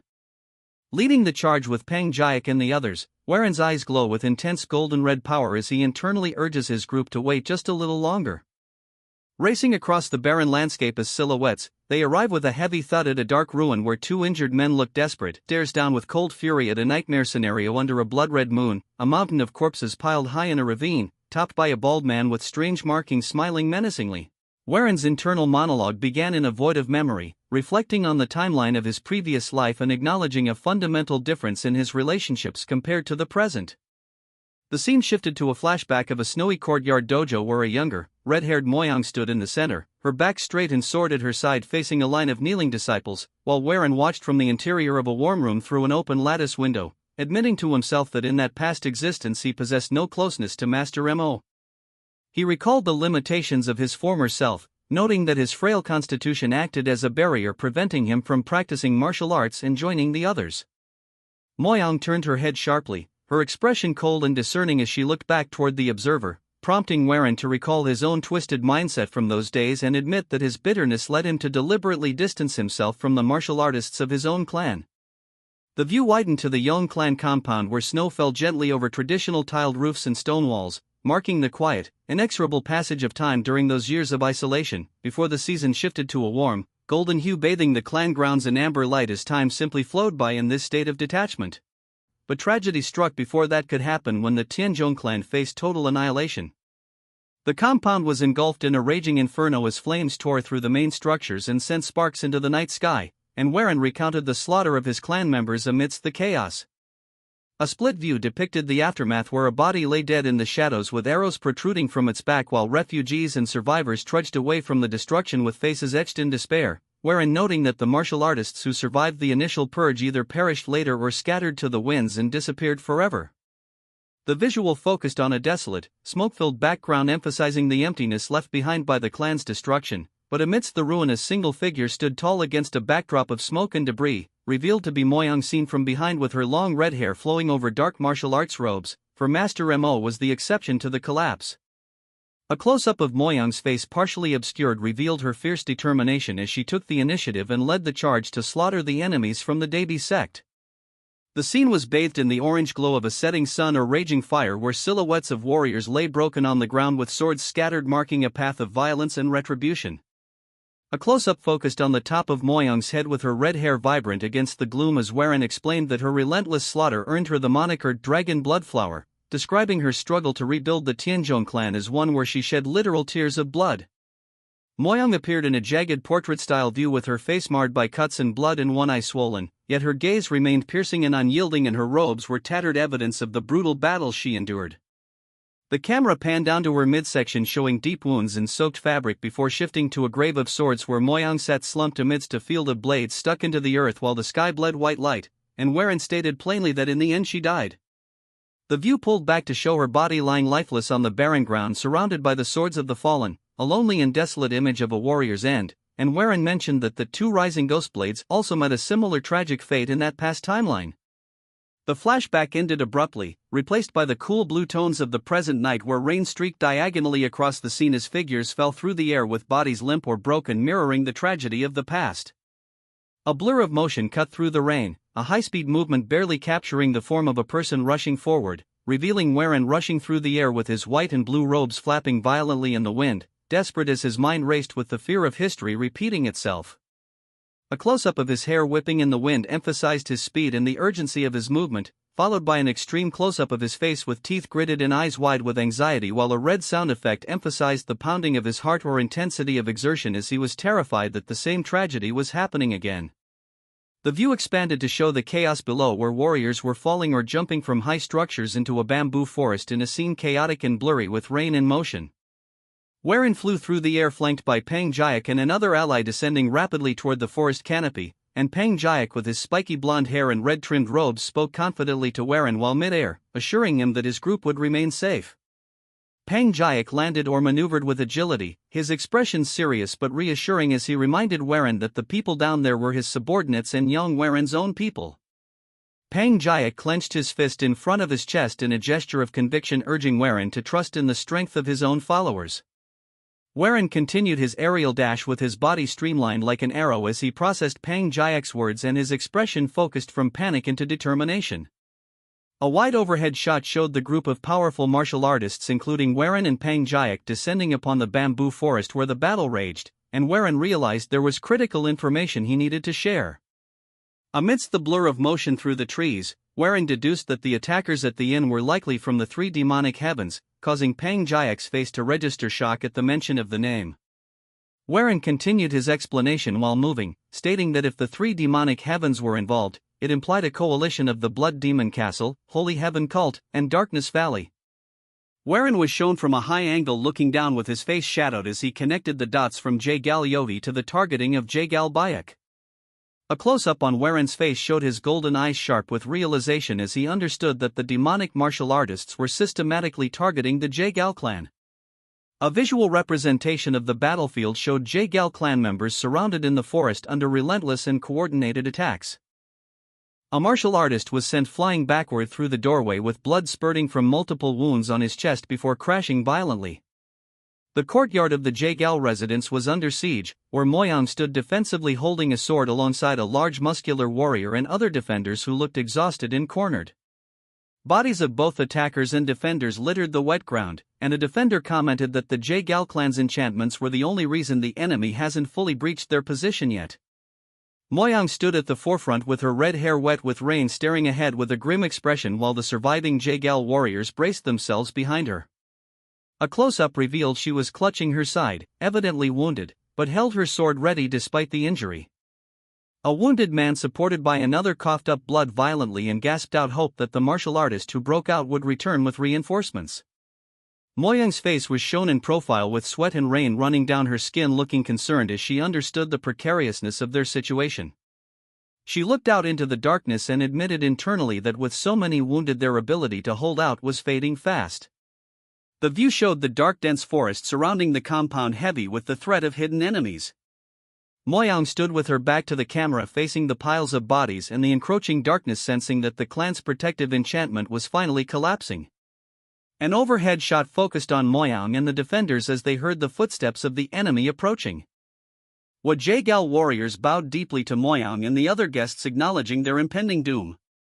The enemy stepped into the courtyard with heavy footsteps, and the Jagal warriors expressed their gratitude to the guests, stating they wouldn't have lasted this long without them. 3 Jagal warriors saluted with fists and palms and resolute faces, vowing to repay the kindness shown to them. The leader of the trio spoke with grim determination, asking that if they died the guests must ensure the safety of young Master Jagal Bayak. A close-up showed a warrior's gritty face prepared for death. Moyang and the large warrior beside her listened to the plea, and Moyang's expression hardened with resolve as she shouted a command for everyone to get into the sword formation. The defenders immediately moved into position with weapons raised, creating a defensive perimeter. Suddenly, bright green streaks of energy slashed through the dark bamboo forest, cutting down trees and illuminating the night with the bamboo forest flying dragon stride technique. Moyang and the defenders looked up, startled by the sudden disturbance and the familiar energy signature, and Moyang's eyes widened in recognition as she whispered, questioning if it was the young clan Heir. A massive shockwave cleared a path through the forest, scattering the darkness with green energy, and Warren burst into view, flying low to the ground with immense speed, shouting for them to wait just a little longer. He was a blur of motion with his sword drawn, mentally listing the people he saw, including Master Emo, the Ghost Blades, Seoke, and Manhwa. Warren landed amidst the enemy with his momentum carrying him into a spin, but enemies tried to intercept him as several dark figures leaped into the air to block his path. Warren clashed with an enemy, sending sparks flying from their blades while gritting his teeth, but more enemies swarmed him, trying to halt his advance and momentarily bogging him down. Warren parried a strike with a frustrated expression and a sharp sound of annoyance, and an enemy shouted that Warren wasn't going anywhere while pressing the attack. Suddenly, Peng Jayak appeared, shouting for young Master Yong to keep going and promising that the Peng clan would clear the path. Warren looked back surprised, who charged up a massive amount of purple lightning energy around his blade, swung his weapon with ferocious power, screaming that he would repay the debt he owed to Yong Warren no matter what, releasing a devastating wave of purple energy that exploded outward and blasted away the enemies blocking the path. Warren took the opening, leaping high into the air and thanking Peng Jayak before reorienting himself midair to focus entirely on reaching Moyang. He activated his movement technique again, enveloping his legs and body in green energy, the text for Bamboo Forest Flying Dragon Stride reappearing as he accelerated. Warren became a green streak weaving through the bamboo stalks with impossible agility, pushing his speed to the limit, desperate to bridge the gap. He slashed through obstructing bamboo and debris without slowing down, the blur of the forest rushing past in a first-person perspective until a flash of light illuminated the area near the compound. Warren crashed into a group of enemies with his sword glowing with green, she shouting for them not to get in his way, then spun, creating a whirlwind of energy that knocked opponents back. He focused his gaze forward, seeing the compound in the distance, and realized he needed to go faster, channeling more power, so the green aura intensified. He cut a swath through the enemy lines with the green energy acting like a scythe, and an aerial view showed the spiral of destruction Warren was carving through the forest as he approached the lit building where the defenders were. He broke through the final line of trees with the compound now directly ahead and landed heavily in the courtyard, sliding to a halt with debris kicking up around him. He stood up from his landing crouch with sword ready, and the defenders, seeing him arrive, cried out in relief and hope, calling him the young clan heir. The scene cut to a distant cliff overlooking the battle where two figures stood silhouetted against the night sky, an old man and a woman in a wide-brimmed hat. The old man looked down at the chaos and mused thoughtfully. A close-up of the old man revealed a long white beard and rings on his fingers as he stroked his beard, stating that those people weren't part of their plan. The woman beside him, with her face partially covered by bandages and shadow, identified the interlopers as the rising talents of the Pang, Sangwon, and Seomun clans, looking at the specific location where Warren landed and deducing that the last one must be from the group that helped the Jaegal clan at the inn. The old man dismissed the concern, saying that in that case they could ignore them, smiling sinisterly as he noted that a web doesn't only catch prey that it's intended for. His expression turned eager as he said good and suggested they begin. The view pulled back to show the massive army of demonic practitioners waiting in the darkness behind them, and the old man gave the command to send the Blood Dragon Corps. The demonic army began to move like a dark tide of malice, rolling forward while the old man watched with anticipation. The final image showed the old man in full detail, gaunt with a cruel smile and powerful aura, as he clenched his fist, declaring that this was going to be an interesting sight, identified by the text as the Blood Demon. As Warren rushes to the scene, he lands on the ground and everyone shouts that his name. Warren is shocked when he sees that all his allies are severely injured. Moyang rushes towards him and says what he is doing and it's very dangerous here. Before she can say anything, he hugs her directly and says that he is glad that she is alright. Shu gets shy and then calms herself down, saying that she missed Warren. Namwook rushes towards them and says that he is glad to see him, but the situation is not looking good. Hearing this, Warren laughs and says that he is not really alone, as hundreds of clan members led by Pine Jayak and the Seomun clan join him. As he was about to assure them, Warren starts sensing violent currents of killing intent, that he instantly figures out the source, which is high up in the mountain. But the expression on his face is more worrying, that something horrific is on that side. Because they have been caught on a trap, and a very thorough one at that. Even more, the Jaegal clan, the Sangwon clan and the Pang clan are all here. Then he figures out that this is a drive hunt and the Jaegal clan was used as a bait for the other clans. So they can kill all of them together. To prevent the formation of the Union, this place has become a giant grave. Warren turns around and uses a sound transmission to tell all of them to not show an expression, and that they are in a trap. He tells them to not look but feel the presence on top of the hill. Ping Jake along with everyone used their chi to check on top of the mountain, and the killing intent shocks them all to the core. The woman on top of the mountain figures out that they have managed to discover them. One of her partners call her guardian Joe and that they should be able to finish them all right now. But like a creep she laughs, saying that there would be no fun. She tells him that she wants to see what they try to, like jesters on top of their graves. The man remains quiet for a second and then says that they should just kill all of them together, if they try doing anything. She calls him the Blood Dragon Corps leader, and laughs, telling him that they have Comer to Jiangu after a long time, so they should enjoy their time. She roasts him, saying that the title of Dragon Corps leader doesn't suit him because he is shivering because of some kids. He curses at her, cursing her from the back. She says that the blood demon tasked them himself, so she will accomplish it. But she will do it in her own way. The more they struggle, the more pleasure she will feel. Warren, on the other hand, orders them to form a formation. The Jaegal people tell him to not worry about it. Warren says that the Jaegal formations might be the best, but he thinks he is already aware of them. The Jaegal people also think that way, and they might be skilled enough to see right through their formation. But the reason they are still alive is so that they could bring more of them together. Warren orders them to set up a formation around the outside walls, and the rest of them should stuck in bamboos in the locations he points to them. The Jaegal master says that a double-layer formation, however, the demonic heaven is the enemy, so it will be hard to stop them. He asks Warren what kind of formation he is trying to make, and Warren replies that he plans to build a poison one. He plans on making the bamboo garden shattering formation, a variations of their family's passed down formation. It is the best formation when it comes to enduring enemies above in skill level. It might not be an exaggeration to say that this formation alone resurrected the Sky Ocean Escort Agency. They won't be able to stop everyone, but if it is just to endure, then it's possible. Pang Jayak asks Warren where he is getting the poison, and he points at the Siaman clan, saying that they have the poison. He gets furious, saying that they are the Siaman clan, they will not carry poison like the Tang clan. Warren warns them that if they do not give her up the poison right now, or they will all die. This is something he doesn't intend to do, but he will use all his knowledge to survive this no matter what. Due to the pressure of everyone present, he was forced to hand over the poison, and came up with an excuse that it was for research purposes. Warren says that everyone will remember his contribution, so they must get into formation. As soon as they start, she realizes that they are up to something and orders everyone to attack. The third leader orders his minions to attack and not leave a single one of them alive. At the Sangwon clan, where traditional architecture stands silent under the moonlight. Inside the empty corridors, Yohei walks alone, her head bowed in posture radiating burden, her brow furrows as she bites her lip in frustration, her thoughts spiraling into self-deprecation about her lack of martial prowess, reasoning that if she were stronger, she could offer help instead of feeling helpless. She stops abruptly, squeezing her eyes shut and shaking her head violently to reprimand herself, mentally screaming to get a grip before opening her eyes with renewed determination, clutching her hand to her chest and resolving to focus on doing whatever remains within her power.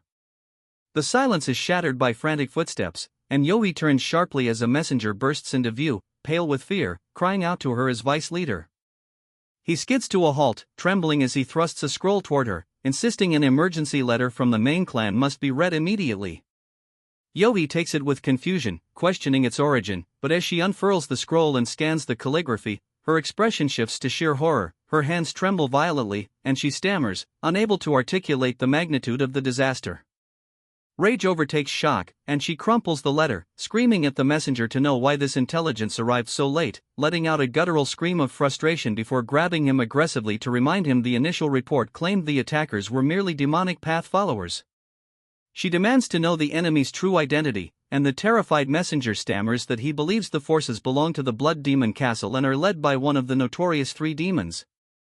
Yohei looks physically struck, berating him for his stupidity and withholdingness, and as he apologizes, she turns away, clutching her head and cursing her lack of foresight as she recalls the letter's report that the Blood Dragon Corps were mobilizing. The realization hits like lightning that the location Bayek is a lure and a bait. Punishing herself with a strike to the head, she screams internally to think, then takes off running, sprinting through the night with robes fluttering and background blurring, gritting her teeth with tears of desperation as she pleads with fate to let her make it in time.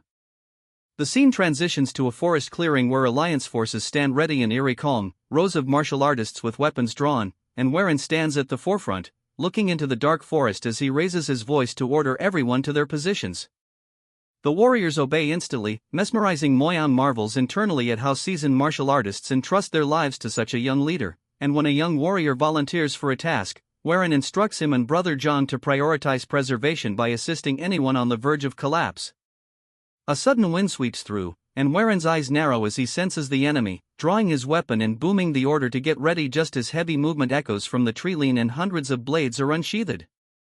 The enemy vanguard crashes into view with ferocious speed, and Warren shouts over the din, asking if his troops remember his instructions, and as they hold the line, the strategic reality unfolds exactly as he planned. The forest forces the enemy into a single narrow entrance where the Peng and Sangwon clans wait on the wings, the Tianzhong and Xiaoman clans hold the center, and the Jaegal clan waits at the rear. As the enemy commits to the deep center, Warren watches with a calm, analytical gaze, feeling a wave of internal relief and gratitude that he studied strategy in his previous life, grimly musing he never expected to use it. With the enemy deep in the kill zone, Warren raises his hand and screams for the Jaegal clan to activate it, prompting a commander to respond confidently and trigger a massive explosion of energy from the rear that disrupts the enemy lines. The battlefield descends into controlled chaos favoring the alliance, decimating the vanguard as the flanking clans strike and the enemy forces crumble, all while observed from a high ridge by Zhou and the third commander. The commander trembles with rage watching his troops die, snapping at his colleagues for their laziness before declaring he will fight personally and leaping from the ridge with explosive force. Zhou clicks their tongue, mocking the commander's belief in brute force and disdainfully calling him an idiot selected to be a sacrifice. The commander rampages, cleaving through soldiers, but is soon halted by the Alliance's adapting formation blocking him with simultaneous spears and swords, trapped and panicked.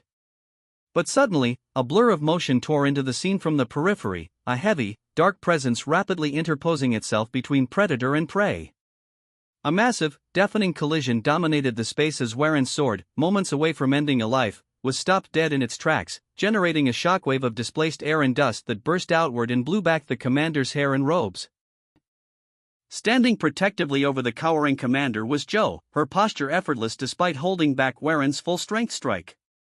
Through the narrow slits left for vision on her bandaged face, a cold, piercing gaze locked onto Waren, conveying no hostility but a profound, heavy silence before she exerted a sudden burst of force to shove his blade back.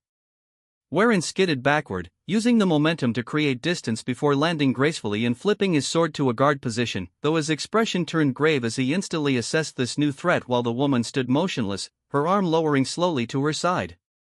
The commander, trembling and pale, stared up, gasping for air as the realization of survival washed over him, stammering in a voice barely audible over the ringing in his ears as he struggled to comprehend the intervention. Jo did not turn to face the man she saved, keeping her attention fixed solely on Waren as the atmosphere tightened and the weight of her presence suppressed the noise of the surrounding skirmishes, standing as an absolute wall to signal the hunt was over. This part starts Jo as she has interrupted the duel. As Waren is pushed back, he tells himself that he couldn't sense her approaching, and she is definitely a master. With another move, a huge wave of energy, she destroys the entire formation, shocking Waren. He tells everyone to retreat and disperse the outer formation and should get back into the inn. As everyone rushes towards the inn, we move towards the commander as he thanks her for saving his life. She tells him not to misunderstand and that she needs him for her future plans. Then as there is a brief silence, she releases killing intent and tells him to gather his men and get inside. Inside the inn, Waren and Pang Jayak wonder what is going on and who those people are. The Siaman clan's turd gets mad, telling himself that he is going to die a dog's death. He moves towards Waren saying that it is all his fault. As he charges toward Waren, he says that he did all this just so he could save some idiots.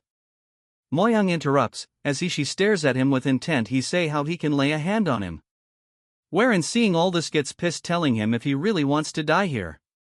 He asks them if they really want to die here. Hearing this, them calm down as he elaborates that he doesn't want to die here. He says that he has many things to do and he has no intentions of dying. That is why he cannot die in a place like this. So everyone must get a grip, since the enemy will be attacking again. As the enemies charge towards them, Waren tells them to activate the bamboo garden soul-shattering formation. As planned, they will throw the poison. Pang Jayak agrees and gets ready to throw the poison as he cannot die without completing his blade arts. As he does so, the other follow instantly and the entire place gets covered in poison. As the poison releases, Waren tell them to stomp with chi, and as they do so, the poison gets spread. Moving to the commander, he tells him that he has been feeling strange as he goes forward. Yet he is not getting any close. As he sees Waren, he realizes that he is playing tricks again. Then he notices that the people around him are choking and falling to death. As all of his minions fall to death, he realized that they have been affected by poison. He tells the rest to hold their breath and retreat, but slowly as his breath starts slowing and his vision becomes blurry as he falls to his death. The people present stand in silence and they blast about how they managed to win. Pang Jayak is shocked that they managed to defeat the blood corpse themselves. And it was all thanks to the strategy of the Yong clan Heir. And then he says that they must wait for reinforcements. That's when a star-like strike releases a huge outburst of energy, slashing the ground in half. Everyone in the present is shocked just by the sheer power of it. This was done by Jo, as she says that it was Waren who plotted this. She explains how he used the formation and then used chi to kill them with poison. She is extremely impressed as she never expected him to destroy the Blood Dragon core. But she says that it ends now and she is out tricks. Then she gets ready and drop a huge strike, so Waren call forth the chi of the old man as he counters the overpowered strike. The part starts with a voice calling for Waren. That's when he regains consciousness. He is critically hurt as he instantly fainted after blocking the sword chi. That's when red aura radiates from him. The old man manifests himself, saying that if he dies he will disappear forever. The scene is horrific as they are getting slaughtered endlessly. Seeing the massacre, he gets up telling the old man to hand over more chi. Hearing this, the old man gets angry, calling him crazy, as any more chi will cause his body to explode. Wherein says that he refuses to sow nothing, because he is scared his body might burst, as there are people he must save in front of him. As huge amount of aura starts radiating from him, he says that if he doesn't do anything it is even more foolish. As the battle continues, old man tells him to stop or he will die as well. Wherein tell him to make sure that he doesn't die. As Wherein charges in recklessly, old man tell him to dodge upwards. As Wherein does so, he narrowly manages to dodge the deadly strike. Taking opportunity of this, Moyang orders the two ghost blades to grab hold of the master. As they follow her command, they restrict his movement. Taking opportunity of this, Wherein uses the waterfall reverse dragon ascent on him and slays him instantly. From far away, Joe sees this and is confused how he managed to handle the guardian. Since his skills were nowhere near that level, so she decides that no matter what happens she will kill him today. She finishes the minions fighting her to charge towards Wherein. Moving towards Peng Jik, as Wherein tells him that he doesn't have time, so he will get to the point. He tells him the weakness of his blade, the 5-tiger severing blade, which is almost complete, just misses one thing. He tells Jik that mixing water and oil is the main key. As he hears those words, he realizes that he needs to control the speed of his chi. Upon this realization, he undergoes a breakthrough and realizes that the energies that were wavering has become faster, as if they have become a fast current. As he was in a trance, Joe tells him that looking away in a battle is a dead wish. As she charges towards him with a deadly blow, Wherein intercepts, blocking the blow, and tells Jeet to back out and figure his new understanding. Meanwhile, he will hold her off. Hearing this, she gets angry, stating how he can confidently say that he can stop her. But she gets past him and kicks Jeet, making him fly away. She says it is ridiculous if she thinks that he can stop her. Wherein orders everyone to charge towards him, but she manages to neutralize all of them instantly. Wherein being the only one standing. As he looks around, all he sees hundreds of injured people as she comes face to face with him. She asks him what relationship he has with the Tianzhong clan. Hearing this, Wherein grits his teeth and says that she knows of the Tianzhong clan. Wherein tells him that he is the heir to the Tianzhong clan, Yong Wherein. She was wondering how he knew the reverse dragon ascent and the heavenly lightning ascent. So the hidden saint cult's martial arts continue on. As she confidently says that she will end the lineage. As Wherein continues to block, a voice tells him that he is late, as a tigering strike blocks her, and it's none other than Peng Jik. He has finally completed his blade and has no regrets even if he dies. In order to block his strike, she gets injured and rips open her mask. She gets real pissed, using slangs on them. Jik supports Wherein and tells him that if he dies as his friend. Wherein, however, tells him no, as it is too early for them to die. The reinforcements have arrived in Moyang and the rest are relived. As she is stuck, she curses Wherein and says that they will meet again. As she runs away, the old man tells his troops to focus on the injured. As Wherein sees the injured getting treated, the relapse kicks in and he loses consciousness. The incident that occurred that night resulted in many orthodox martial artists losing their lives and some were severely injured. But also accomplished the feats of destroying the Blood Dragon core. The battle was later named the Eclipsed Bamboo Bloodbath. On that day, two heroes emerged, Yong Wherein and Peng Jik. In the aftermath of a brutal conflict, the world begins to piece itself back together amidst the rubble and the weight of the fallen. A wide, sweeping view reveals a sprawling city nestled within a valley of verdant green mountains under a clear blue sky, where the radiant morning sun casts long shadows across traditional tiled roofs. Architectural details of the Sangwon clan's territory. Moving into a courtyard of stone pavers, the atmosphere is heavy with clinical stillness, leading toward wooden buildings where, inside, a man with his arms tightly crossed and a blue-gray scarf wrapped around his neck waits patiently near shelves of medicinal herbs. The interior is revealed to be an infirmary where several warriors lie under white sheets on raised mats. Mo Young, her long red hair falling over her shoulders, sits at the edge of a mat holding a small white bowl as she watches over them with focused intensity. A close-up of his sharp features and golden brown eyes shows a pensive expression as he processes his internal state before he begins to move. Hwarin is later seen from behind, sitting on the edge of a raised porch and looking out over a central courtyard, his hair tied back and his pale robe cinched by a dark belt. In the courtyard below, two men in simple gray tunics engage in manual labor, one shoveling earth while the other wipes sweat from his brow. In another area, a powerfully built man with a mustache listens as a shorter woman in white robes gestures and provides a report.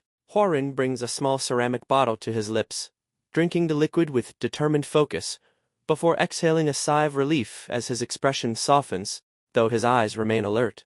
Gripping the bottle against his knee, he reflects with relief that the medicine from the Omniscient One prevented deep internal damage, even as a close-up of his dark robe highlights the physical toll of the battle. Looking toward the bright horizon, a somber thought crosses his mind regarding the heavy cost of victory and the far too many people who died.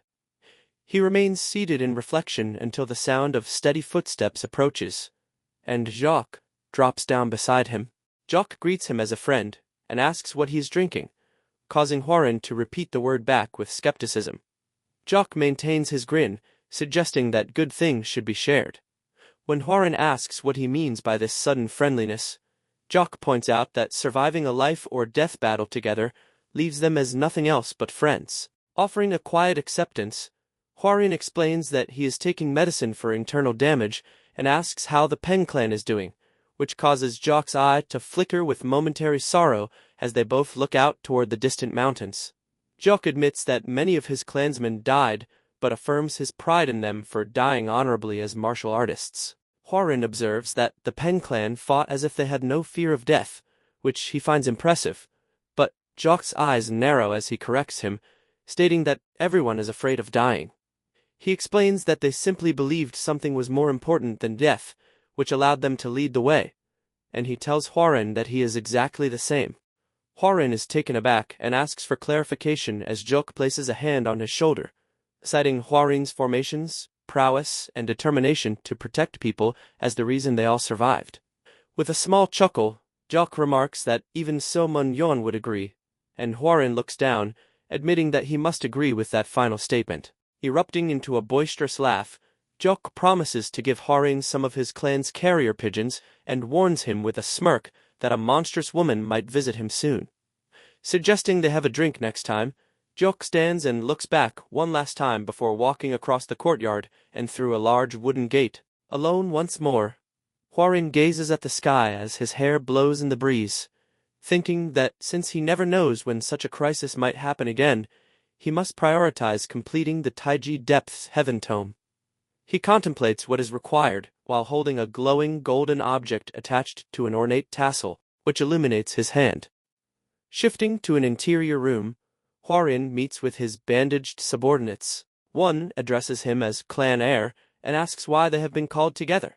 Hwarin asks about the Zhongs and Teacher Mo, learning that the Zhongs are buying medicine for a currently unwell Miss He, before he announces with a firm expression that he must take a leave of absence to go to Kaifeng today. His subordinates react with shock, shouting that they have only just finished a battle and are all still heavily injured. Mo Young enters through sliding doors and asks what is happening, only to be told of the young sect leader's plan. After a silent standoff, Mo Young sighs and acknowledges that Hwarin must have his reasons, but she expresses concern that they cannot currently guard him. Her expression turns suspicious as she notes that Kaifeng is home to the Immortal Paradise House, leading a subordinate to ask if he is going for the beauty Cho Wuhi. As Hwarin sweats under Mo Young's threatening proximity, he realizes he recently obtained her plaque and internally notes that Mo Young catches on too quickly, though he knows her martial arts are essential for his tome. Thinking that it cannot be helped, Hwarin turns to Instructor Mo and Guard Yong, explaining that after facing such a harsh battle where people were lost, those who survived must revisit themselves and deliver news back home. He bows respectfully, and his subordinates reluctantly accept his explanation. Mo Young insists that he take Guard Nam, whose injuries are minor, and gives a final warning about visiting a pleasure house. Hwarin raises a fist with a bright, nervous smile, and swears that he will not go near the place, but soon he and Guard Nam are seen standing before the glowing lanterns of the Immortal Paradise House in Kaifeng.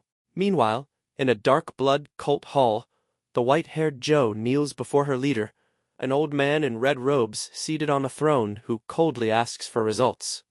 Zhou admits failure, despite the forces sent, and as her leader's eyes glow with a terrifying light, she desperately explains that an unpredictable foe named Yong completely changed the battle. The chapter ends on a haunting close-up of Joe's manic, blood-smeared face as she fixates on her enemy. Beneath the dark tiers of the immortal paradise house, glowing lanterns cast a warm dusk light over Hwoarang, Namwook, and Mijong as they stand before the massive, studded wooden doors of the grand establishment. Namwook suddenly experiences a moment of shock, his brow furrowed as a bead of sweat rolls down his temple while he questions whether this is truly the immortal paradise house. Turning his head further, Namwook demands to know why Hwoarang has brought him here, gesturing emphatically while Mijong observes the exchange from beneath his tall black cap. Namwook's frustration boils over as he clenches his fist, shouting that Hwoarang had made a promise to a woman. While Hwoarang remains stoic and unreadable, Namwook squeezes his eyes shut in exasperation, asking if Hwoarang came here just to see Cho Woohee. Hwoarang's mouth sets in a firm line as Namwook suggests he is like any other young man, but Hwoarang issues a singular, firm rebuttal of no, standing tall before the large doors. He clarifies his presence by explaining that, while he is there to see her, it is not for her looks but specifically for her martial arts. Turning to look back, Hwoarang sharply challenges Namwook to find even a single trace of lowly desire within his eyes. Namwook's expression softens into awkwardness as he admits he can clearly see Hwoarang's gaze, leading Hwoarang to state that any visible desire is solely for martial arts. Mijong steps between them to de-escalate the situation, raising his hands and explaining that their plaque is merely a basic requirement. With his arms crossed, Mijong informs them that to see Cho Woohee, one must pass either the 5 knowledge trials or the 5 martial trials, a term Namwook repeats in a low, contemplative voice. The trials are a source of great fame, requiring a challenger to pass 5 tests for a rare meeting with Cho Woohee, who is shown as a red-veiled figure in a golden pavilion. The martial trials test raw power, whilst Kasa knowledge trials test wisdom, and though many have attempted these extremely difficult tests, Mijong notes he has never heard of anyone actually succeeding. Namwook asks if that means no one has passed so far, while Hwoarang's eye reflects deep internal focus as he recalls failing the 4th knowledge trial in a previous life. Resolving to change his fate, Hwoarang decides to attempt the martial trials this time, and tells the others to follow him as he walks toward the ornate inner doors. The scene transitions into the lavish interior of the house, where polished wood and red lanterns fill the vast hall, and patrons enjoy drinks at their tables. Hwoarang suggests his companions have a drink while they wait, then approaches a set of inner doors guarded by a stern man in armored spalders. Hwoarang clearly states his purpose of attempting the 5 martial trials, prompting the guard to look at him with skepticism until Hwoarang reveals a glowing golden medallion. The guard's demeanor shifts to professional compliance as he leads Hwoarang through a long, covered walkway toward an open-air pavilion where music notes drift through the air. Hwoarang realizes the figure seated on the raised platform is Cho Woohee, who sits behind a zither with her face completely obscured by a heavy red veil. The guard bows deeply, addressing her as housemaster and announcing a challenger with a plaque, to which she comments that this is the first in 10 days. Cho Woohee raises a hand, and the medallion floats to her through telekinesis, a high-level QI art that shocks Hwoarang and proves that the rumors of her power are real. Catching the medallion, she asks if Hwoarang will attempt the martial trials, and upon his confirmation, she sets the first trial as a duel with Guard Bomb. Guard Bomb reaches for his polearm as Cho Woohee begins to play her zither, remarking on Hwoarang's youth and hoping for his victory. The duel erupts as Bomb lunges, and Hwoarang leaps to evade, drawing his sword in a fluid motion to strike downward. They clash in a burst of sparks and ki, exchanging a rapid series of blows until Hwoarang prepares his next move. Bomb is inwardly impressed, but dismisses Hwoarang as an inexperienced brat as the duel intensifies to the rhythm of the zither. Locked in a struggle of strength, Hwoarang suddenly drops his sword and dives forward, sliding low beneath Bomb's guard. Cho Woohee's hands pause in surprise as Hwoarang pulls back a fist glowing with yellow light and unleashes the flecting dragon fist. The massive burst of golden chi sends Bomb flying, and as the dust clears, Hwoarang stands triumphantly, having caught his sword out of the air. Bomb slumps on the ground, shocked by the combat experience required for such a decision, while Cho Woohee asks if they wish to continue. Though Bam tries to struggle up, Cho Woohee firmly declares the fight finished. She observes that Hwarin pushed Bam further than anyone has in a long time, and suggests he is hiding even more strength. Declaring that he has passed, she asks if he will attempt the second trial. Hwarin reflects on how he previously struggled with the knowledge trials, but has now mastered proper martial arts through risking his life. He reaffirms his goal to take her martial arts in this life, and resolves to see her face along the way. With a determined expression, Hwarin looks up and tells Cho Woohee that, yes, he will proceed. Hwarin found himself facing a sudden projectile, initially perceiving it as a hidden weapon before realizing to his surprise that it was an egg. Cho Woohee says that this unexpected challenge required him to catch all the flying eggs, using his sword without breaking a single one. This exact test of precision was the second martial trial. The exam was specifically designed to confirm the meticulous control the participant had over their own power. The examiners noted that receiving an object which could crack easily with the slightest bump on the blade of a sword rather than by hand was absolute proof of proficiency in controlling inner power. Cho Woohee wanted Hwarin to show her the power he used to defeat guard Byok, and to display a technique that went even beyond that. Reacting with swift precision, Hwarin intercepted the falling egg with the flat side of his sword. He managed to catch it safely by significantly rotating his blade to decrease the impact. He confidently asked if his performance was satisfactory now. While his display was acknowledged as incredible, Woohee's stern voice reminded him of the precise rules, stating that he was required to catch absolutely all of the eggs. Reflecting on the sequence of events later, Hwarin considered the second martial trial to have been quite easy for him. He recalled the nature of the other tests, noting that the third martial trial required participants to hold gas in their hands, set it on fire, and raise it.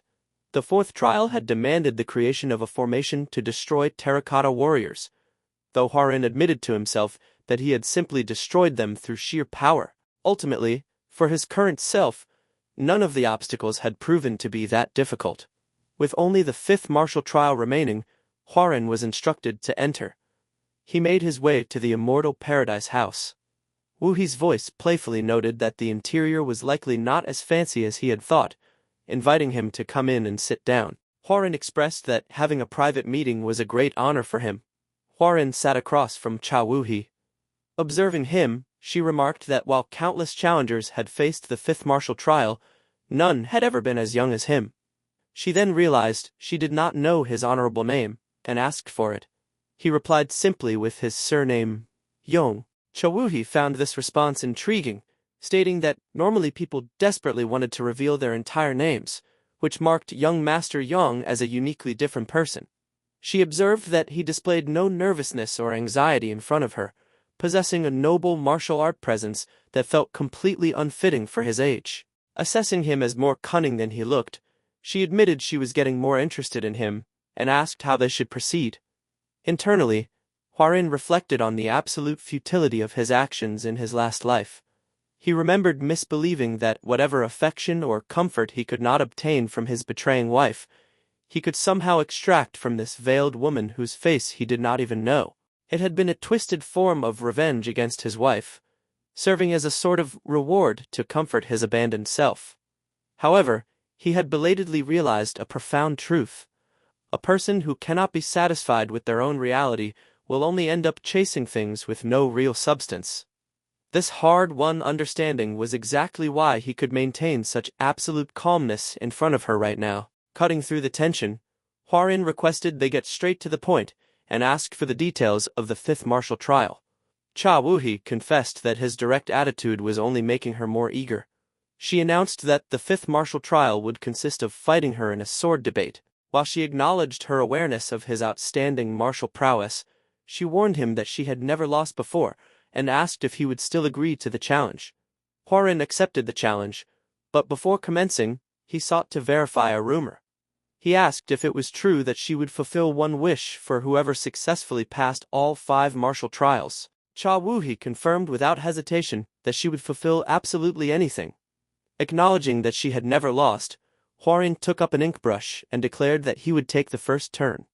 As the battle begins, a fierce battle begins, and both of them are evenly managed. The high-stakes confrontation of the mind unfolds in absolute silence, Hwoarin frozen in an intense concentration as they engage in a battle of theory.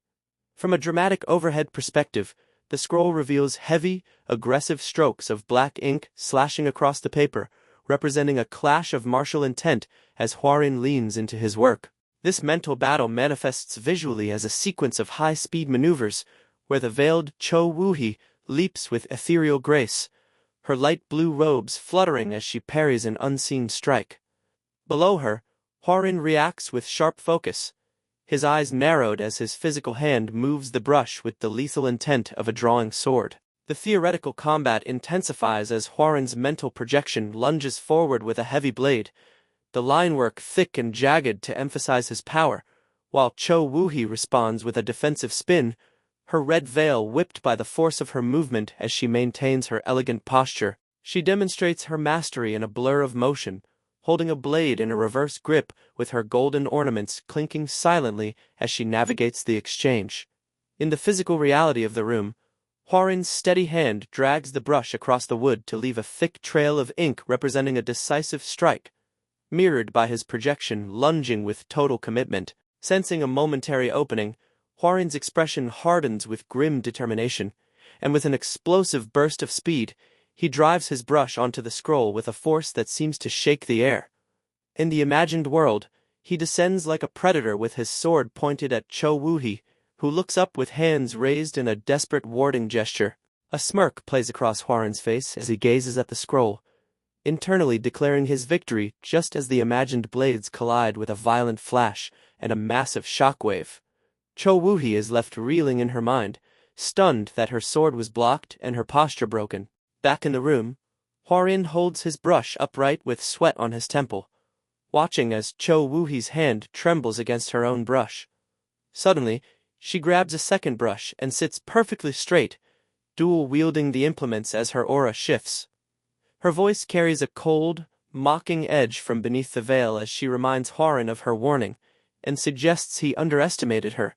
Two versions of Cho Woo-hee appear side by side in the mental landscape as she declares she has never experienced defeat, revealing the secret of her left-right split mind art, which divides her consciousness into two opponents.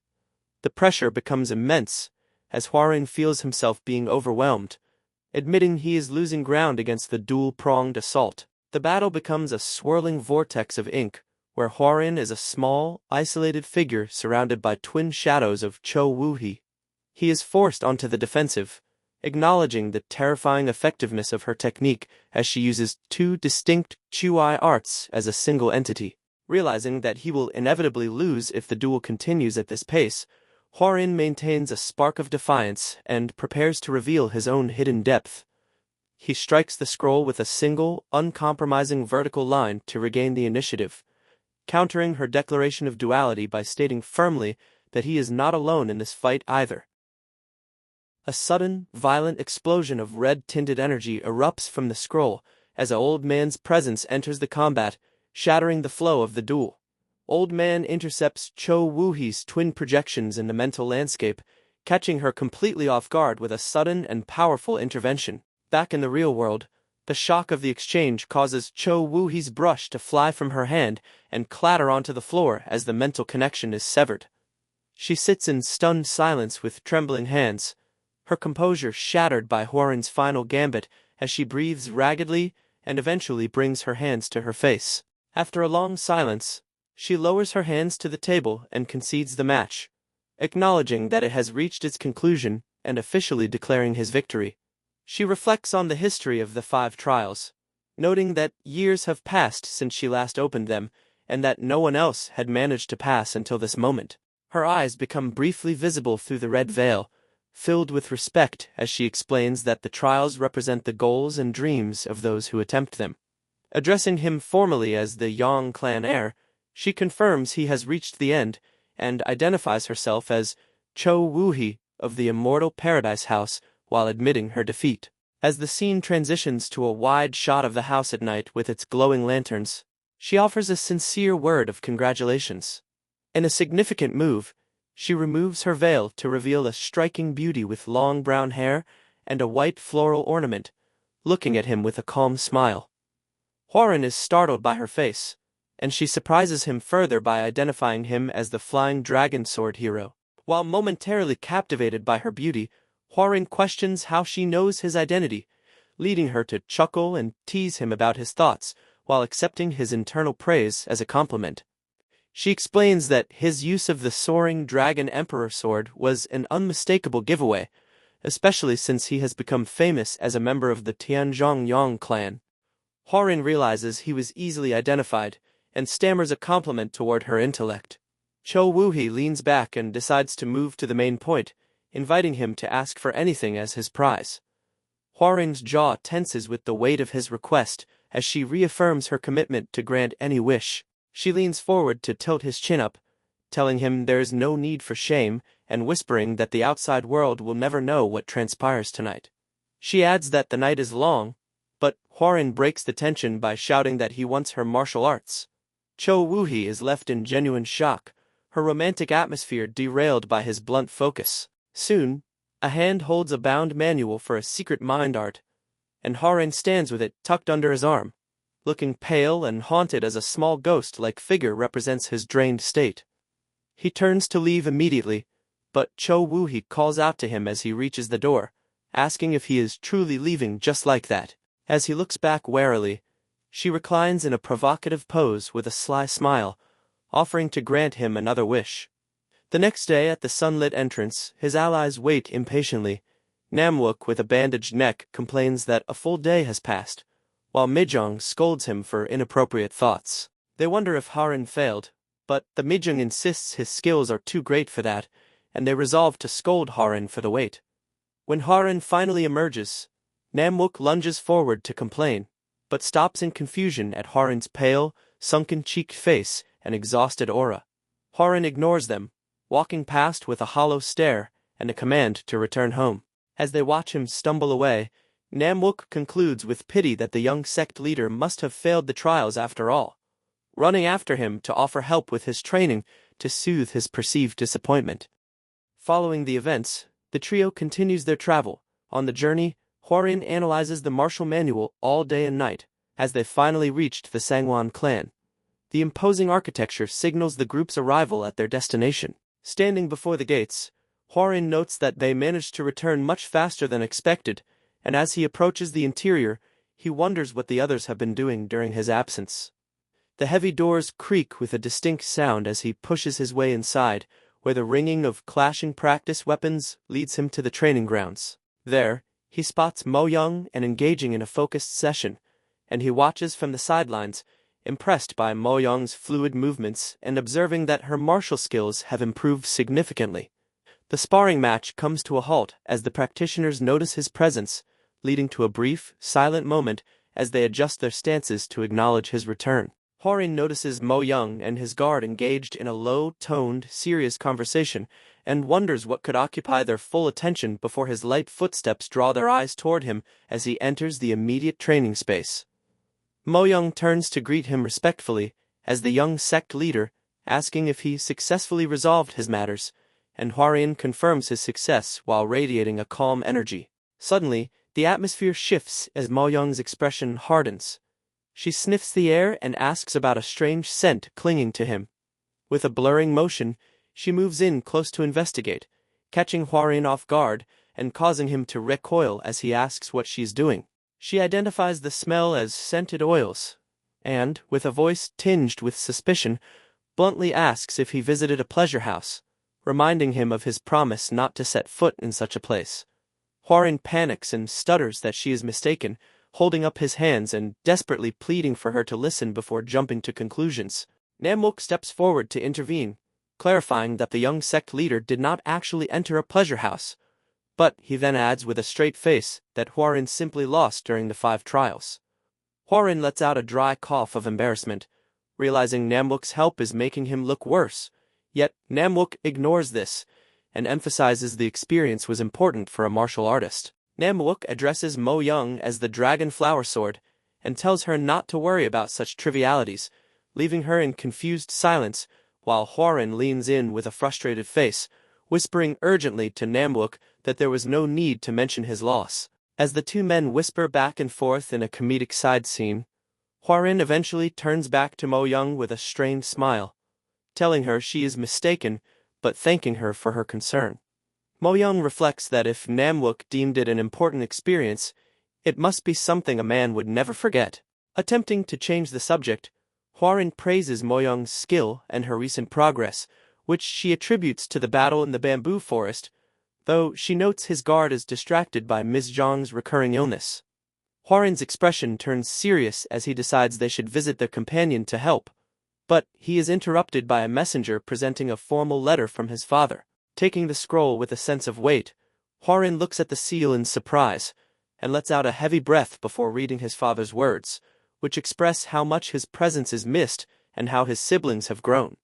The letter acknowledges his new prestige as the Tianzhong sword hero, but confesses a father's worry regarding the harsh Jianghu world.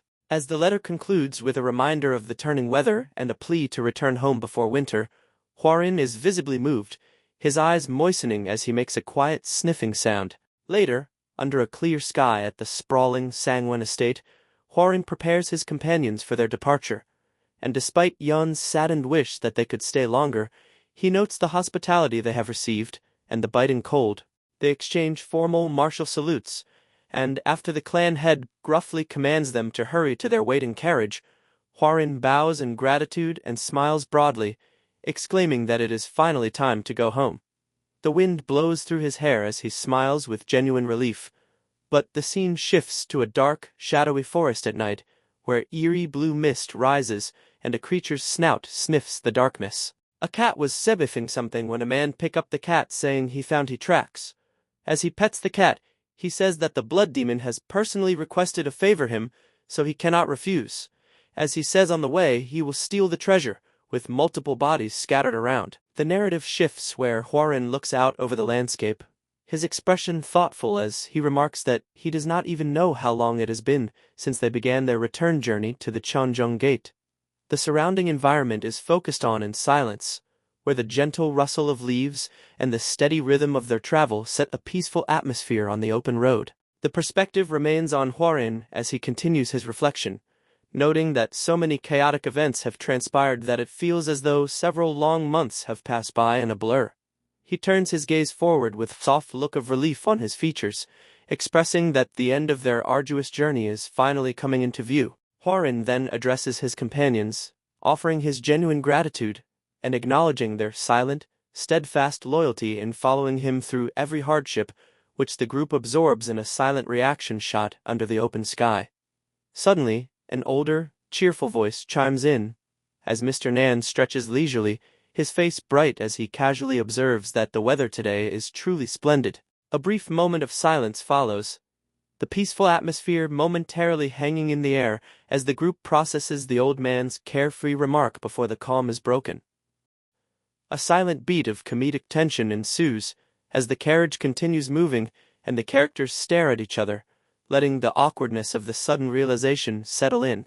Mr. Nan looks back with an entirely shameless, confident expression, boldly declaring that he has simply made up his mind to follow Hwoarin from now on. The sheer absurdity of the old man's logic, leaving an aura of utter confusion hanging over the scene, while a silent reaction frame emphasizes Hwoarin's exasperated, deadpan stare aimed directly at the uninvited tag-along. Recovering his composure, Hwoarin points out the glaring flaw in this plan, arguing that tagging along is not something Mr. Nan gets to decide entirely on his own without asking. Throwing a minor tantrum, Mr. Nan stubbornly refuses to listen to reason, loudly insisting that since Hwoarin saved his life, the young man must now take full responsibility for him, leaving no room for argument. An exclamation mark hangs in the air, capturing a jolt of shock as Hwoarin is left completely speechless by the sheer audacity of the old man's demand. The group is then shown moving along the trail in silence, the comedic tension slowly fading back into the rhythmic motion of their travel across a wide environmental shot of the landscape where dust kicks up slightly behind them. The tone shifts noticeably as Hwoarin's expression grows serious and concerned, a lingering thought finally surfacing in his mind. He turns his attention to Brother Zhang, his voice dropping to a solemn register as he mentions, hearing that Miss Zhang's health has taken another turn for the worse, and he asks directly how her body is holding up.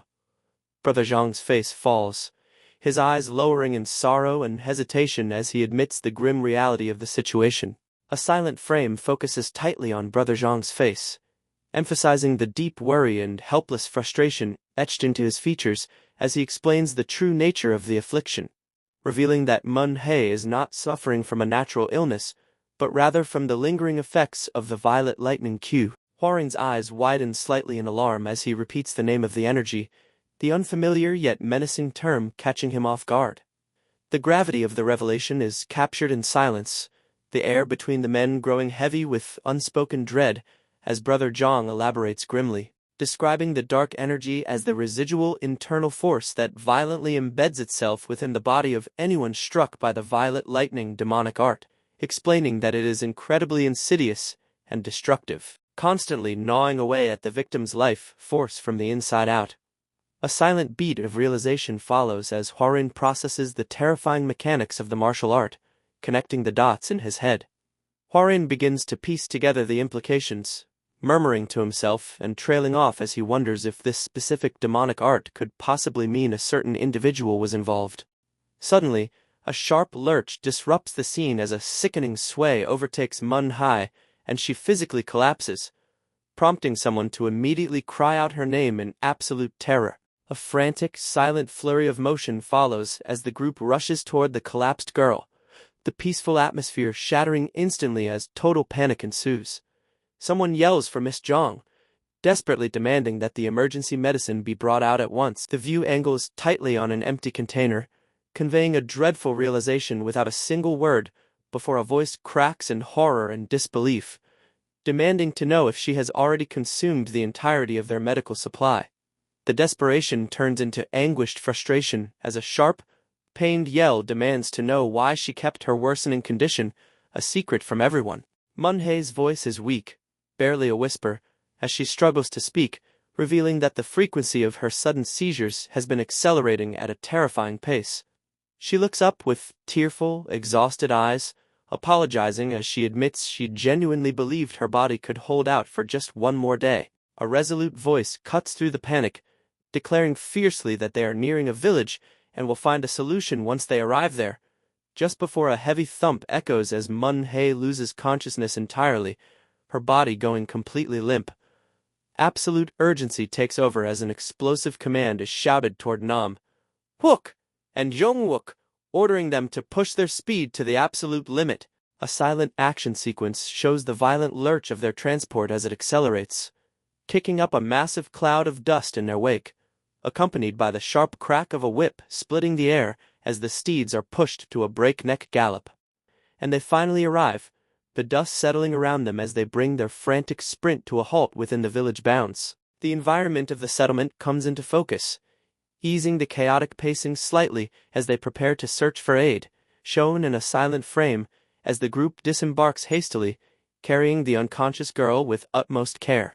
They navigate through the streets, the tension still high as they seek out any sign of medical assistance until someone reports back with a glimmer of hope, relaying that, according to a local innkeeper, there is a pharmacy located just a short distance away at the foot of the nearby mountain.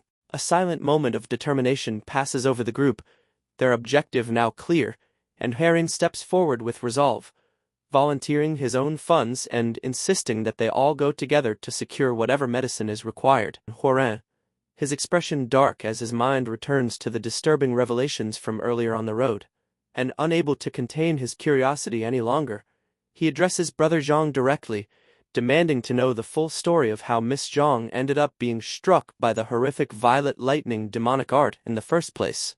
A close-up tightly focuses on Brother Zhang as the question hits him hard, forcing him to confront a painful memory. He looks down, his shoulders tense, clearly struggling to find the right words to explain the tragedy. He finally opens his mouth, his voice hesitant and hollow as he begins to formulate his answer. But before Brother Zhang can finish, a chilling, unfamiliar voice suddenly echoes through the area, dripping with dark amusement as it declares that they have finally arrived. A silent beat of absolute shock overtakes the room as everyone freezes, their heads snapping toward the source of the sinister voice, with the perspective shifting toward the entryway to build the tension before the intruder steps fully into the light. The heavy, oppressive aura of a powerful martial artist floods the space, suffocating the room in pure dread, as a silent frame showcases the terrified reactions of the group, their eyes wide as they recognize the sheer danger standing before them. Brother Yong stammers in utter disbelief and horror, forcing out the terrifying title of the intruder, identifying him as the Violet Lightning Blood Demon. The villain lets out a low, sadistic snicker, finding their terrified reactions utterly pathetic and entertaining, and with a smooth, deliberate slide of his foot, he steps fully into the space, clicking his tongue in mock pity at the sight before him. He refers to himself proudly in the third person, stating the name Jae-gung-hyuk with an air of absolute superiority. His piercing gaze locks onto the weakened Manhwa, casually noting with venomous glee that the little sect leader is apparently still suffering immensely from the violet lightning chi he planted in her.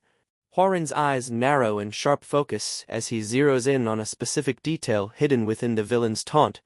He repeats the title internally, questioning the term, referring to her as the little sect leader with a mix of surprise and sudden understanding of Manhwa's true identity. Brother Yong throws himself forward in a panic, desperately urging Hwarin to flee the area immediately, a silent action shot showing the tension snapping as the defenders prepare to buy time against the overwhelming threat. Brother Yong yells over the escalating danger, reasoning that since the demon's primary target is them, Hwarin should have a clear window to escape with his life. Another silent beat passes as the blood demon notices Hwarin standing firm, an amused glint entering his eye as he tilts his head, sizing up the young man who refuses to run away like the others. The blood demon shakes his head slowly, his voice laced with cruel amusement as he casually informs them that escaping is simply not an option, casually preparing his stance in silence, ready to slaughter everyone in the room. He explains his sudden appearance, noting that he recently accepted a highly bothersome request that requires his immediate attention, a silent close-up revealing his cold gaze entirely devoid of mercy. He elaborates with a smirk, mentioning that a certain woman had thrown an absolute fit, desperately begging him to assassinate Hwarin. A silent reaction shot shows Hwarin unflinching, merely absorbing this new piece of information regarding the hit placed on his head. The blood demon shrugs effortlessly, pointing out that since he has already been paid a handsome reward, and his primary target happens to be standing right in front of him, things have worked out perfectly, showcasing the villain drawing out his dark aura, his mind flashing with recognition as he calmly notes that the name Violet Lightning Blood Demon is indeed tucked away somewhere in his memories. A tense standoff, captured in a silent, wide frame, highlighting the final clash of tension between Hwarin and the Violet Lightning Blood Demon, the explosive battle ready to begin. Old Man stops Hwarin manifesting himself. He tells our Chad that he will be his prey and wants to take control of his body. Although Hwarin has some objections, he agrees to it and gains control of him. As he does so, he smirks as if he has gotten himself the body. Yong, seeing the condition of his sister, tries to make an impact, but he instantly gets knocked out. He then moves on to Hwarin and uses his purple thunder and lands a huge strike, knocking him out. Then he goes towards Manhwa, but before he could do anything, Hwarin holds onto his hand. He then overwhelms him and starts smiling at him with crazy red aura exuding from him. Hwarin, possessed by the old man, easily hold on to the turd, releasing the red aura. The muscle turd decides how he can stand after taking a direct hit from the purple lightning demonic art. His aura and presence are completely different from before. Then, Hwarin starts calling the demon by his name and says that he is in a very good mood right now. He then smirks and tells him that if he gets lost, he spare his life. Hearing this, he makes a creeped-out face and distances himself for our Chad. He then releases the purple thunder and says who he is talking about mercy to. As he charges towards him, he says that it's something that the strong bestow upon the weak. As the punch was about to land, Hwarin gets pissed and holds his arm, and decides to teach him a lesson as red aura exudes from him massively. As the punch lands it instantly. The old man says that if it was his original body, he would tear him apart in 3 forms. He thinks it is a shame he is stuck in Hwarin's body. As the fight continues, he lands multiple heavy strikes, seriously injuring him, to the point that he would lose consciousness. In a desperate attempt, he releases a streak of weird purple thunder, which stops Hwarin for a second. Seeing that it is causing issues, Hwarin kicks him in the gut and sends him flying. Then turns around calling him a weakling. All of a sudden he looks down to see a huge wound on his chest, as purple lightning releases from the wound. The punch that landed had purple lightning infiltrated his body. The retard starts laughing, saying that once the purple lightning hits him, he can never defeat him. Then he mocks him, saying that soon the purple lightning will tear apart his dantian. Before he could yap anymore, Hwarin gets behind him in a second, and he gets shocked. Old Man says he is ashamed he was considered one of the 4 great demons alongside the like of him, then using a strong kick knocks him in the ground. Then he stomps onto him, and he goes on to a frenzy bragging about himself. As Old Man calls Hwarin Yong and how he is the pinnacle of all demons. Moving on to Manhwa, she barely gains consciousness, as Hwarin gets closer to him with dead eyes. She asks him how her brother is doing. As he was about to kick her to the ground, a huge wave of lightning energy blasts out from him. His body goes out of control as the purple lighting is getting out of control, and advancing towards his dantian. As it does so, there is a risk that Hwarin will wake up, as he rips of his clothes, saying that he will not let it go, and goes crazy, saying that the body is his until Old Man realizes that he has failed, and that Hwarin has waken up. Hwarin says that he tried to steal his body, and insults him, calling him a thief, and tell him to go where he belongs. Using his Ki, Hwarin puts him into the vortex as he flies away from her in the ground. Hwarin has gained consciousness, and says that his body won't move because of the martial arts Old Man used. But he needs to take Manhwa to the infirmary. The dense blanket of night remains unbroken, until the absolute silence is suddenly pierced by the footstep echoing through the gloom. He gazes down into the vast, mist-filled valley below, where the sprawling architecture of a grand estate rests quietly in the shadows. Hwarin showcasing his absolute stillness and unwavering focus on the distant horizon. The view then shifts abruptly to the top of another figure's head. The Old Man, whose face remains hidden, questions bitterly whether Hwarin has journeyed all this way, merely to mock him.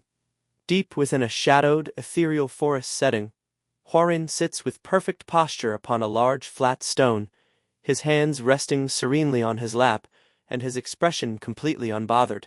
In the extreme foreground, the back of the Old Man's white-haired head is visible facing Hwarin, who smoothly offers an alternative reason for his presence.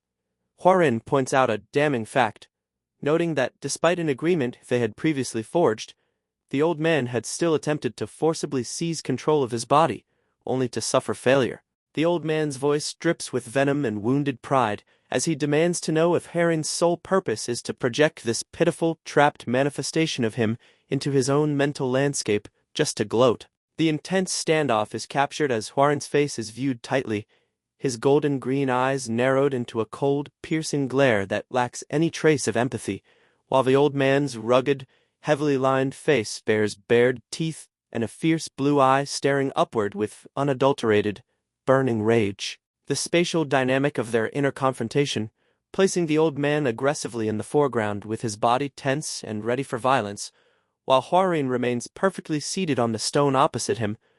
Hwarin explains, without missing a beat, that his gaze is born out of nothing more than sheer pity for the Old Man.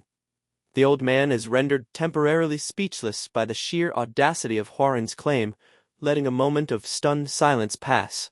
Hwarin's face is then shown closely as he addresses the Old Man, directly, wearing a serious expression devoid of any mockery. He recounts a recent, terrifying ordeal, mentioning the monstrous adversary, Jaejeon, a foe who possessed enough power to knock Hwarin completely unconscious with a single, devastating blow. Hwarin observes that despite the overwhelming threat that enemy posed, the Old Man had effortlessly trampled the foe, handling the lethal adversary as easily as one might discipline a helpless child. Pausing thoughtfully, Hwarin sets up the paradox of the Old Man's existence and voices his ultimate confusion, questioning what entity or concept could possibly inspire fear in a being possessing such unfathomable, godlike strength. The Old Man is shown from the back, his posture rigid as a menacing, blood-red aura bleeds from his form, dismissing Hwarin's observation with a low growl and questioning what a naive youth could possibly understand about his burdens. A stark profile shot highlights Hwarin's sharp features as he continues his probing inquiry, wondering aloud what terrifying force could break someone so powerful, and driving his point home by asking how such a mighty figure was reduced to a man incapable of even honoring his own given word. Twisting in absolute fury, the old man's face fills the frame. The sound of heavy, enraged breathing and teeth grinding violently together fills the air. Resting his hand lightly but firmly near the hilt of his weapon, Hwarin prefaces his next statement by admitting that it is a deeply unsettling thought. He confesses that, every so often, he looks at the old man and cannot help but feel that the two of them are fundamentally alike. The background shifts to a violent crimson red, as the old man, possessing his signature white hair but looking slightly younger, walks away with a stoic expression while shadowy silhouettes of warriors engage in a bloody, lethal skirmish behind him. Hwarin deduces that the old man must have lived his entire life in a merciless world, where killing was the absolute prerequisite for survival. A close-up zeroes in on the old man's wide, slightly trembling eye, indicating that Hwarin's psychological dissection has struck a raw, deeply buried nerve. Hwarin parallels this by sharing that he, too, was born into a proud martial family, but lacked the innate talent to master their arts. A serene, hazy morning landscape frames Hwarin sitting quietly in isolation on the grassy edge of a mountain cliff. He explains that his failures ultimately forced him to abandon his prestigious lineage and walk the humble path of a merchant. He draws the inevitable conclusion, linking their disparate lives together under one shared tragedy, and states with absolute certainty that neither of them was ever truly able to escape the distinct paths laid out for them. Trembling with suppressed rage, the old man fiercely commands Hwarin to shut his mouth.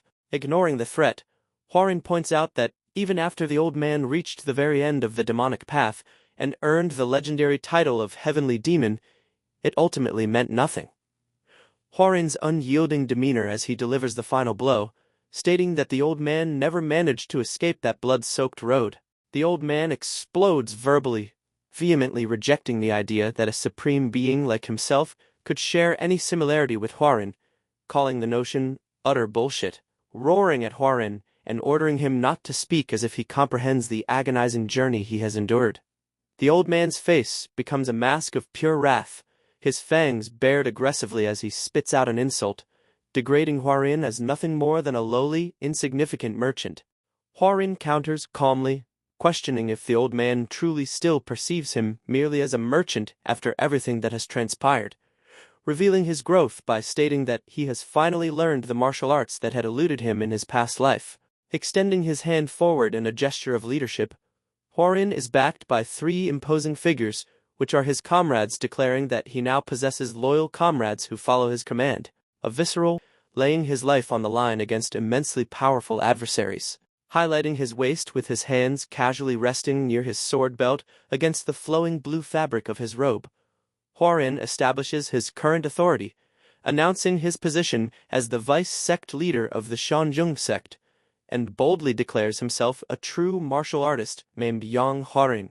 He delivers a stern, profound warning to the old man, advising him not to tread back down the past path that was already hopelessly stained with mistakes. Hwarin postulates a grand theory, suggesting that the very reason both he and the old man were sent back in time was specifically to correct those past failures. The old man is struck entirely motionless, his intense anger evaporating and replaced by a wide-eyed, slack-jawed expression of profound shock as the sheer weight and truth of Hwarin's realization crashes into him. The mental landscape begins to dissolve, and the figures of Hwarin and the old man slowly fade into a blinding, ethereal white mist, signaling the end of their internal communion. A desperate, panicked voice cries out, calling for the vice-sect leader. Hwarin's blurred, recovering vision captures the muscular man, Namwook, and the woman in red, Mo-young, leaning in close, their faces etched with deep concern as they check on his condition. Hwarin groggily questions his surroundings. A wide view reveals a spacious, traditional room bathed in warm light, where Hwarin sits upright on a bed. Hwarin looks downward with a serious, urgent expression, prioritizing an immediate question about the fate of the monstrous Jejon Hyoma. One of his comrades responds, delivering the report that by the time they arrived on the scene with Instructor Mo, the terrifying enemy was already deceased. From behind Hwaring's shoulder, Mo Young and Namwook stand respectfully, delivering their updates in the quiet room, and continuing with positive news that the other two injured allies were also found safely at the scene without sustaining major harm. Hwaring murmurs softly to himself, expressing a mix of gratitude and guilt that he constantly finds himself indebted to the Chonyung sect. Sitting cross-legged on the bed, asking with a tone of awe if it was truly Hwaring who managed to strike down the fearsome Jejon Hyoma. Hwaring's eyes widen slightly, a bead of nervous sweat appearing on his cheek as he realizes the dangerous misunderstanding, and he looks away, clearly caught off guard. He quickly deflects the praise, acknowledging that the fallen enemy was a supreme master far beyond normal capabilities, and seamlessly weaves a lie by claiming that his memory of the event is highly fragmented because he had been knocked completely unconscious during the clash. Hwaring casually mentions that right before blacking out, he vaguely recalls seeing an old man sporting a beard and a tied-back ponytail. The comrades react with immediate astonishment, wondering aloud if Hwaring had miraculously been saved by a legendary hidden master of the martial world. Mo Young stands firmly, her arms tightly crossed over her chest in a defensive, highly skeptical posture, while Namwook remains stoic beside her. A close-up of Mo Young's face reveals her sharp, calculating purple eyes narrowing suspiciously, clearly finding Hwaring's perfectly timed story of a mysterious savior highly convenient. She concedes that while eccentric masters do roam the martial world, the situation remains precarious, and advises that they should quickly return to the safety of the Chonyung sect. Still maintaining her crossed-arm stance, she voices her genuine concern that lingering in this vulnerable location will only invite further disastrous incidents. Hwaring makes a command decision, declaring that they will rest for merely one more day and set out on their journey tomorrow, before formally excusing himself from the gathering by stating that he needs to step outside to visit the outhouse for a moment. An establishing shot showcases the quiet, sprawling courtyard of the traditional estate at night, where the wooden buildings are illuminated by soft, glowing lanterns that emphasize the stillness of the sleeping village. Hwaring is seen stumbling weakly and bracing himself against a wooden pillar before his face contorts in sudden, intense agony. He clutches his chest desperately, gasping for air as a massive, violent heartbeat thuds painfully within him, revealing the severe physical toll of his recent actions. Transitioning from this vulnerable, breathless agony, a deeply serene, atmospheric wide view shows Hwaring from directly behind, sitting in deep, profound meditation with his eyes shut tightly in absolute, unwavering concentration. The previously dark and shadowed environment is violently illuminated by a massive, crackling aura of pure purple and bright blue ki erupting from his physical form. The intense, ethereal energy flares upward like a roaring flame, while the heavy tension in his expression suggests that he is actively and forcefully mending his battered internal pathways, reining in the terrifying physical toll of his recent, legendary battle with sheer, unyielding willpower. The morning sun broke over the bustling town square, as Hwaring and Mo Young stood near their carriage, observing the locals prepare for travel. Their attention was soon drawn to a commotion in the center of the courtyard, where an angry young martial artist was vehemently shouting at two officials. Her companions hovered close by, desperately, trying to restrain her from escalating the dispute into a physical brawl. Hwaring noted the tense dynamic, but, wishing to avoid any unnecessary trouble, deliberately turned his gaze away from the unfolding street drama. Beside him, Mo Young watched the spectacle with stern disapproval. Suddenly, the atmosphere shifted. Mo Young's eyes widened in surprise, and she broke her usual stoicism to direct Hwaring's attention toward an unexpected figure approaching from the periphery. Turning back, Hwaring fell into a heavy, stunned silence as he processed the newcomer standing before them. A sudden spike of apprehension washed over him, and he awkwardly attempted to mask his nervousness with a strained smile, a gesture Mo Young met with a deeply unimpressed stare. Dropping the facade, Hwaring shifted to a guarded stance and demanded to know the approaching figure's intent. Stepping fully into the light, a highly refined and beautiful woman greeted them. She held a closed folding fan at her waist, projecting an aura of absolute serenity and welcoming grace.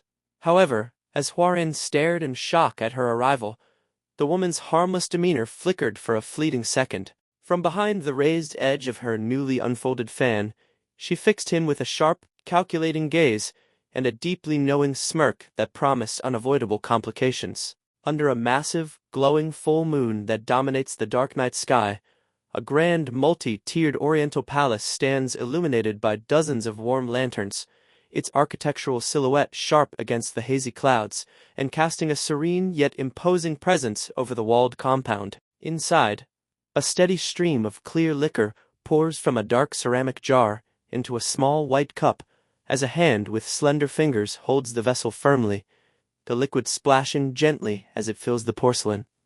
Within the lavishly decorated room, Hwarin from his past life sits at a low table overflowing with various dishes, aggressively stuffing his face with food until a large piece hangs from his mouth. Opposite him, his wife sits with her hair tied in a sophisticated bun, watches with a flat, unimpressed expression, informing him that it is late and he should stop eating.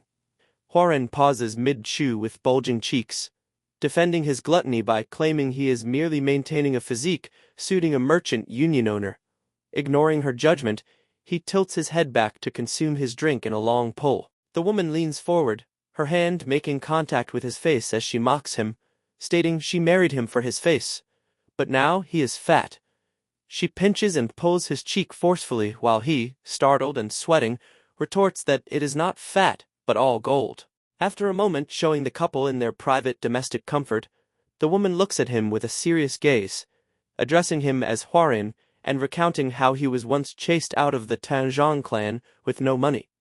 With a mixture of emotions and her hand still on his face, she notes his rise to union owner and asks if he is truly aware of the reality. Her voice softens with a sharp edge as she confesses she loves him, but hates him at the same time because he swallowed the merchant union she was set to inherit. Standing over him, she declares she despises her dear for taking it away, her hatred so intense she wants to take specific action. The scene shifts to the present, where the woman greets Hwarin as the Yong clan heir to a new location, where Hwarin stands in an open courtyard. Miss Hui approaches in elegant blue and white robes, with 3 women in green following.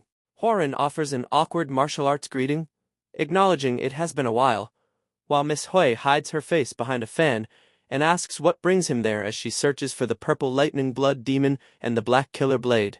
Hwarin breaks the news that the demon is already dead, causing Miss Hui to react with shock and the other women to jump back in disbelief. Miss Hui pointedly asks if he took care of him, but Hwarin looks away and lies, claiming he knows nothing. The woman steps forward, addressing him as Hero Yong and holding up the dark insignia of the black killer blade. Though Hwarin denies seeing it, his eyes fixate on the strikingly similar ornament atop his own head, and a sudden realization hits him like a bolt as he connects the pieces. As the sun begins to set, a single horse carriage travels toward the golden horizon. Inside, Hwarin sits with crossed arms and a dark expression, while a red-haired woman observes his worry, asking if it is because of the mark. Hwarin thinks of things he cannot forget, even after returning to the past, specifically the Sky-Ocean Merchant Union, and a singular, painful memory. His expression becomes intensely fierce with cold intent as he realizes the insignia is the same one found on his father's assassin. He wonders if the Black Killer Blade killed his father, or if they are merely the same organization. The Mo Young urges him to calm himself since too many people are around, and Hwarin apologizes for his lapse. He and Mo Young offer a formal bow, requesting to be informed if they ever meet the Black Killer Blade again, justifying this by claiming a long history with the man. Inside the carriage, Hwarin mutters that it will be nothing before deciding they must return to the Tianzhong clan, and he recalls the warning that the wife of the purple lightning blood demon was nearby. They had thought they escaped, but a loud noise erupts as the carriage is violently disrupted. The horse rears in terror, and debris flies while a voice from outside urgently commands the young leader to come out. Hwarin slides the door open to find a scene of devastation with people lying motionless on the ground. He sees Shaolin monks and a woman named Huan standing among the fallen. A monk accuses Huan, the wife of the purple demon, of taking innocent lives, to which she glares with rage, calling them damned and asking how they dare blame her. She screams that they can kill her but demands to know if Buddha teaches that she cannot kill them. The monks charge, calling her a demonic head, and leap with glowing golden staves. Huan stands her ground as Huarin watches a massive explosion of red energy erupt. A figure cloaked in black and red energy moves with blinding speed, landing with a heavy impact wreathed in dark flames. The masked attacker deflects the staves, protecting Huan before releasing a colossal blast of red fire that incinerates everything. Left speechless, Huarin recognizes the martial arts and the quality of the QI, terrified as he identifies the glowing, masked figure as the demonic master. A dark, foreboding figure completely engulfed in a swirling, violent red aura radiates such sheer intensity that Huarin realizes this entity is the demonic master.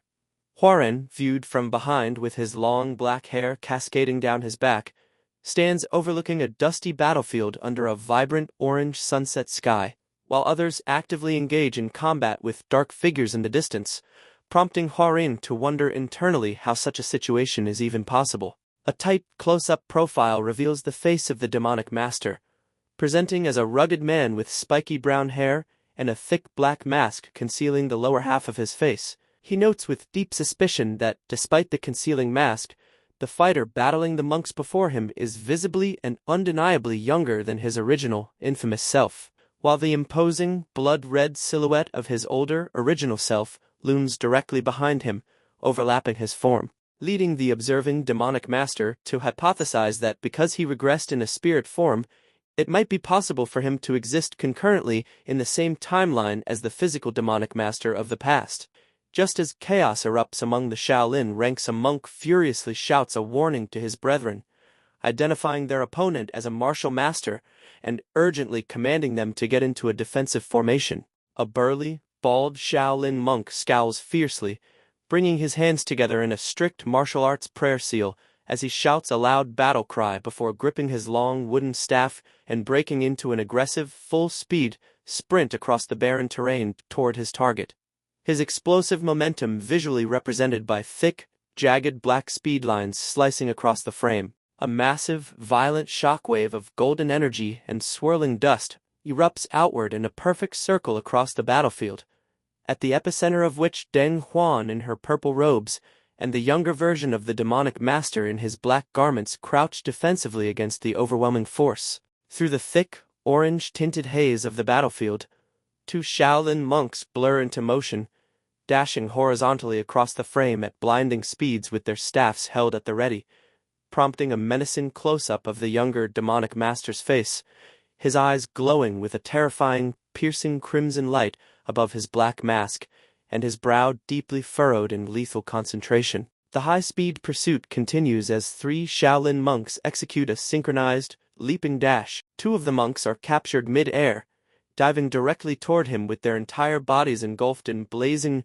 wing-like constructs of searing golden energy that amplify their downward strike.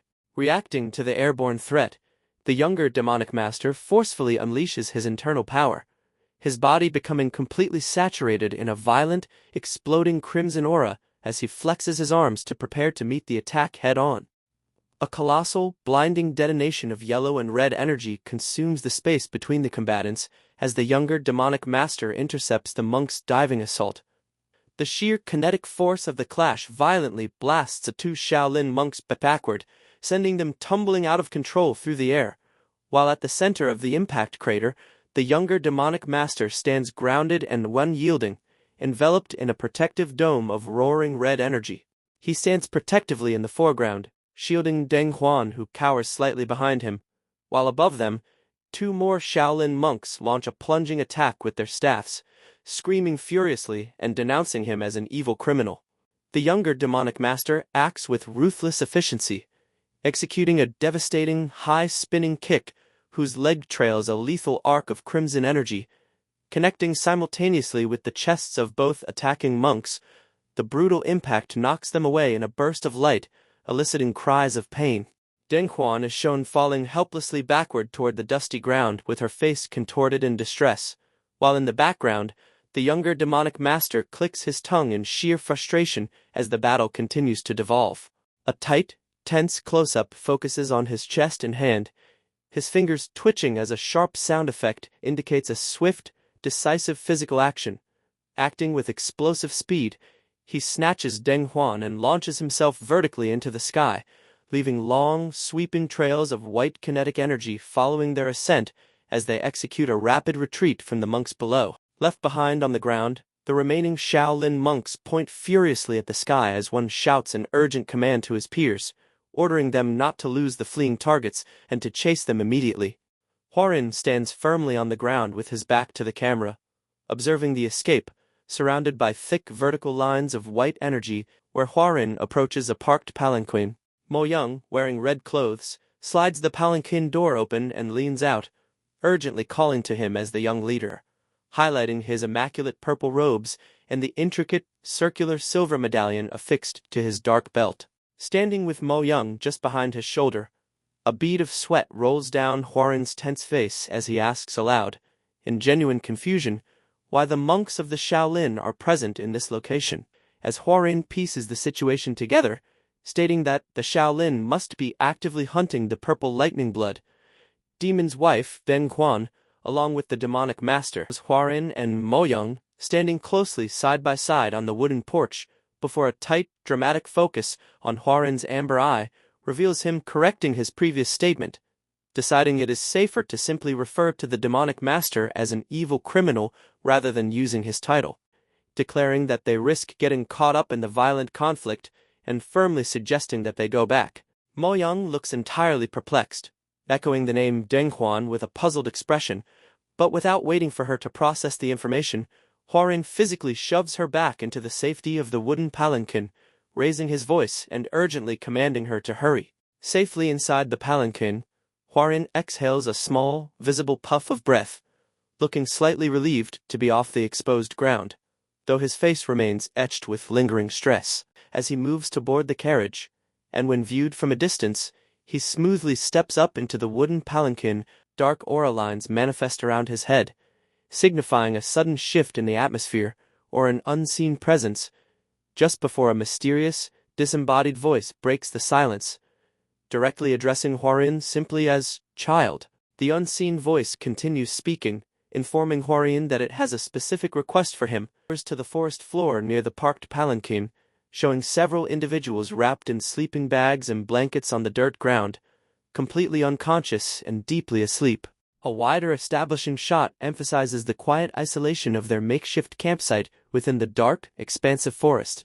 Hwarin is revealed to be sitting upright on his sleeping mat, wide awake and staring into the darkness while the others remain asleep around him.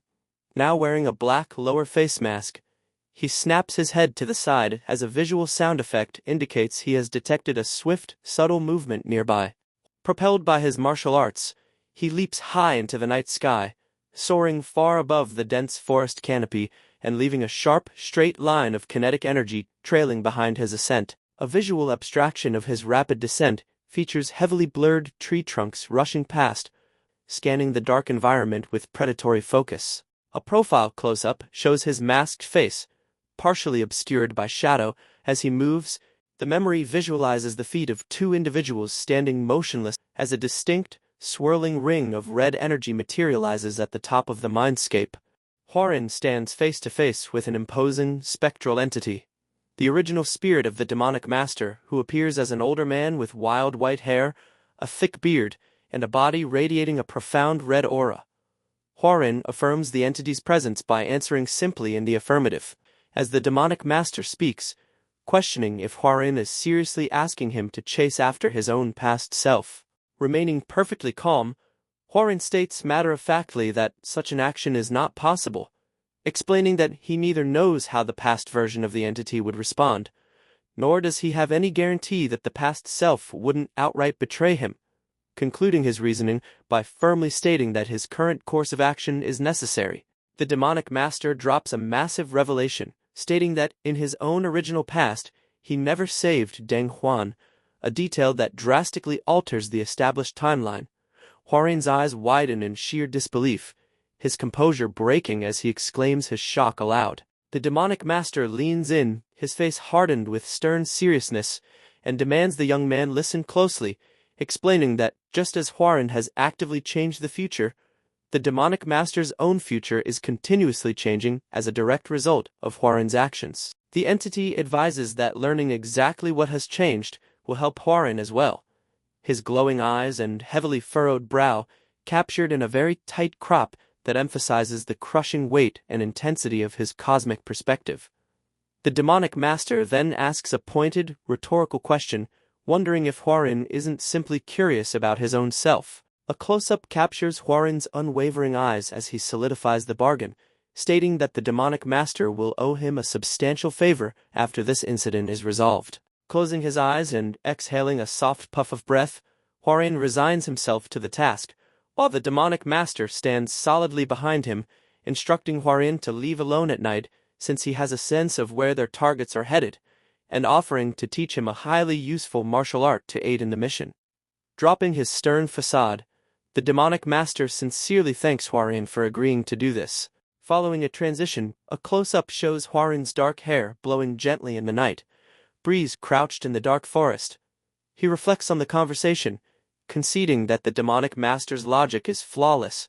If the past self's actions have truly been altered, then observing his current status firsthand will be incredibly helpful to his own plans. Hwarin bounds dynamically through the night air. The scene shifts to Hwarin's destination. A large, multi-story traditional estate touches down gracefully on the stone wall surrounding the estate, his landing executed with absolute silence and a perfect demonstration of his stealth. Crouching low on the wall, Hwarin peers down into the illuminated courtyard, his amber eyes sharp and vigilant as he assesses the scene before him. Hwarin internally recites the martial art passage the demonic master taught him, noting that it is a supreme stealth technique utilized by the master until the very end, ensuring he will not be discovered. A tight close-up of his masked face shows Hwarin closing his eyes, perfectly executing the breathing and energy control required by the technique, before he leaps silently down into the courtyard. He lands completely unnoticed behind two shadowy figures, standing near the brightly lit sliding doors of the main building, who are fully revealed under the light. The demonic master, Hwarin, remains crouched in the dark shadows of the wall, listening intently as the purple thunder demon's wife aggressively confronts the demonic master, demanding to know how he managed to get himself tailed by the Shaolin monks. She glares furiously at him, snapping and asking rhetorically if he actually thinks she knew they would run into those monks at that location. The demonic master defends himself, retorting that it wasn't as if he wanted to get caught, but she fiercely interrupts, blaming the incident entirely on the fact that his tracks were far too obvious. The demonic master sighs heavily in exasperation, his face contorting in annoyance at her relentless accusations. The demonic master dismisses the argument with a frustrated utterance and abruptly changes the subject, demanding to know if she successfully retrieved the divine artifact belonging to the purple lightning blood demon. Smiling with smug confidence, she replies smoothly in the affirmative, reaching a hand into the folds of her purple dress to produce a small leather pouch. She opens it, revealing several glowing, dark purple metallic orbs, which she identifies as the explosive iron orbs. From his concealed vantage point, Hwarin observes the transaction with intense scrutiny, instantly recognizing the items as the steel balls previously wielded by the purple lightning blood demon. Suddenly, a third figure steps casually into the illuminated courtyard, the sound of his footsteps immediately drawing the attention of both the purple thunder demon's wife and the demonic master, who turn to face the newcomer. The newcomer, the Black Killer Blade, is a handsome man with wavy silver hair who wears elegant, pale yellow robes over black garments. Stops beside them with unbothered posture, smiles amiably, and offers a casual, sing-song apology for being late. The purple thunder demon's wife immediately unleashes her fury upon the Black Killer Blade, pointing an accusing finger directly at him and screaming that they almost died because of him, expressing outrage that he dares to show his face so proudly. Unfazed, the Black Killer Blade calmly questions why the situation is his fault, but the demonic master violently cuts him off, commanding him to be quiet and demanding to know if he secured his assigned divine artifact. Smirking with eyes glinting in extreme confidence, the Black Killer Blade confirms his success with a simple, arrogant affirmation, proudly announcing that he made absolutely sure to acquire the White Tiger Anti-Demon Sword. Hearing this, the demonic master grins broadly, shouting aloud in triumph as he mentally tallies their grand spoils, listing the White Tiger Anti-Demon Sword of the Shaolin alongside the explosive iron orb of the Purple Lightning Blood Demon. A dramatic, extreme close-up of the demonic master's face highlights his wild, malicious grin and wide, crazed eyes as he enthusiastically declares that all that remains to complete their collection is the Phoenix Blood Chalice of the Tianzhong clan. Hidden in the shadows, Huaren's eye widens in sheer shock and alarm. The mention of the specific clan strikes a deep nerve. Hidden in the shadows, a dark blue mask covered the lower face of Huaren, whose golden yellow eye narrowed as he inhaled sharply, listening intently. His brow furrowed in shock as he internally questioned the sudden involvement of the Tianzhong clan. Against a dark background, he mentally processed the mention of a divine relic, realizing he knew absolutely nothing about this artifact. An unseen speaker arrogantly declared their mission complete, boasting that since they smuggled out the Shaolin's divine relic, the Tianzhong clan posed no threat. The perspective shifted to the old man, a stern figure with a graying mustache and beard, who warned his subordinate against underestimating the enemy. He noted that a Tianzhong clan faction was traveling the route where the Purple Lightning Blood Demon died, led by their newly prominent young master, the Tianzhong sword hero. From his hiding spot, Huaren observed the room below, where the old man addressed a group, including the Purple Demon's wife and Black Killer Blade. The old man suspected the young master hid immense power, though in the background, Black Killer Blade dismissed the target as an inexperienced boy. Smiling confidently, his eyes closed, Black Killer Blade lazily tapped a folded fan against his hand. Quiet tension hung in the empty space near the ceiling beams before the old man suddenly erupted in a jagged, blazing blue aura. His eyes glowing red, he loomed over the subordinate Black Killer Blade, threatening lethal consequences if he truly unleashed his power. Veins bulging on his furious face, framed by crackling blue energy, the old man warned that failure caused by arrogance meant death. The heavy threat prompted Black Killer Blade to drop his arrogant stance, bowing deeply with clasped hands in submission, while beside him, the Purple Demon's wife watched with a stern glare and crossed arms. The blue aura faded, leaving the old man standing calmly with crossed arms and closed eyes, logically noting that, since they had the other relics, there was no need to rush. A nervous bead of sweat rolled down Huaren's cheek as he listened closely to the old man advise forming a meticulous plan. Piecing the clues together, Huaren envisioned fiery Shaolin monks above, and road-weary warriors below, deducing the monks' recent activity was a hunt for the relic. He concluded the three killer heroes' pursuit of the Black Killer Sword was also motivated by the relic, leading to his final, staggering realization that the missing relic was with the Tianzhong clan. Fading into the heavy silence of the night, Huaren stood before a dark forest, faint moonlight highlighting his sharp features as he resolved he had no time to waste. He leapt into the canopy, a streak of white motion trailing him as he rushed back to the Tianzhong clan at blinding speed through the night. The scene cut to a bright day where a wooden carriage pulled by two horses traveled a dirt path beside a golden field and green mountains. Inside, Huaren slumbered against the wooden wall, sitting beside a red-haired woman watching the scenery. His subconscious thoughts overlay the interior, dreaming of the Black Killer Sword One Ho, a demonic master, and the Tianzhong clan's relic. His internal monologue expressed exhaustion before the red-haired woman softly asked if the young sect leader couldn't sleep. Sitting across from him, she gently suggested he rest, noting they were almost there. Huaren slowly opened his golden eyes, shaking his head sluggishly to fight his fatigue. Looking outside with a hardened expression, he stated he had an urgent message for the clan head and had to stay awake. Leaning out the window into the sunlight, he called to the drivers, Jungwook and Namwook, offering to drive to stay awake, which they accepted. On the front bench, Namwook grinned back while holding the reins, beside a resting Jungwook, as Huaren exhaled a tired breath. Huaren then sat alone on the driver's bench, expertly guiding the horses down the sunny road, his extreme exhaustion evident as he stared down with half-closed eyes. Suddenly, his golden eyes widened in sharp focus as a realization hit him.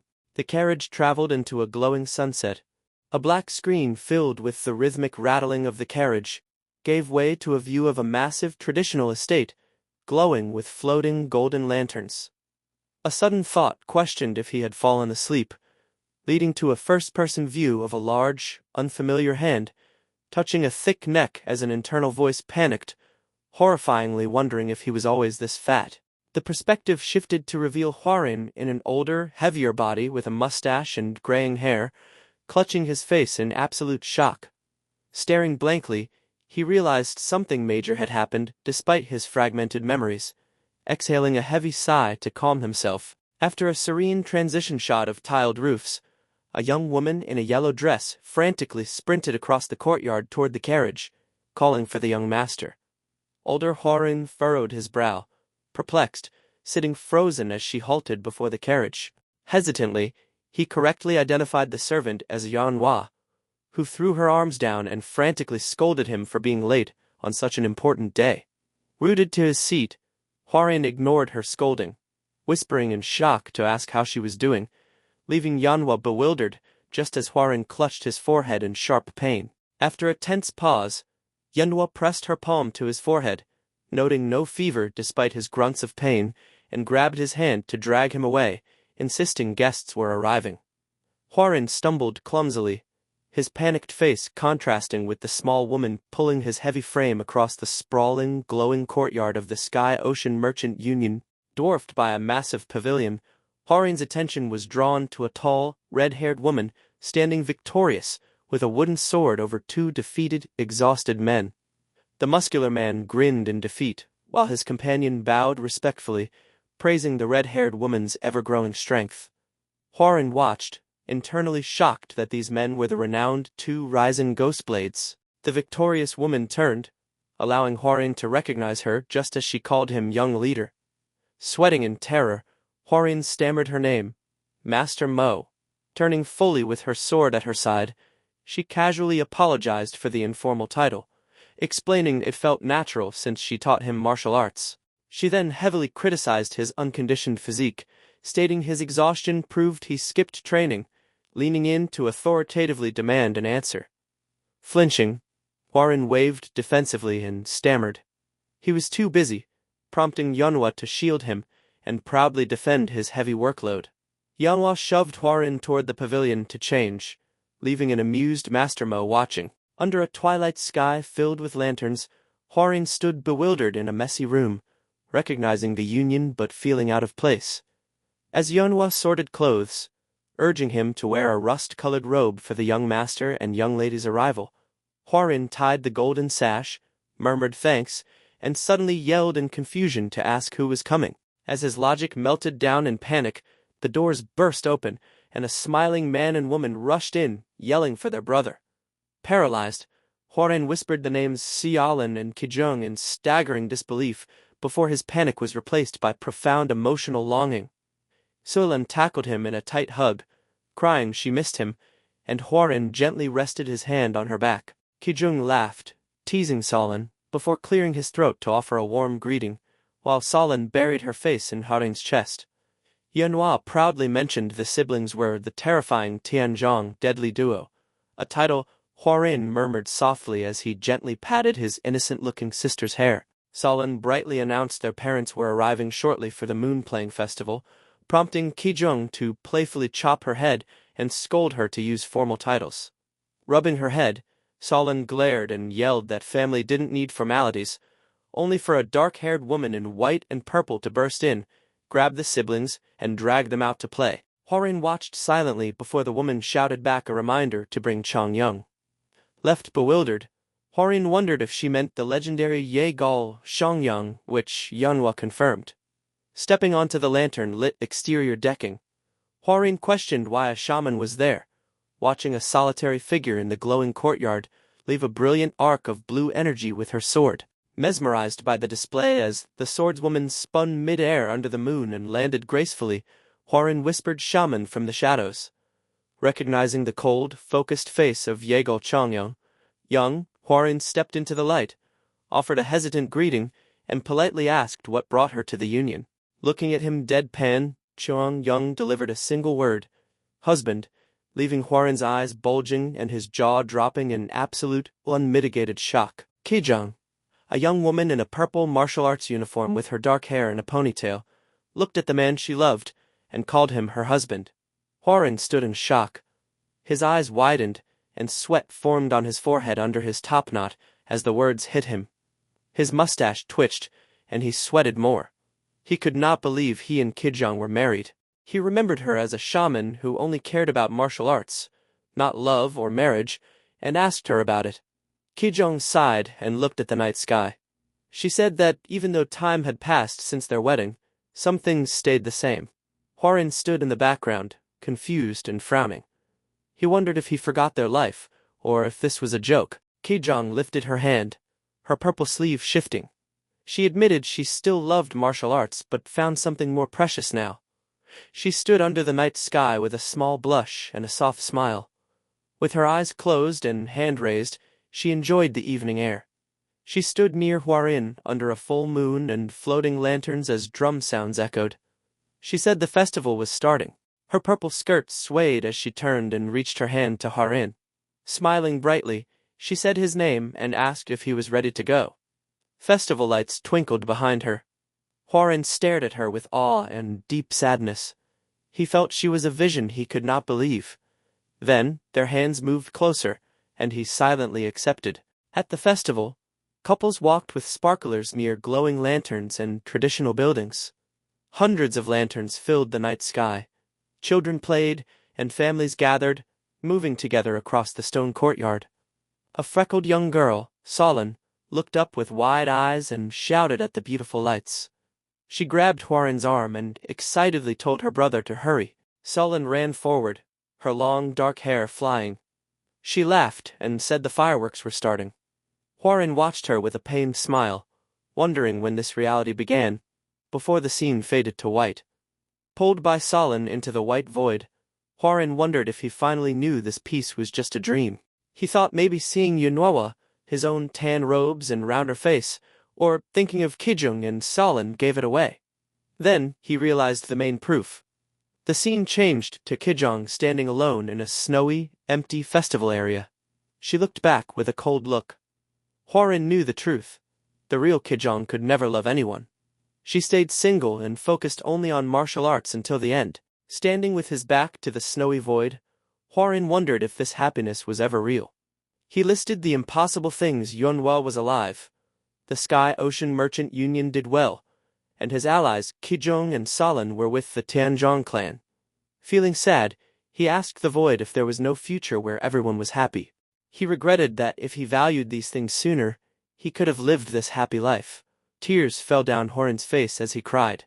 He shook and held on to the vision. He whispered. He did not want to leave, begged the dream not to end, and called out for his brother. Solon's voice broke his grief, telling him to open his eyes for the main event. A loud boom followed as bright white fireworks filled the sky over the dark towers. Hwarin watched the light and falling lanterns from behind. Beside him, a young man with long hair, Kijong, clasped his hands and smiled at the pretty fireworks.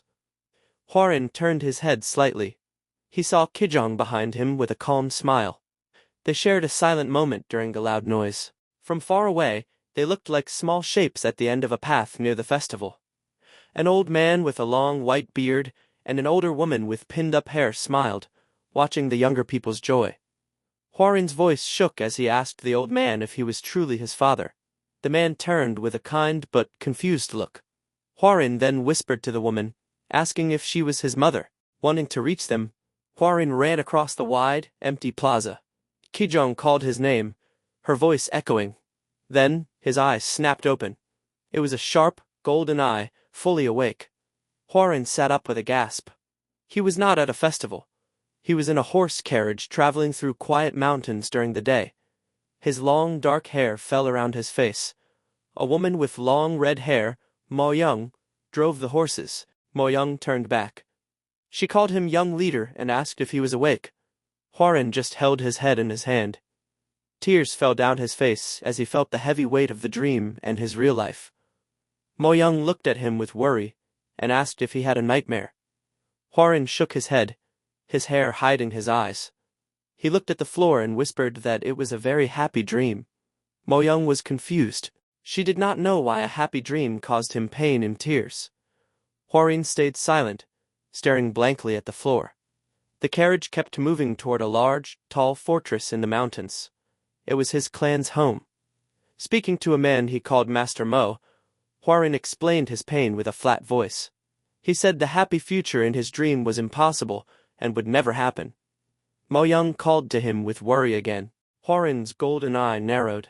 A sharp, new focus replaced his sadness. In the fortress courtyard, a freckled young girl with a small topknot, Manhwa, stood in shock and relief. She dropped her broom, letting the wood hit the stone floor. She ran toward the carriage, shouting loudly for her young master. She threw herself at Hwoarin as soon as he stepped down. She hugged him tight, sobbing and crying loudly with tears of joy. She yelled that she had waited a long time for his return. Hwoarin looked down at her with a softer face. He reached out a trembling hand to comfort her. He realized his earlier thought was wrong. The dream was not impossible. He now had the power to make it real. He kneeled to hold the crying girl. He promised himself he would build that bright, happy future for everyone. Looking up at the large clan fortress, he knew this was why he was sent back to the past. He stood tall. The heavy weight of his mission rested on his shoulders as he accepted his second chance at life. He watched other clan members, including a young man and a woman, run to him with joyful faces to welcome him home. Hwoarin knew he had much work to do. Standing beside Manhwa and looking at the clan buildings, he planned his next steps. He thought about the demonic master, the divine relic, and the power struggles threatening the Tanzhong clan. Despite the threats, a small, confident smirk showed on his lips. He knew his first step. Looking at his gathered family and allies, Hwoarin smiled a warm, broad smile. His voice was clear and firm as he told them he was finally home. This concludes this video and the season. Make sure to subscribe for season 2.